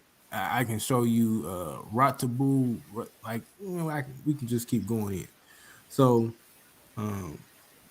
yeah, most high willing, I get that information out to everybody this week. But like I said, y'all pray for me to get my time back, man. Like, it's nuts right now. Yeah, most high willing, we'll be doing a show breaking down a whole bunch of nice stuff about the Exodus and why it was an actual factual event and not just some mythological concept, and what goes behind the event and whatnot. Right. Which will leave an interesting question that has been unanswered for an extremely long time. They ain't got no answer for that though, bro. It's just a simple question, though, you know what I'm saying? Because like either the Ipuwer papyrus or the Akhmos stele is the Egyptian record of the Thera eruption, one or the other, right? Now, you see how the brother just went into what he was saying? He didn't like try to leave it suspenseful, like, oh, we just you see what I'm saying? Like, no cliffhanger. Right. Nah, here's what it is. Like, look, and that's real. How do you explain the Thera eruption from an Egyptian standpoint? Yeah, what's the Egyptian narrative on the Thera eruption? That's all we want to know. Because we'll give you the Israelite perspective from Egypt. Facts, bro. Like, we talking about the biggest event in that time period. This is what, top 3 ever in terms of volcanoes. Single-handedly destroyed the Minoan civilization in that area, which is another cut. I'm trying to help y'all. You understand what I'm saying? The Minoan culture, and when it disappears and all of this, is a huge indicator of why you're gonna get hurt on these conversations, right? Now we moving beyond just having a little 10-minute, because the brother also didn't want to give me no real time to debate it, right? Now we moving beyond a 10-minute here, 15-minute there. No, now we just gonna do a straight class. Yeah, not gonna break it down. Yeah, right. And So that's just, that's really what I want to get into, and hopefully I'll be able to either do it here or simulcast, do it here and debate talk for you, something like that. We'll work it out. Because that's right. No, I would say don't. The greatest create. I tell you how I tell everybody, don't put that stuff in your body, man. Yeah. But we will say Garfield and Dagger Swat, you guys do it. To the neck, man. Damn, man. I'm not gonna tell no one what they should do with their body, but I'm gonna tell you right now. I'm not a doctor, but I'm definitely not taking the vaccine. You know what? That's the best way I should say it. You're right. I was irresponsible. Nah, don't put that in your body. Yeah, man. I'm definitely not condoning that at all, man. Do your research and see what's in it. Find out if it's lawful. You understand me? And it's too many horror stories, man, of things that has happened to people, white people, that's taking this vaccination, man, and just do your research, man. Don't take nobody's word for it. Seed in your field, not to cut you, brother, but if you can't plant the double seed in your field, right? How can you take a recombinatory DNA vaccine? Because wouldn't that be having two seeds in your body, basically? Or is that just me? Yeah, no, I get it. Yeah, facts. 100. Like it's I'm just telling you, I'm not doing it. My family don't even talk about it. No, don't do it, right? Yeah, man. So when you start talking about the concerns, well, I'm gonna lose my job, and my job is pressuring me. This, that, and the third. Man, we gotta learn how to disconnect from the matrix, man. For real. Big. We gotta learn how to do the one thing you Negroes don't want to do, and that's farming. Man, you understand? And start transitioning your mind into what real labor and what real work is. Like you showing up to work in your damn slippers and your damn suit and tie at work every damn day. That ain't no work. Go ahead, brother. It's lucky. You said slippers. Yes. When you brought up farmers, it reminded me of what Ankh said during the debate. He tried to throw shade on the Israelites by saying, "Oh, they were farmers and they had goats," and as if that's a slight. Listen, the people that brought in farming, there's something called Neolithic Revolution. Yes, sir. Now you're going so. People that brought in farming and agriculture are the people that ushered in civilization. I hear Natufians coming on. I hear Natufian in your. I hear some Natufian talk. Come on, man. They still saying this stuff, man. Still acting as if that's a slight on the Israelites. That's points against the Israelites. No, that's points for the Israelites, brother. What the hell wrong with you? It sure is, man, because that was something that was brought into Africa, right, on a high level. You see what I'm saying? But again, yeah, man. I mean, tough times ahead for those that are relying upon the system. If you're relying on the system, yeah, you're gonna be in trouble, man, because they're gonna try to force this on you. That's facts. And so you got to learn how to start making preparations, man. Hey, look, right? Let me say this. I'm not to cut you, bro. Because I don't know if I ever get to say it again. Listen, it's tax season, family. Right? I know a lot of y'all. You're gonna get a decent little tax return, right? Take some of that money, put it away, or if you really got enough savvy or understanding, you can find you a nice little piece of property, right? It depends on where you are in the country. Find your nice little piece of property. You need to put a nice down payment, or you might be able to find something you can own it out and clear, right? Free and clear. Or you can piece up with your brother. Now we talking about your ability to unify with your brother. You can unify with some like-minded believers. Y'all get your little piece of land that you got paid off. It don't got to be a whole bunch of acres neither, right? Like think about right now, the average house sits on a quarter acre, right? Well, depending on where you are in the country, right? Like in the South, it's a little more. But like in most of the cities, especially, the average house is sitting on a quarter acre, right? You could piece up with your brethren, go get you a piece of land, Worst case scenario, you get you a little, a 10 if you had to, but you get you a little mobile home or something, get out there and start farming. You got your own land and you slowly build up from there, right? Do not take for granted this last little time that the Most High is granting you to work, right? And to get some money, put it away, do whatever you have to do. Because like the brother said, like I've been doing this in my backyard. Now, praise Most High, I got a decent sized yard, but like this is like my trial run for when we really get land and we gonna do what we gonna do, right? Got chickens back there, got a garden back there, been out there, brothers laugh at me 6:30 like clockwork, gotta go put the chickens up, right? First thing in the morning, gotta go let the chickens out, right? That is a part of the deal. Now, I'm not saying that you got to get chickens. Some people don't like chickens, whatever it's going to be. But you can get you some goats, you can get you some lamb. You can, worst case scenario, brother, learn how to put some seeds in the ground and grow something, right? Facts. Worst case scenario, even if you in an apartment, you can get you a little patio garden, right? You can do an indoor garden, right? But figure out how to put some food in the ground so you can get comfortable with it. That's not something that you want to be figuring out when push come to shove. Right? You coming into the springtime. Now is the best time to read up and learn about it because you'll be moving right into the perfect time. Just put your little garden out there. Get you some tomatoes or whatever it is that you eat. Getting used to that. I cannot stress to you enough how essential that's going to be moving forward. Even if nothing else ever happens, like let's say it just this is the worst that it was gonna be. We crazy, right? Say the worst this was gonna be. You still need to have that skill.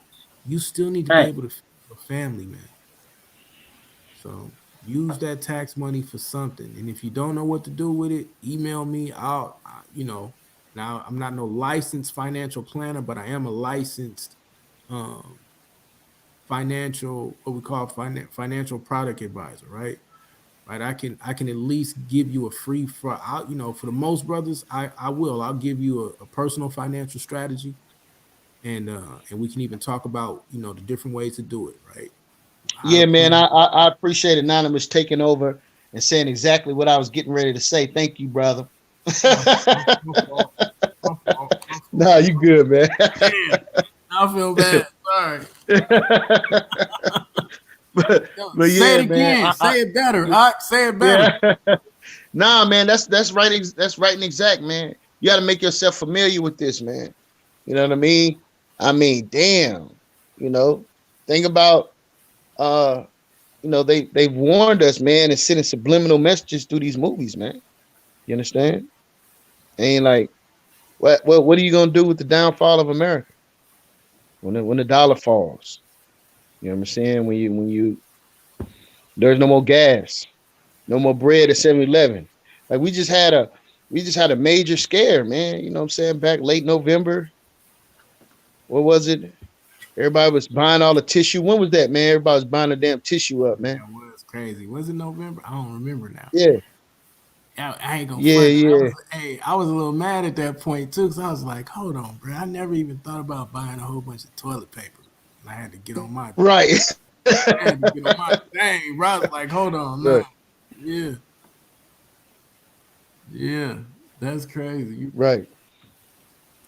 That's another discussion I want to have. And man, look.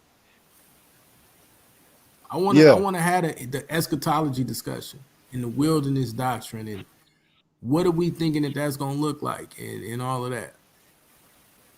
Like we need to have that conversation. I think we need to have it solidified amongst all of us what it's going to look like. Is it Mad Max Beyond Thunderdome? Is it Divergent? Right?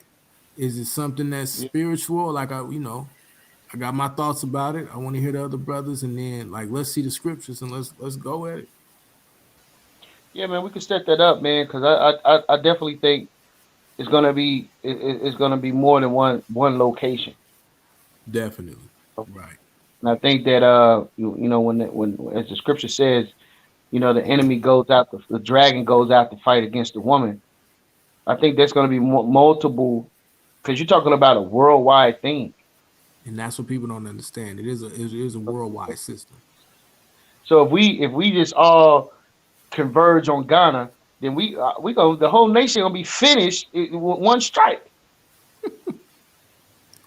But You know I what I'm mean, saying? it can't happen like that because the scriptures talk about how we gonna get picked up from everywhere, Mm-hmm. right? And so, Hey man, the ships of Tarshish, Isaiah 60, man. yes, sir. Isaiah 6. Hey, listen, if y'all really want to get a good understanding, honestly, the whole book of Isaiah is amazing, right? But Right. Isaiah 60 through 66, like, will change your mind. It will change your life, brother. Like, and Yo, so, man, hey Anonymous. Matt So Real told me oh that no, Isaiah 60 and 18 already happened. shut up. Oh no. Hey, you gotta yo, man, love yo, So man, Real, bro. read that for me. Read that for me I real got quick. you. I'm pulling it. Hey, you know I'm pulling it up, right? Yo, but I said, really, dude? Really? It's like, yo, this is amazing. No, look, hey, look. I see the moon outside right now, bro. I mean, like, I don't understand what you mean. This already happened. We can go ahead and read that for the people. 18 and 19, man. This Isaiah 60, 18 and 19. Yo, he is wild for this. Violence shall no more be heard in thy land, wasting nor destruction within thy borders. But thou shalt call thy walls salvation, and thy gates praise. Right. 19. The sun shall be no more, and no more thy light by day. Neither for brightness shall the moon give light unto thee. But the Lord shall be unto thee an everlasting light, and thy God thy glory. All So, yeah, go ahead, man. Respond to that, Hey, man. look, now look, because I don't, you know what I'm saying? I know everybody got their own beliefs. We got to bring it. Whether you think this literal, spiritual, whatever, you got to admit this ain't happened. It right. definitely ain't happened physically. Right. We know for a fact it ain't happened physically. But even if you want to say this spiritually, right? You telling me right now the Most High is our everlasting light right now? Right. Even if that's spiritual, you mean to tell me everybody's looking and operating off of that right now? Facts, bro. And not only that, the war part, 18. Like 18 is the real cut, though. What you mean violence shall no more be hurt? Bro, it's violent everywhere. Right. What you mean, bro? Hey, you know what I be saying about Matt, bro? Like, you know what they say, like, God got a plan for his life. Like, I don't know what else to say about that dude. Matt or argue, like, he'll talk in circles. You know, I done dealt with that brother for a minute back on Debate Talk for you. I don't think he a bad brother, but he definitely will come and dominate the conversation, though. Yeah, and dude's long-winded as hell, man. That's my brother, man. I like man. You know what I'm saying? But that man said what I Isaiah. don't, what I I'm finna go really get some seriously have mangoes. a problem with is his ambition on destroying Israelites. Like not Wow. physically, you know what I'm saying? Not physically, but like every time you speak, it's against some type of Israelite doctrine. That's an excellent point. I don't understand it. You know what I'm saying? I let the brother come on just the other day and do a whole show. You know what I'm saying? Because we unbiased here at the source, man. Like, brother, it's nothing that you going to bring forth that's going to shake my foundation, brother. Nothing. Nothing at all, bro. You know what I'm saying? So I'm working on a rebuttal to that, man. Most I will. I should be having that done by tomorrow. But Now I gotta go back and watch that. I watched a little bit of it. Like I said, my time is nuts right now. But I got to watch. Look, I didn't know he said the joint about. I wanted to read it in the language. I wanted to like look at it and see like maybe it's something I'm missing. Yo, he wild, man. He's yeah, super. man. But he didn't even say that. But his presentation the other day was there's no scriptural evidence for Israelite gathering. The gathering is going to be the church. Man, that is the epitome of replacement theology. Bro. Oh. Yeah, that's what get me angry. I ain't go front. You know what I'm Like, saying? So Like, I mean, How do you again, some of the tactics, you know what I'm saying, of those that came before us, man. You know, like I street teach, bro. Like, you know what I'm saying? I'm on the corners. Mm-hmm.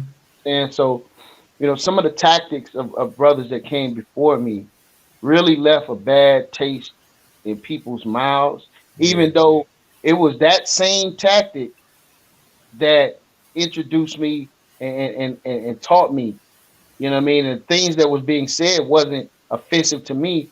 You know, I was saying the praise of those things, man.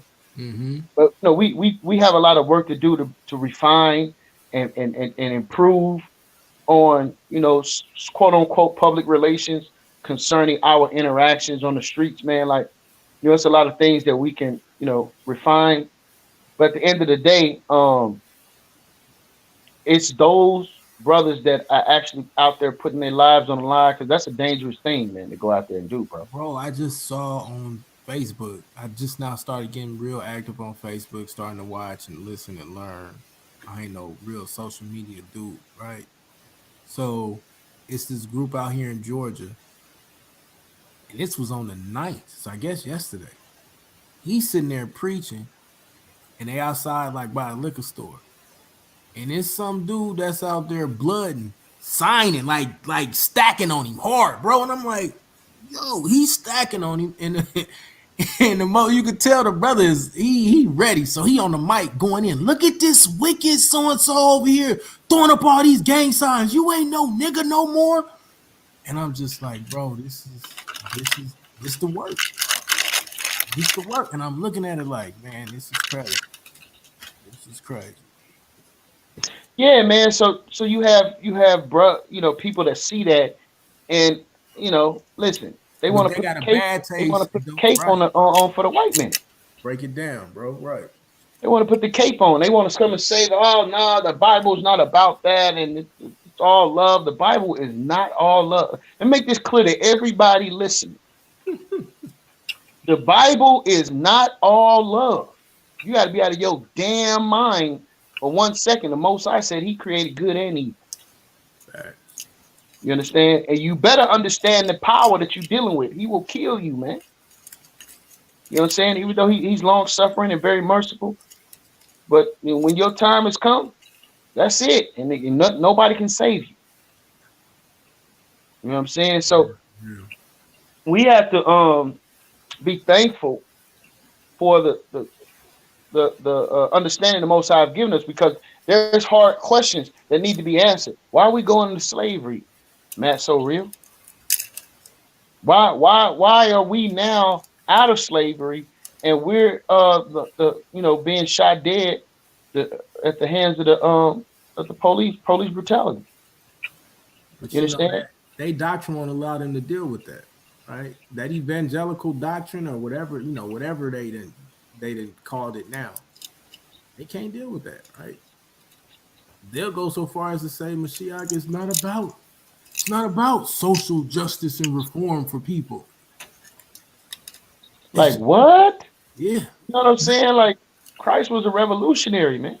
Facts. Facts. You Facts. understand? And he was smart enough to operate in the system because he was born in oppression. Right. You know, so yeah, I'm gonna be dealing with that, man, going point for point on that and dissecting everything, because there was a whole bunch of things that was left out, and I'm gonna go in it, man. Most High will, man. I want to see that though. But I gotta go back and listen to him. I'm not gonna front like he never ceases to amaze me. Hey, hey, that brother's resolve. I would give him this, bro. You could stomp him out in the spirit. Well, you know, I'm just gonna tell you that I don't do it. It didn't happen like this cat, man. Ah, man. Hey, I got love for y'all. If that's what y'all do. Oh, okay. All right. All right. Shout out to the source, doggone it. I want to talk to you about this street preaching too, man. Like Yeah. I want to you talking what I want to talk. We got to bring a different perspective to that. You feel what I'm saying? Did the brother go? No, I'm still here. Whoever that background noise was. Oh, it just cut out. Yeah, I agree. We got to bring a different point of view to that. Like, people got to be able to see it's not all this. And even when it's yelling back and forth or whatever, really that's y'all kind of responding or defending yourself at different times. Mm-hmm. Right. Like I said, this brother sitting there really like banging on him, bro. Like, I'm like, bruh. Yeah, man. And then, another thing is, anytime a so-called black man shows himself to be a man, it's threatening to other people. Right. And we're not dealing with that type of spirit, man. We're working to try to build up men to be men. You understand? Warriors in the spirit, man. Facts. And it's a fine line, man, when you get out there and now you're just, attacking women and bees and MFs all over the place. Like, those things need to be improved on. Facts. You understand? So I'm not here to want to say we're doing everything correct, because a lot of these brothers don't have teachers, bro. They've never been taught how to street teach. They watch videos and they go out and they try to emulate that. Nah. You understand? So, we're working to set up. You got to have a license to do that according to the nation of Israel. Hey, yeah, that's the other thing. Y'all had a brother on here. Y'all did something about a calendar, right? Yeah. Elder Farazah. And this, so we got a whole council that's strictly dealing with the calendar. Yeah. See, that we need to know this as a people, bro. Like, cause he's talking right and exact, basically how we got two different calendars that we dealing with in the nation. Mm-hmm. Right, that's the type of stuff that we gotta get out to the fort. That's a beautiful thing. I would have never knew that. You feel what I'm saying? Yeah, man. We're working hand in hand with the Masharah Yasha'Allah, which just simply means government of Israel. So we have different departments: Office of Accountability, right? Office of Enforcement, Office of Diaspora, office. Different departments, and brothers are facilitating those roles. So we definitely need brothers like yourself to get involved, man. Hit me up, man, and I'll definitely put you in contact with the elders. We have meetings every week. You understand? We're talking about, how we can make an impact. You know what I'm saying? Certain social justices that we're working on, domestic violence protocols. You understand? Like, we're doing things that steps that we can take, creating track records of brothers' behavior. You understand? Regards to setting brothers up. They make a mistake, setting them up to get counseling, their wife, their children. You understand? Like, really making an impact, going into the number one problem in the Israelite community is the family structure and marriage. Man, bro. Right. You know what I'm saying? So you want to create the systems, get skilled people in these departments that people can be referred to, so people can get help no matter what city they in. You know what I'm saying? So Hey, yo, peace, brothers. I just came by to drop off some stuff to you gentlemen. See you in the back chat, right? Who's that talking? They sound far away. Is that Lance? Yeah, this Lance. I can't barely hear you. Yeah, this Hey, Lance. Yeah. Your microphone is low. Can you hear me? We can hear you, but it's like low. How about now? That's better. Hey, Anonymous, Lance was on that show, man. Joshua, Lance was on there with me, man. When I jumped on that godless hour. Oh, you jumped on the ungodly hour? Yeah. Yeah, it's definitely the godless hour. Yo, those my exact words, man. The question was, when will these black Hebrew Israelites get their land back, or something to that sort, right? And I asked the brother, why are you asking a spiritual question that requires a spiritual answer that you're just going to simply reject? That don't make no sense to me. Yeah. And then he went into talking about, well, I'm an atheist, and my daughter's an atheist, and he went and read Deuteronomy 4, something about killing. If anybody comes speaking of exhorting another god, you should stone them. You understand? Yeah, man, because this is what you brothers are gonna do. Before we get there, we have to be empowered. You don't believe that we would ever be empowered. So why are you concerned with the step after the point that you said never is gonna happen? Because he got to discredit it before he starts. I'm gonna tell you where that conversation started. It started on Judah Nat Zara's channel, right on Judah Nat's channel. So we was on Judah channel, and there was some brothers on there that they was getting at this one. So basically, Judah was teaching that the Messiah was teaching the law, right? So then the other brothers in the chat was eating this one cat up. So I just jumped on to help, and we cleared it up. All praise the Most High. We cleared it up. We showed a lot of a good truth, and then Cube jumped on, and that's what happened. It turned into somehow it morphed into that. It morphed into that your God tells you to stone anybody. I said, bro, ain't nobody telling you that you got to live in the Commonwealth of Israel. Like even if we was talking about we was in charge or whatever, right? Right. Bye. Right. what you mean, bro? Like, you know what I'm saying? Like, but you not finna come around. What the scripture said, you going around secretly trying to entice. Yeah, that's gonna get you hit up. That's where you're gonna get hit. And I'm not gonna shy away from that and tell nobody, like, bro, don't deal with us then. You already don't like us. Go do your own thing. You talking about, well, Zeus is popping in Athens, then go to Athens, my dude.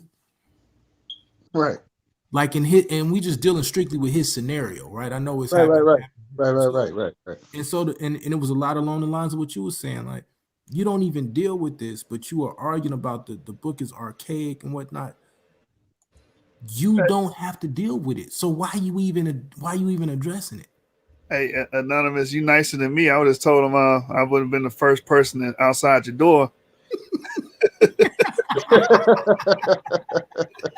Couple stones in my hand, man. I be trying to tell these brothers, like, I be trying to get them to see it a different way. Like, yeah, now don't get it twisted, bro. And I talked to Moore and Yarah about this.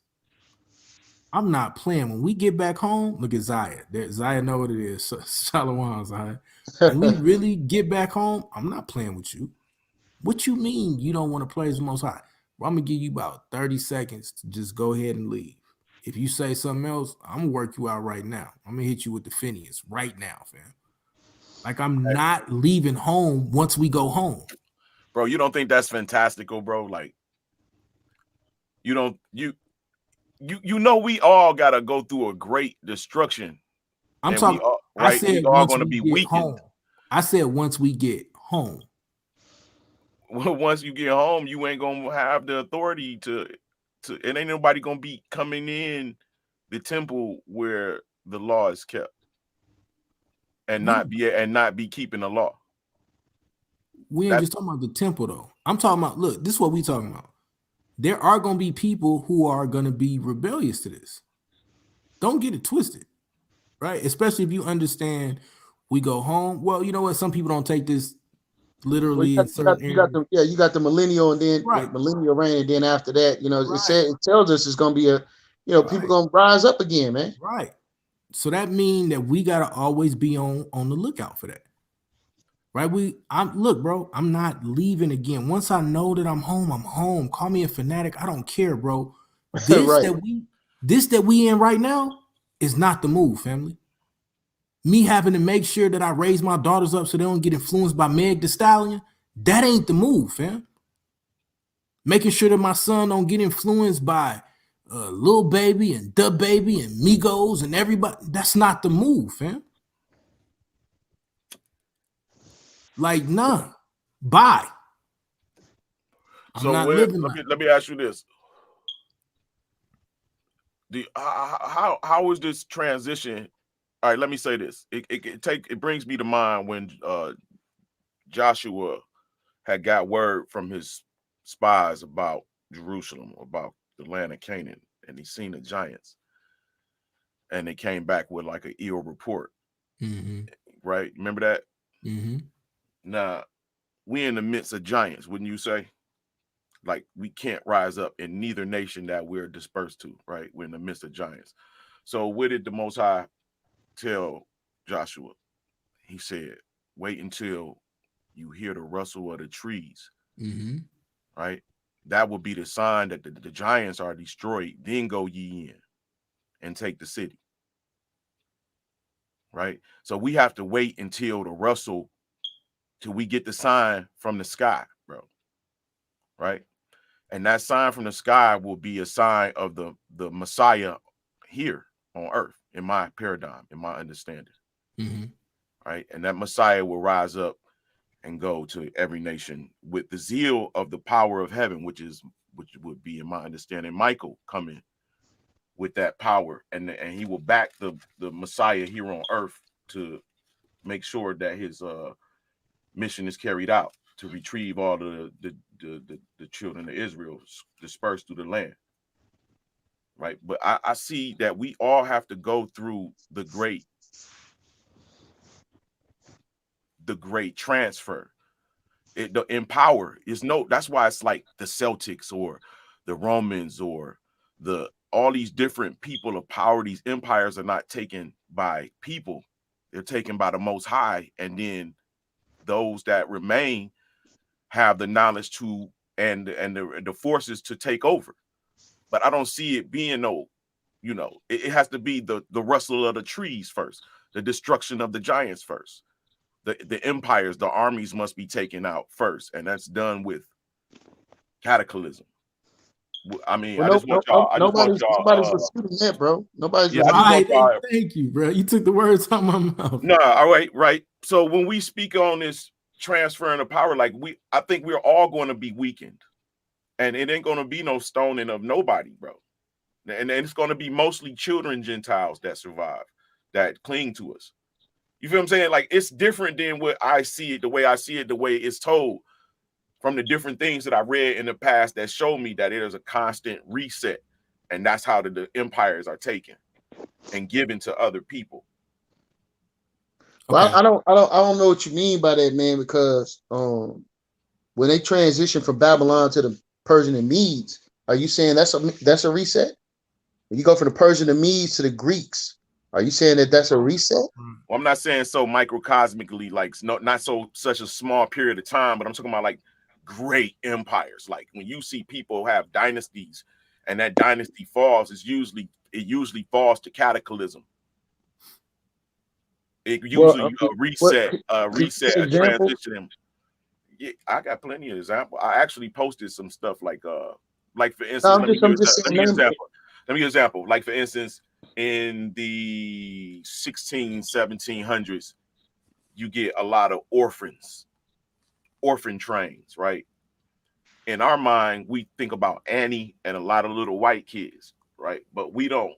If you don't go do the history, you will see that those orphans are like a lot of little black kids being taken to different parts of America and the Caribbeans. But we thinking they're grown men all the time, grown women and men.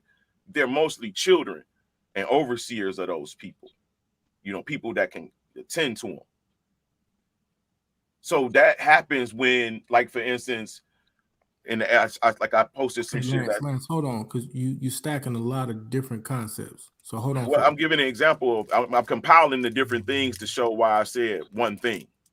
Yeah, because I'm trying to see the great reset. You said that from Babylon to the Persian and Medes, that's just a small one, but you just gave an example of a bigger one than that. Well, no, like I was going into it. Like I said, like in the 1800s, you found Egypt being dug out of the sand, 50 feet under the sand in the 1800s. How did that sand get there, and how long was it there? You feel what I'm saying? It was something that occurred that caused that people to migrate to different parts of the earth. The Mediterranean overflowed. It caused the sand to come in from the sea into the inland, and it covered that. All of that was underwater, right? So the transition from those people. What about the Celtics to the Romans? The great earthquake that happened that caused great cataclysms like volcano eruptions and tsunamis and like that whole area. So then now people just come in and just walk onto the sea, slay who's left, and take over the land. Like it's something that happens like that in every, even with America, even with the Europeans fleeing their plagues and their earthquakes and floods and things of that nature coming to America. So you're saying these are bigger events than Babylon transition into Persia and the Medes transition into the Greeks. You're saying what you're talking about is bigger than those transitions? I think that those things are like those examples that you gave are kind of like consolidated into a few rulers, but it was more rulers in between. All right, hold up. Hey, before we do all of that, all right, look, so because I want you skip to a whole nother point, because you move from us being in the land to the process of how we get into the land. All right.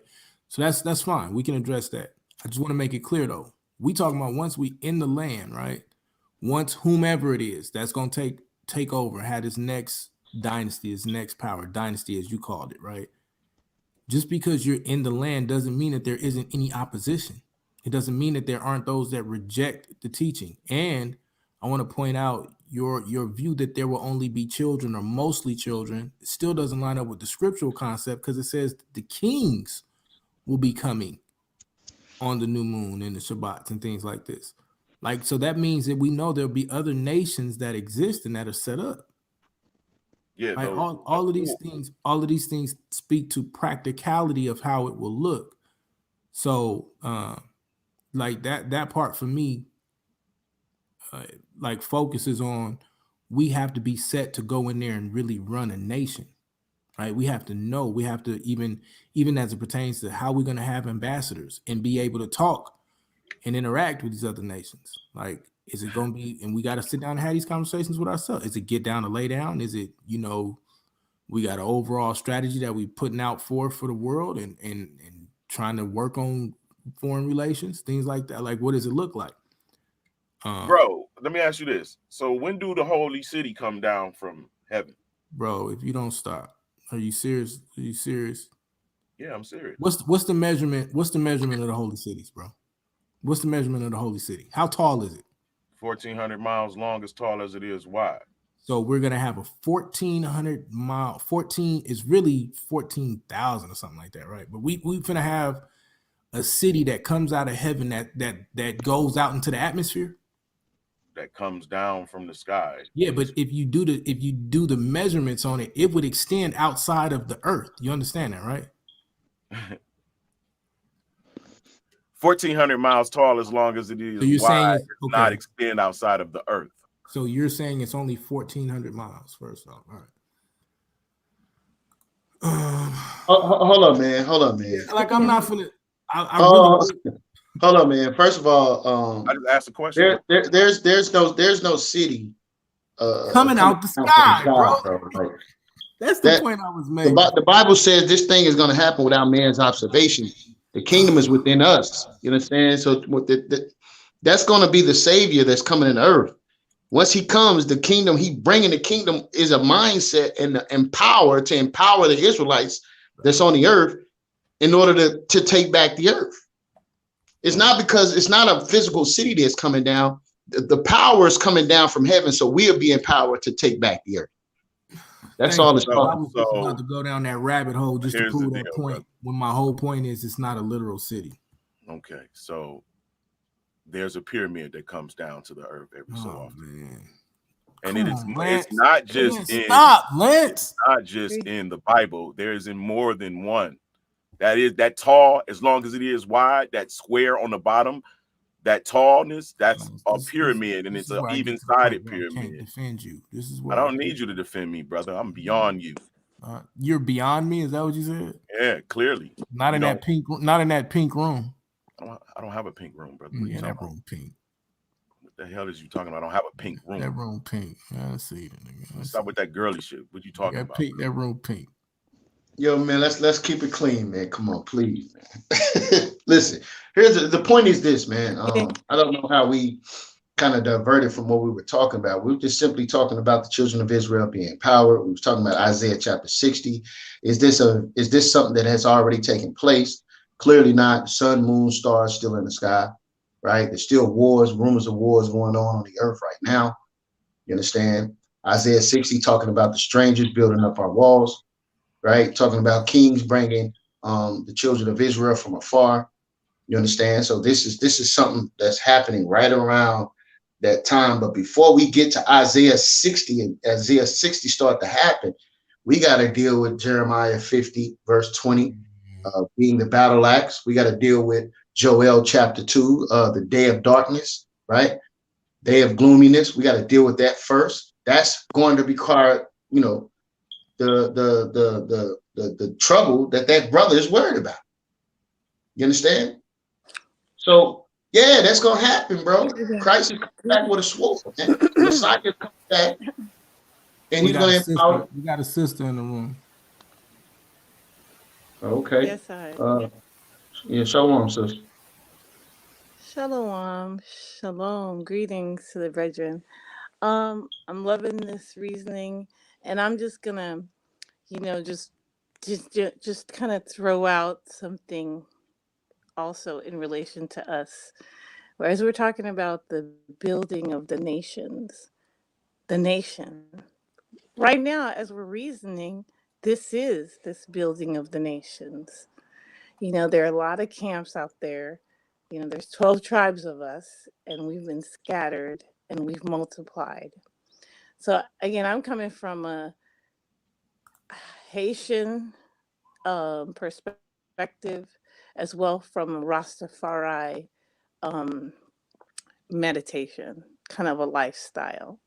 So just as we look at the Old Testament, we've had the separation between please correct me if I'm wrong, but the house of Israel and the house of David. So we've always had that, whether we're at home in Jerusalem, aka Africa, Egypt. We've always had those separations. The Most High has always given us the autonomy as the 12 tribes to rock our flags, rock our colors, express ourselves in our own 12 tribes patriarch way, even though we're still connected to Jacob and Abraham and Isaac. And at the same time, we have problems with our brother Esau. Now, from the book of Jubilees, Esau and Jacob promised their mother that they would squash it. Now, I know Esau has given us so much trouble, so much problems. Like we all know, we got a brother, a sister, a cousin, an auntie who is a hot mess in the family. But sometimes they're a hot mess when you need somebody to mash up something. That family comes through. So we have to also be in compassion with Esau. But like the scripture says, Esau's time and Jacob's time, this is going to be a smooth transition. So right now we are coming to that smooth transition. So I'm just going to throw a scenario out there because we all understand that the book is both literal and it's also poetic because we're artists. The Most High has put that visual in us. That's why we still run the world, or the world is running us through our ways of expression that the Most High Yahweh has given us. So, in looking at Jacob's trouble, I'm just going to throw this scenario out. Again, I'm coming from a Rastafari perspective, so just wants you to keep your eyes, your mind, and heart open, and then let the Holy Spirit work as it works. If, first of all, let's go on the transatlantic trade. Okay. There are various waves that a lot of us as Hebrew members were kidnapped and captured and brought to the quote unquote new Americas. The first crack wave was, hey, let's get them all, the kings, priests, noblemen, engineers, everybody, let's get them out there and carry them way beyond into the Caribbean, whether it was in Hispaniola, aka Haiti, or Cuba, or whatever. Let's get these ones out of the way. Second, let's get these kids. It's just like what's happening right now with Trump era and these missing Mexican kids. You know what I'm saying? So they scattered us in the first wave. We're talking 1500s. Then there's a second wave, 1700s, 1800s, and a third wave. So somehow, through waves, our ancestors have been scattered throughout not only the Americas, but throughout the global continent, the world, Asia, and all that. We're not going on that. But now we're in this present time.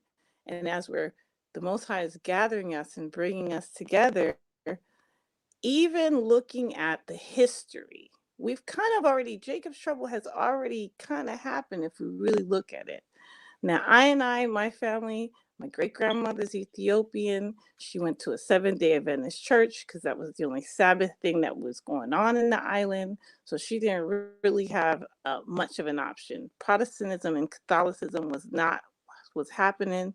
There was no synagogue, and it was super secret with her family and the communities that happened to be in the merchant class or the merchant in the water areas in Haiti. So I'm just talking about these cryptic Jews that are in the island. Okay, that's a whole nother point. All right, but back to the point. In terms of all of us have been scattered. David has always had beef like that, right? We've always had, House of David, Judah, and Levi, and then everybody else like doing their own thing. Let's fast forward and look at World War I and World War II. And I'm just putting out there in terms of the Lion of the tribe of Judah, Haile Selassie. Whether ones believe it or not, it's written in the books. That's the name, and either the man is crazy or Ethiopia is completely delusional, or there is some truth to that Solomon and Makeda story, because even the Western world had to recognize and call him that. A lot of the things that happened, if we look at World War II happened initially, and this is what history will not tell you, whitewash history. It happened because Italy, Rome, or Edom, or whatever, tried to take Ethiopia as, in this neo-colonialism war. And they named an emperor Emmanuel and all kind of bogusness. So long story short, Ethiopia is the only non-colonized country in Africa. It did the history, it fought the war, it basically, His Majesty Haile Selassie shut down the League of Nations. And from that, he was one of the charter people who started what we currently call the United Nations. Now, what the United Nations is now is not what it was initially. Also, His Majesty helped start the African Union, the organization African AOU, which again is not what it was, looks like now, what it looked like then. So I'm just saying, from Israel perspective as a kingdom, I think it's okay if no one sees his Haile Selassie as, okay, he's my king, I'm gonna bow down to him. No, some of us do. Some of us say, okay, we honor him, we don't worship him. We know he's not Jesus Christ. We know he's not the Most High Yah. No, but we recognize that, he is sent by Yah. He's the Mashiach of Yah, and he's the root of David, point blank and simple. So I say that to say that there are instruments out there in the UN, within our own societies, whether it's finances, educational, academic, to start creating our own societies and getting the hell out of Babylon, because the fight is not physical, it's mental. That fight, if we really look at it, has already happened with World War II. Since World War II, a lot of things have been opening up. The human rights, His Majesty was very much a part of writing the Charter for Human Rights, international human rights and sovereignty. So there's a lot of instruments that we as the 12 tribes should and could utilize together, not regardless of what camp meaning what flag we want to go under. Because some of us are an amalgamation of various tribes. So we got to get up out of that because they had us scattered and mixed up. And praise God that there's still remnants of us. Of course, there's some Gentiles in the blood and blah, blah, blah. But we know in the Old Testament, there was Moabites. Thank you, Ruth. Thank you, the other sister in Jericho. You know what I'm saying? So we can't, it's all in the true development. So even as we're sitting, we are building that nation and collaborating. Even in our Rastafari community, we have debates. There's some people who are like, burn Bible, Bible the white man thing. And there's some people who are like, oh, we're super metaphysical or super blah, blah, blah, blah. And then there's some of us who are Rastafari, Bible thumping, Old Testament, New Testament, Yeshua HaMashiach, Jubilees along with, and we're made fun of. We are, it's like, y'all funny.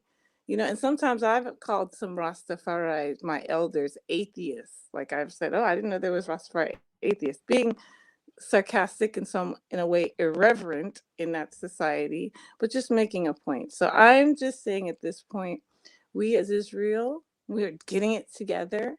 And not everybody was down with David, but when the time came, we all started banging together. And so I just send out a plea, a request that this show and other shows like this continue so that we can share information and build information. But most important, building Zion, which is which is literal, metaphorical, and really spiritual when we get out of borders, because the scripture is saying we are so big. The reed, the measurement is just basically saying we're so big you can't even count. We're bigger than big. We all over the place. We all over the globe. We in the universe. We're in the space. So lastly, from a Makeda Solomon point of view, the reason why the Ethiopian eunuch was in Jerusalem at the time is he had to collect his baby mama money, because Solomon had his baby mama. He had to pay his dues, and Palestine is one of the gifts that he gave her. So he had to go. The eunuch was taking care of business as well as worshiping, and that's why he ran into Philip. Additionally, according to the Kibra Nagast, the land of Israel, or the land that belongs to the children of Israel via Makeda, Solomon, and all of us, basically, goes from all the way from the Middle East all the way here to the Americas, and specifically California. That's why it's named California. So I'm talking to anybody in California, northern, all the way down to the southern tip of Mexico, whatever you want to call it, South America, that still belongs to us. So a lot of us do not necessarily have to leave and go to Israel, Africa, or wherever the place, because wherever our foot is, that's where Israel is. And this is our Terah. It's Yahweh Elohim Terah, and thank you, Yeshua HaMashiach, our kinsman redeemer, and thank us that we are the 5 wise brides that are just waiting. The other ones can go buy some oil some other place, but I give thanks to be part of this crew. Shalom. All right, we appreciate you, sis. You made a couple of statements. You said Jacob's trouble has already happened. I would like to address that, but before I do, any of you brothers like to respond to anything that the sister said? You got it, Uck. I don't mind being wrong. Again, I'm not totally versed. I'm working, and y'all's are helping me help understand. So if I'm wrong on the Jacob's trouble, But I do feel that we're in the last parts of Revelation already, kind of 20, 21, maybe 19. The Bible itself is not in chronological order, right? So being in the last parts of Revelation, you can't view the scriptures that way because there are prophetic things that were being written prior to Revelation, right? I So understand, brethren, but when I'm saying that, I'm looking at, how now we can see movies. I'm just juxtaposing that. Sometimes you watch a movie, you see a flashback, a flash forward, a in between, an imagination. I understand what you're saying. I do understand that the Revelation, the book of Daniel, it's piecing this script, Yahweh's script together. But from the visual that, how he helps me to see, how this Holy Spirit helps me to see it, I do, so that's what I mean. So please elaborate on Jacob's trouble. I do not. I appreciate love the edification. So give thanks. yes. So again, the Bible's not in chronological order, so you can see certain things that are being spoken of by the Messiah in the book of Matthew's 24, spoken about certain events. The Bible also deals with duality.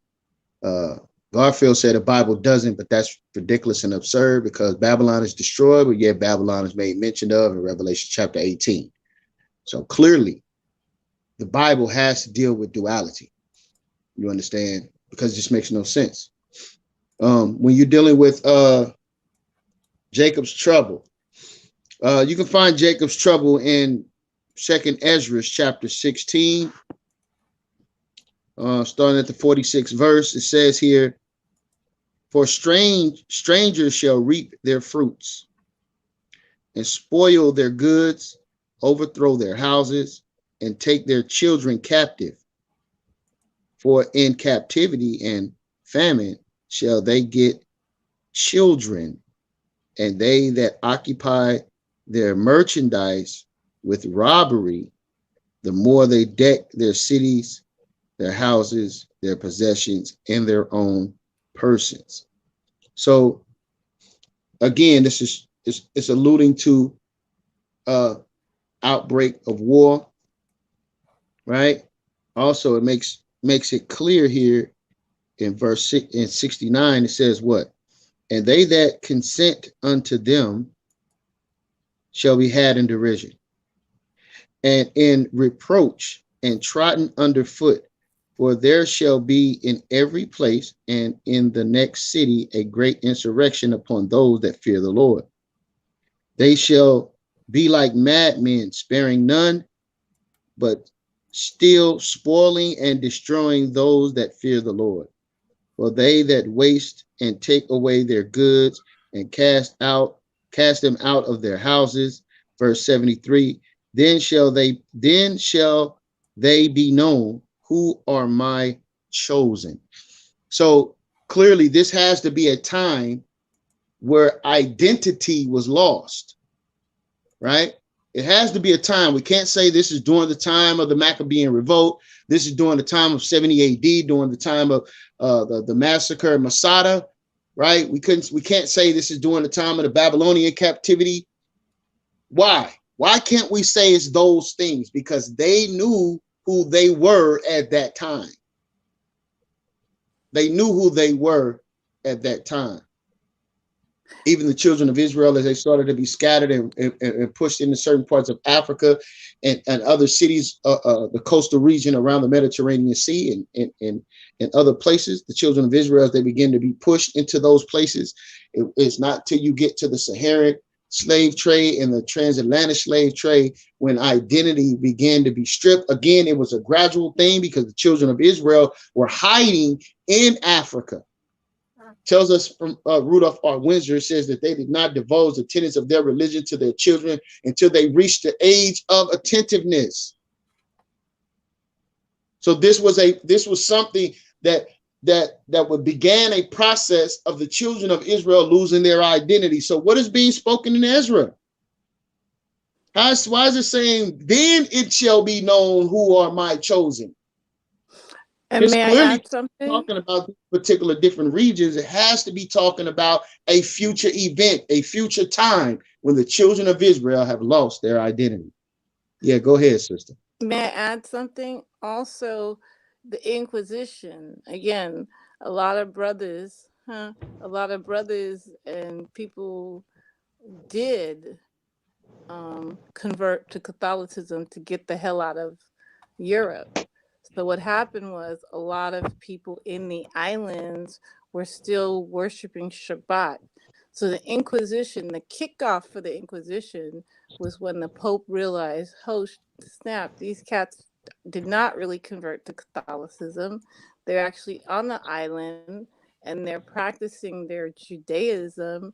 And so that also is, like I was saying, the different waves. So that is historically proven. Again, it was black people, African people who were like, all right, we'll take your white Jesus, whatever. Okay, I get a ship to get up out of here. Okay, cool.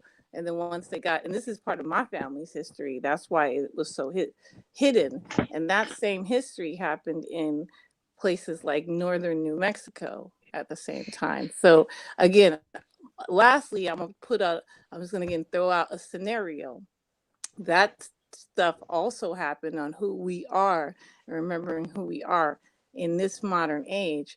And we call it the crack era. We call it Reaganomics. We call it whatever.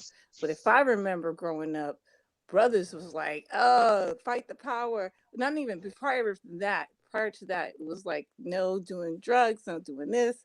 We were like, white lines. We were getting there. We about to get it. Like the Rastas was there. Israel was there. It was the high time for the brothers being out there in New York. What happened? That happened in Oakland too. What happened?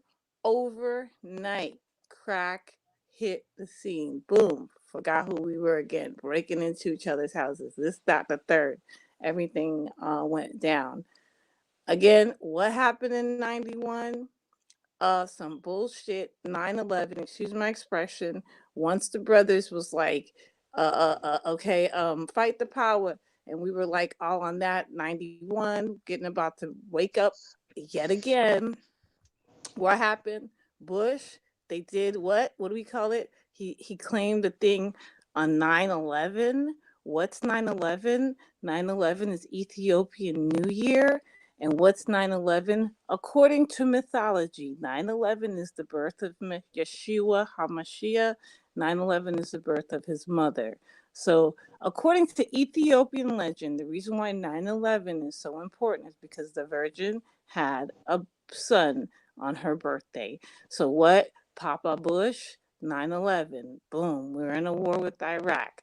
Okay, dot. We start getting conscious again, 2001, maybe a little bit. I don't know what was happening around that. What Not to happened? cut you, Some sister. bull Real, crap real quick, thing. family. I Thank gotta you. go. 9/11. Y'all be easy. You can keep going, sister. I gotta go. Yeah, I gotta cut myself, man. Hey, I I know it's a appreciate lot you. of energy. You guys don't have to accept what I'm saying. Do the research, but I'm here to just, share. So I'm just saying, look at the pattern. No, So we yeah, the appreciate it. We future is appreciate You it. all crazy good, right sis? now. You all good, Hey, sis? Hey man, I appreciate appreciate you, you. brothers. Man. Appreciate you, brothers. And the Most High be with you. We got more to come. You know what I'm saying, brother? We got a lot of work to do, man. I definitely want to continue to link up with you, brothers, man, and build, man. Yeah, you know what it is. I'm finna get at you. But I just want to commend you at this point too. You solid, fam, and I'm proud of you. You know what I'm saying, brother to brother. So Yeah, I appreciate it, man.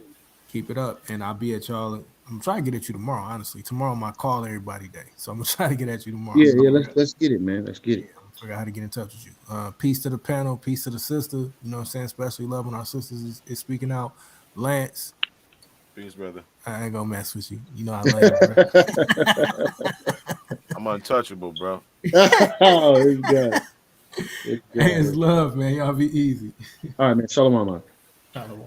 All right, sister. A lot of things are kind of we understand a lot of these isolated events. I'm with you. You understand? I just wanted to address the Jacob's trouble. Like everything you made mention of is an example of Jacob's trouble. You understand? We just had one of the most the last 5 years has been one of the most violent, open violence, right? Because this thing is not new, but as far as it being seen with worldwide coverage, it hasn't been seen to this degree like it has within the last 5 years, right? So it's an example on worldview of aggression against God's chosen people. This is what is being said in Second Ezra, right? So we can actually start to look at some of the things that are being, played out in Ezra and a multitude of other places, because we have not fulfilled Ezekiel 37, and that's the northern kingdom and southern kingdom coming back together. It has to a certain degree, but it has not reached its fulfillment. You understand? So this lets us know how much time we have, or how much more time we have until these things start to unfold properly. And Revelation chapter 13, we were talking about, somebody asked about the vaccine, talking about different RFID chip technology, certain things being implanted in the skin. Does the Bible cover these things? I believe it does. Revelation 13, right? Dealing with the woman in Revelation 18. So like here, Revelation 17, it talks about the woman that sits on many waters. You understand? Dealing with the philosophies of this earth. Revelations 18, talking about us awakening and separating ourselves from Babylon, right? And putting ourselves in a position to be standing far off to see the smoke and torment of her burning. This is where we are. We are in a position to, we're giving last ditch efforts to make a full separation from Babylon, right? So we know it's not talking about ancient Babylon. Some Negroes running around here talking about, this is talking about damn Afghanistan, or he's talking about Saudi Arabia. You understand? But yet Saudi Arabia is not at the forefront of people and the work that is being done in the greatest country on earth, which is America. America is at the forefront. Saudi Arabia is not at the forefront of this earth militarily, right? So you got others rising up in certain positions. Let me finish this. Others rising up in certain positions, such as in China, such as in Russia. There are other powers that are lesser than America, but America happens to be the greatest power on the earth. And yet within America, there are Israelites that are rising up to sound the trumpet to be an example to the rest of the world. I don't think this is coincidence. You understand? So we can let these things unfold. We're seeing that in the place that everyone is looking to, there are people there, right? There are people there, and certain things are happening to them. That's Jacob's trouble. You understand? So we can go into the scriptures and start to see these things unfolding. The Bible tells you that they will kill you and hold themselves not guilty. Who's that happening to? Right? They will celebrate the downfall of their enemies, which is actually the children of Israel going through Jacob's trouble. You understand? So to make a statement to say we're past Jacob's trouble or Jacob's trouble has already happened, I believe Jacob's trouble has already begun, but it's not over at all. So we're still suffering daily. Go ahead, sister.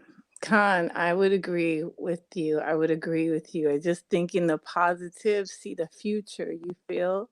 And that's what I see. And you're right. You did hit so many points. And the reason why this country is the greatest country is because they have Israel as ransom. You feel? They have us as ransom. And they're covering us. You feel like, oh, covered by us. When hostage situation, they have us in a hostage situation. So you're right, but it just everything that's happening, just as the book of Daniel, knowledge shall increase. This technology was not made for them. It was made for us. When you think about it, it was made for the Most High created it so that we can communicate and continue building, because we are almost there with the next generation. Now, I just want to make an appeal that even you know, the source. I was really listening to what Tudor Parfit was saying. And in the spirit, I see that the spirit is appealing it to him to, I think, open up an opportunity for us to have more of an academic um standpoint. And I'm sure that the Brit that professor, along with other professors, would support a project, an academic project, a scholastic project, because that's where it comes in with Israel. It's education, it's skills development, and it's building a nation. One block, one family, one camp at a time. So yes, and in doing this work so slowly, not slowly, so mythologic, mythological, and together, then we will see prophecy happen where it will just seamlessly Jacob Jacob's time. If you can, there's a scripture that talks about it's like the thumb, that middle part between the thumb and the hand. And I think as Babylon is falling, it is falling and it's tearing apart, and everybody's seeing her, and just are so astonished that while everybody's being marveled and watching her, we got to just keep on working, just like as the angel told John, why are you what are you looking at her for? What are you staring at? And you can understand that in the spirit, because you see some woman, man, transvestite, and you're just like so astonished at this thing that's coming towards you. You get totally distracted. So yes, brethren, it has started, but it has started such a long time ago, and their quote unquote new world order is over. Their practice started in 1770 whatever, 1776, and this is our new Zeman. I don't know Amharic perfectly, but this is our new millennium. This is the Most High's real new world order, because what they had is a disorder. So I agree with you fully, and Yeah, I I appreciate appreciate building. this. We definitely gonna have to set up a time to address this Heli Selassie situation, right? Yes. I want to have a conversation with you. I want to set up a conversation with you about Heli Selassie. Okay. And I will, and I will also have my husband. He's very willing to speak on it too. So Mhm. he's already agreed that is very, very open. And he's a Mexican, quote unquote, Rastafari. So he's also kind of like in the Rastafari culture. He's kind of like, oh, an outsider, but he really has a lot of information regarding His Majesty, coming not from just the African perspective, but from an indigenous African perspective, like an So African you in the don't New have any, World. you don't have no genetic ties to anybody from Ethiopia. Well, he will say he does, because he feels like we all are African, and he also feels that some part there were there were more Africans that came to Mexico than the North America. But what happened was it was the blanqueado, the whitening of it. So my husband, he looks like my kingman, as we say in Rastafari. He would look like a Mexican, Puerto Rican, Ethiopian light skin.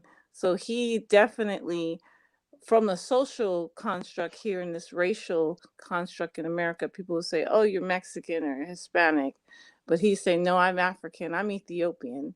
So he Have you definitely ever checked? Have you connects. ever checked his DNA?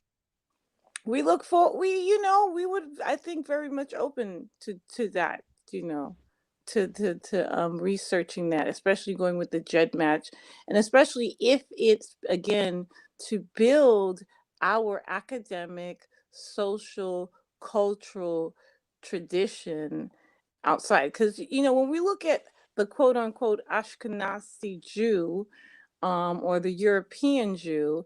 And I've, have worked with somes and done da da da da, and have family members, yada yada, who are from that point of view.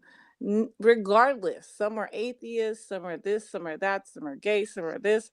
But at the end of the day, they're still on their Zionist agenda. So I think that's something that we have to. And the Most High did say He will make a people who are nothing something, to even make us like, what the heck? You know what I mean? What's going on here? So. But that is a whole nother conversation. But my king man, he's definitely um a African Mexicano. He doesn't claim Mexico. He's African, Ethiopian, and I'm sure the DNA would show it too. Well, my ancestors are 1000% not Ethiopian at all. You understand? So we don't have a connection to Ethiopia. You understand? So I'm a Hebrew Israelite from the tribe of Judah. My ancestors came from the western coast of Africa. So we don't honor anything greater than our nation. You understand? It's very important that we uphold our nation. King David said, if I forget Jerusalem, let my right hand forget its cunning. Right? We never exalt anything greater than ourselves. You understand? Exactly. So the most I just would like to say that there have been a lot of admixture. Like I explained, my family's from Haiti, the island of Haiti, point blank simple. But because of these various transatlantic slave trades, these merchant trade, and also there was sex trafficking. There were a lot of French people who stole and kidnapped women from Ethiopia, or from those areas, Syria, in those areas, um, and brought them to the island. So the island has a mixture of an admixture of, whether, I don't know if you say the Ethiopians ham, maybe some Shem, but we can definitely talk and build on that, because I still think there's admixtures. And if we look at Moses, was his wife an Ethiopian? no, she wasn't. She was a Midianite? Yes. And what is the difference? Midianites are the children of Abraham from his wife Keturah. You can find this in Genesis chapter 25. So like it. Yes. Genesis chapter yeah. This I understand. This I do understand that about the Keturah connection. But if I'm correct, isn't that also Sudanese people? And you know, we are migration people, and I feel that if we look at that the possibilities that a lot of the tribe and Abrahamic seed mixed, and some, yes, Ham is there, Shem is there, you know, and Well, the Bible does not deal with mix. You understand? You are what your father is. You understand? That's why I can't call an Ethiopian a Midianite, and I can't call a Midianite an Ethiopian because of mixing. If a Midianite man takes an Ethiopian woman and they have a child, that child is a Midianite. If an Ethiopian man takes a Midianite woman, that child is an Ethiopian. You understand? So we're going to cut down on confusion according to Numbers chapter 1. Your pedigree is identified by your father. This is why the children of Israel, this is why they're called the children of Israel, not the children of Rebecca and Leah. You understand? So this is why the Bible is cut and plain. So now when people are trying to equate Ethiopia and have some sort of reverence for Ethiopia and amalgamating that with the children of Israel as if they're one people, that's not true at all.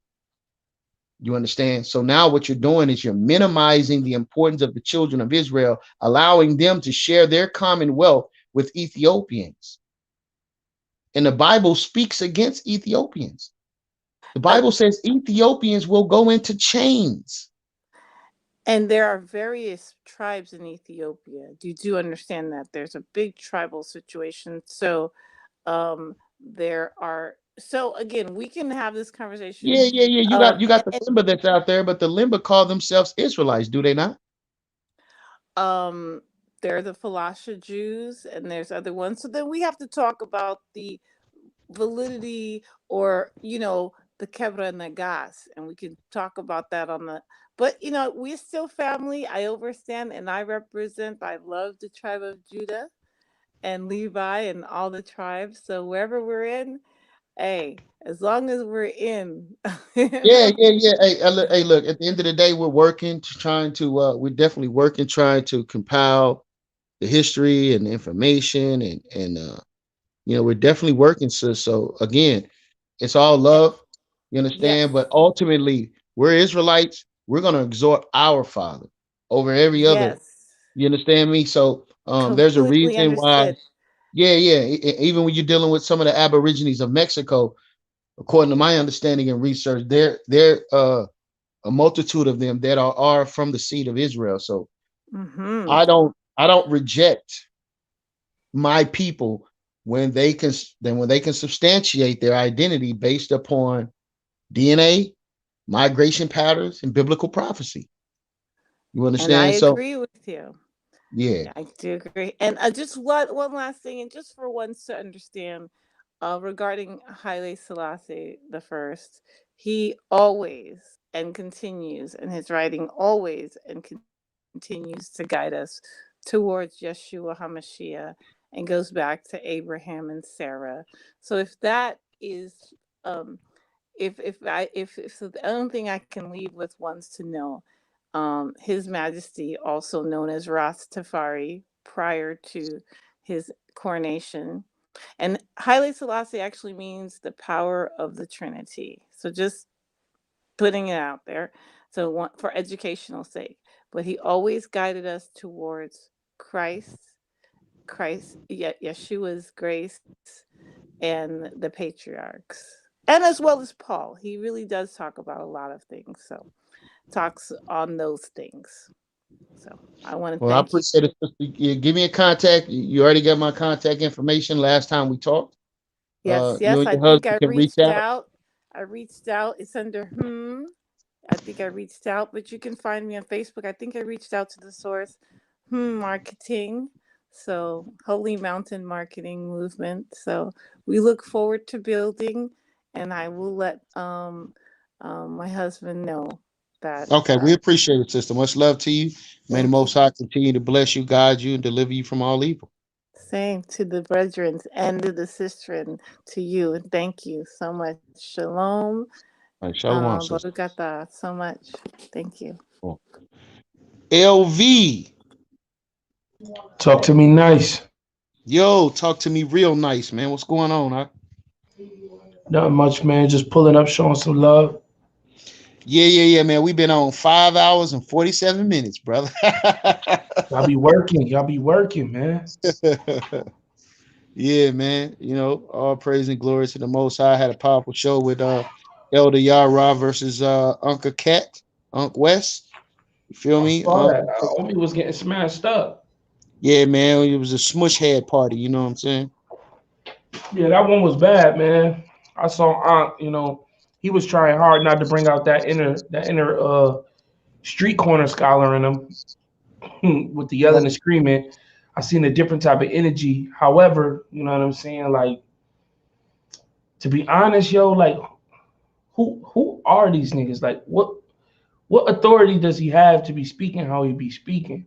You feel me? I think he need to fall back, and whoever he get his information from is who the one who need to be speaking.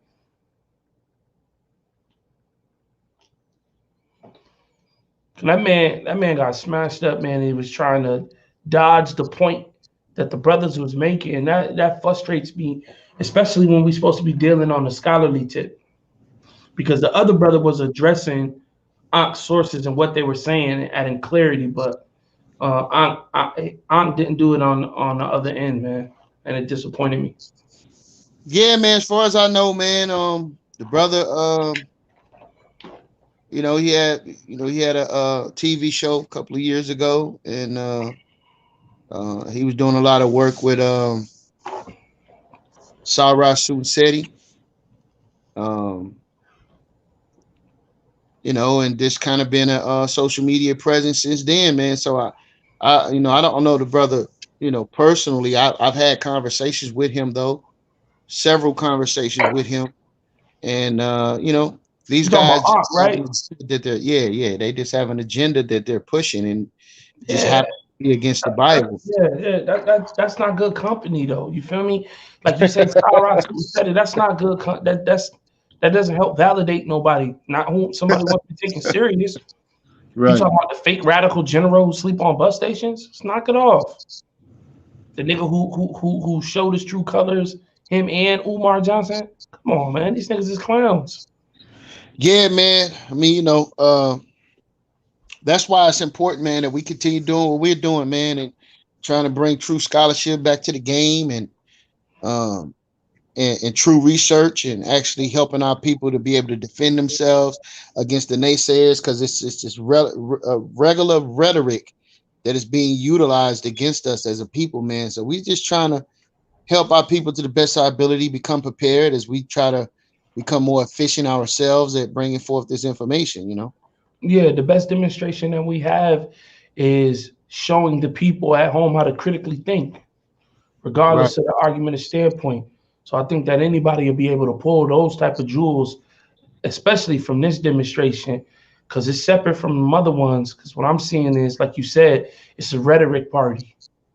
Niggas can jump on here and say whatever they want, and they can have as many cheerleaders back up what they say. But can you bust open the sources, and can you dig into the root of the information, and can you go point for point?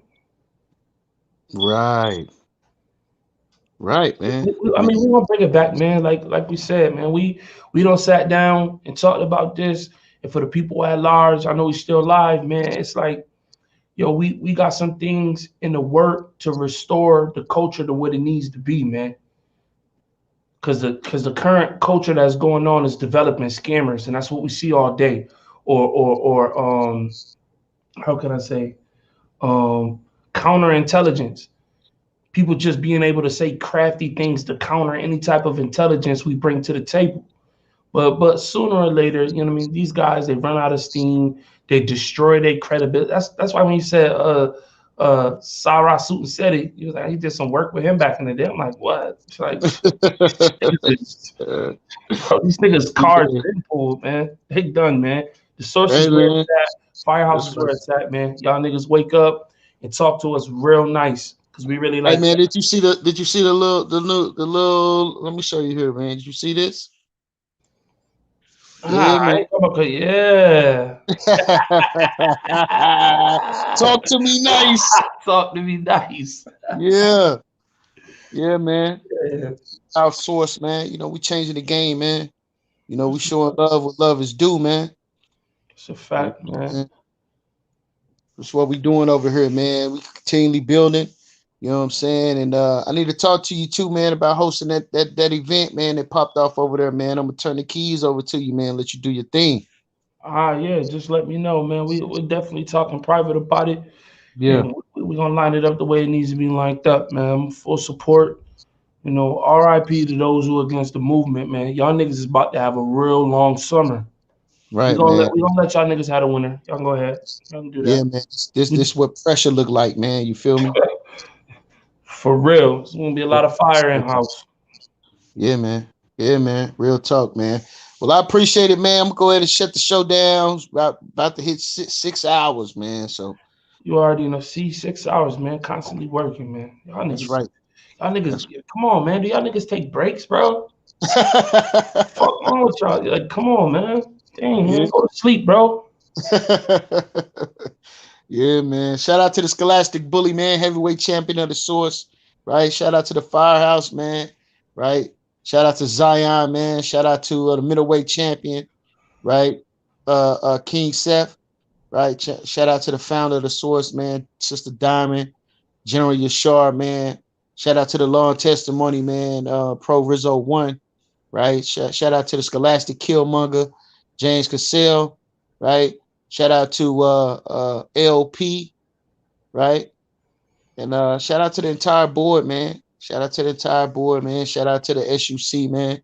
This is what we here for, man. We're gonna continue to apply this pressure, right?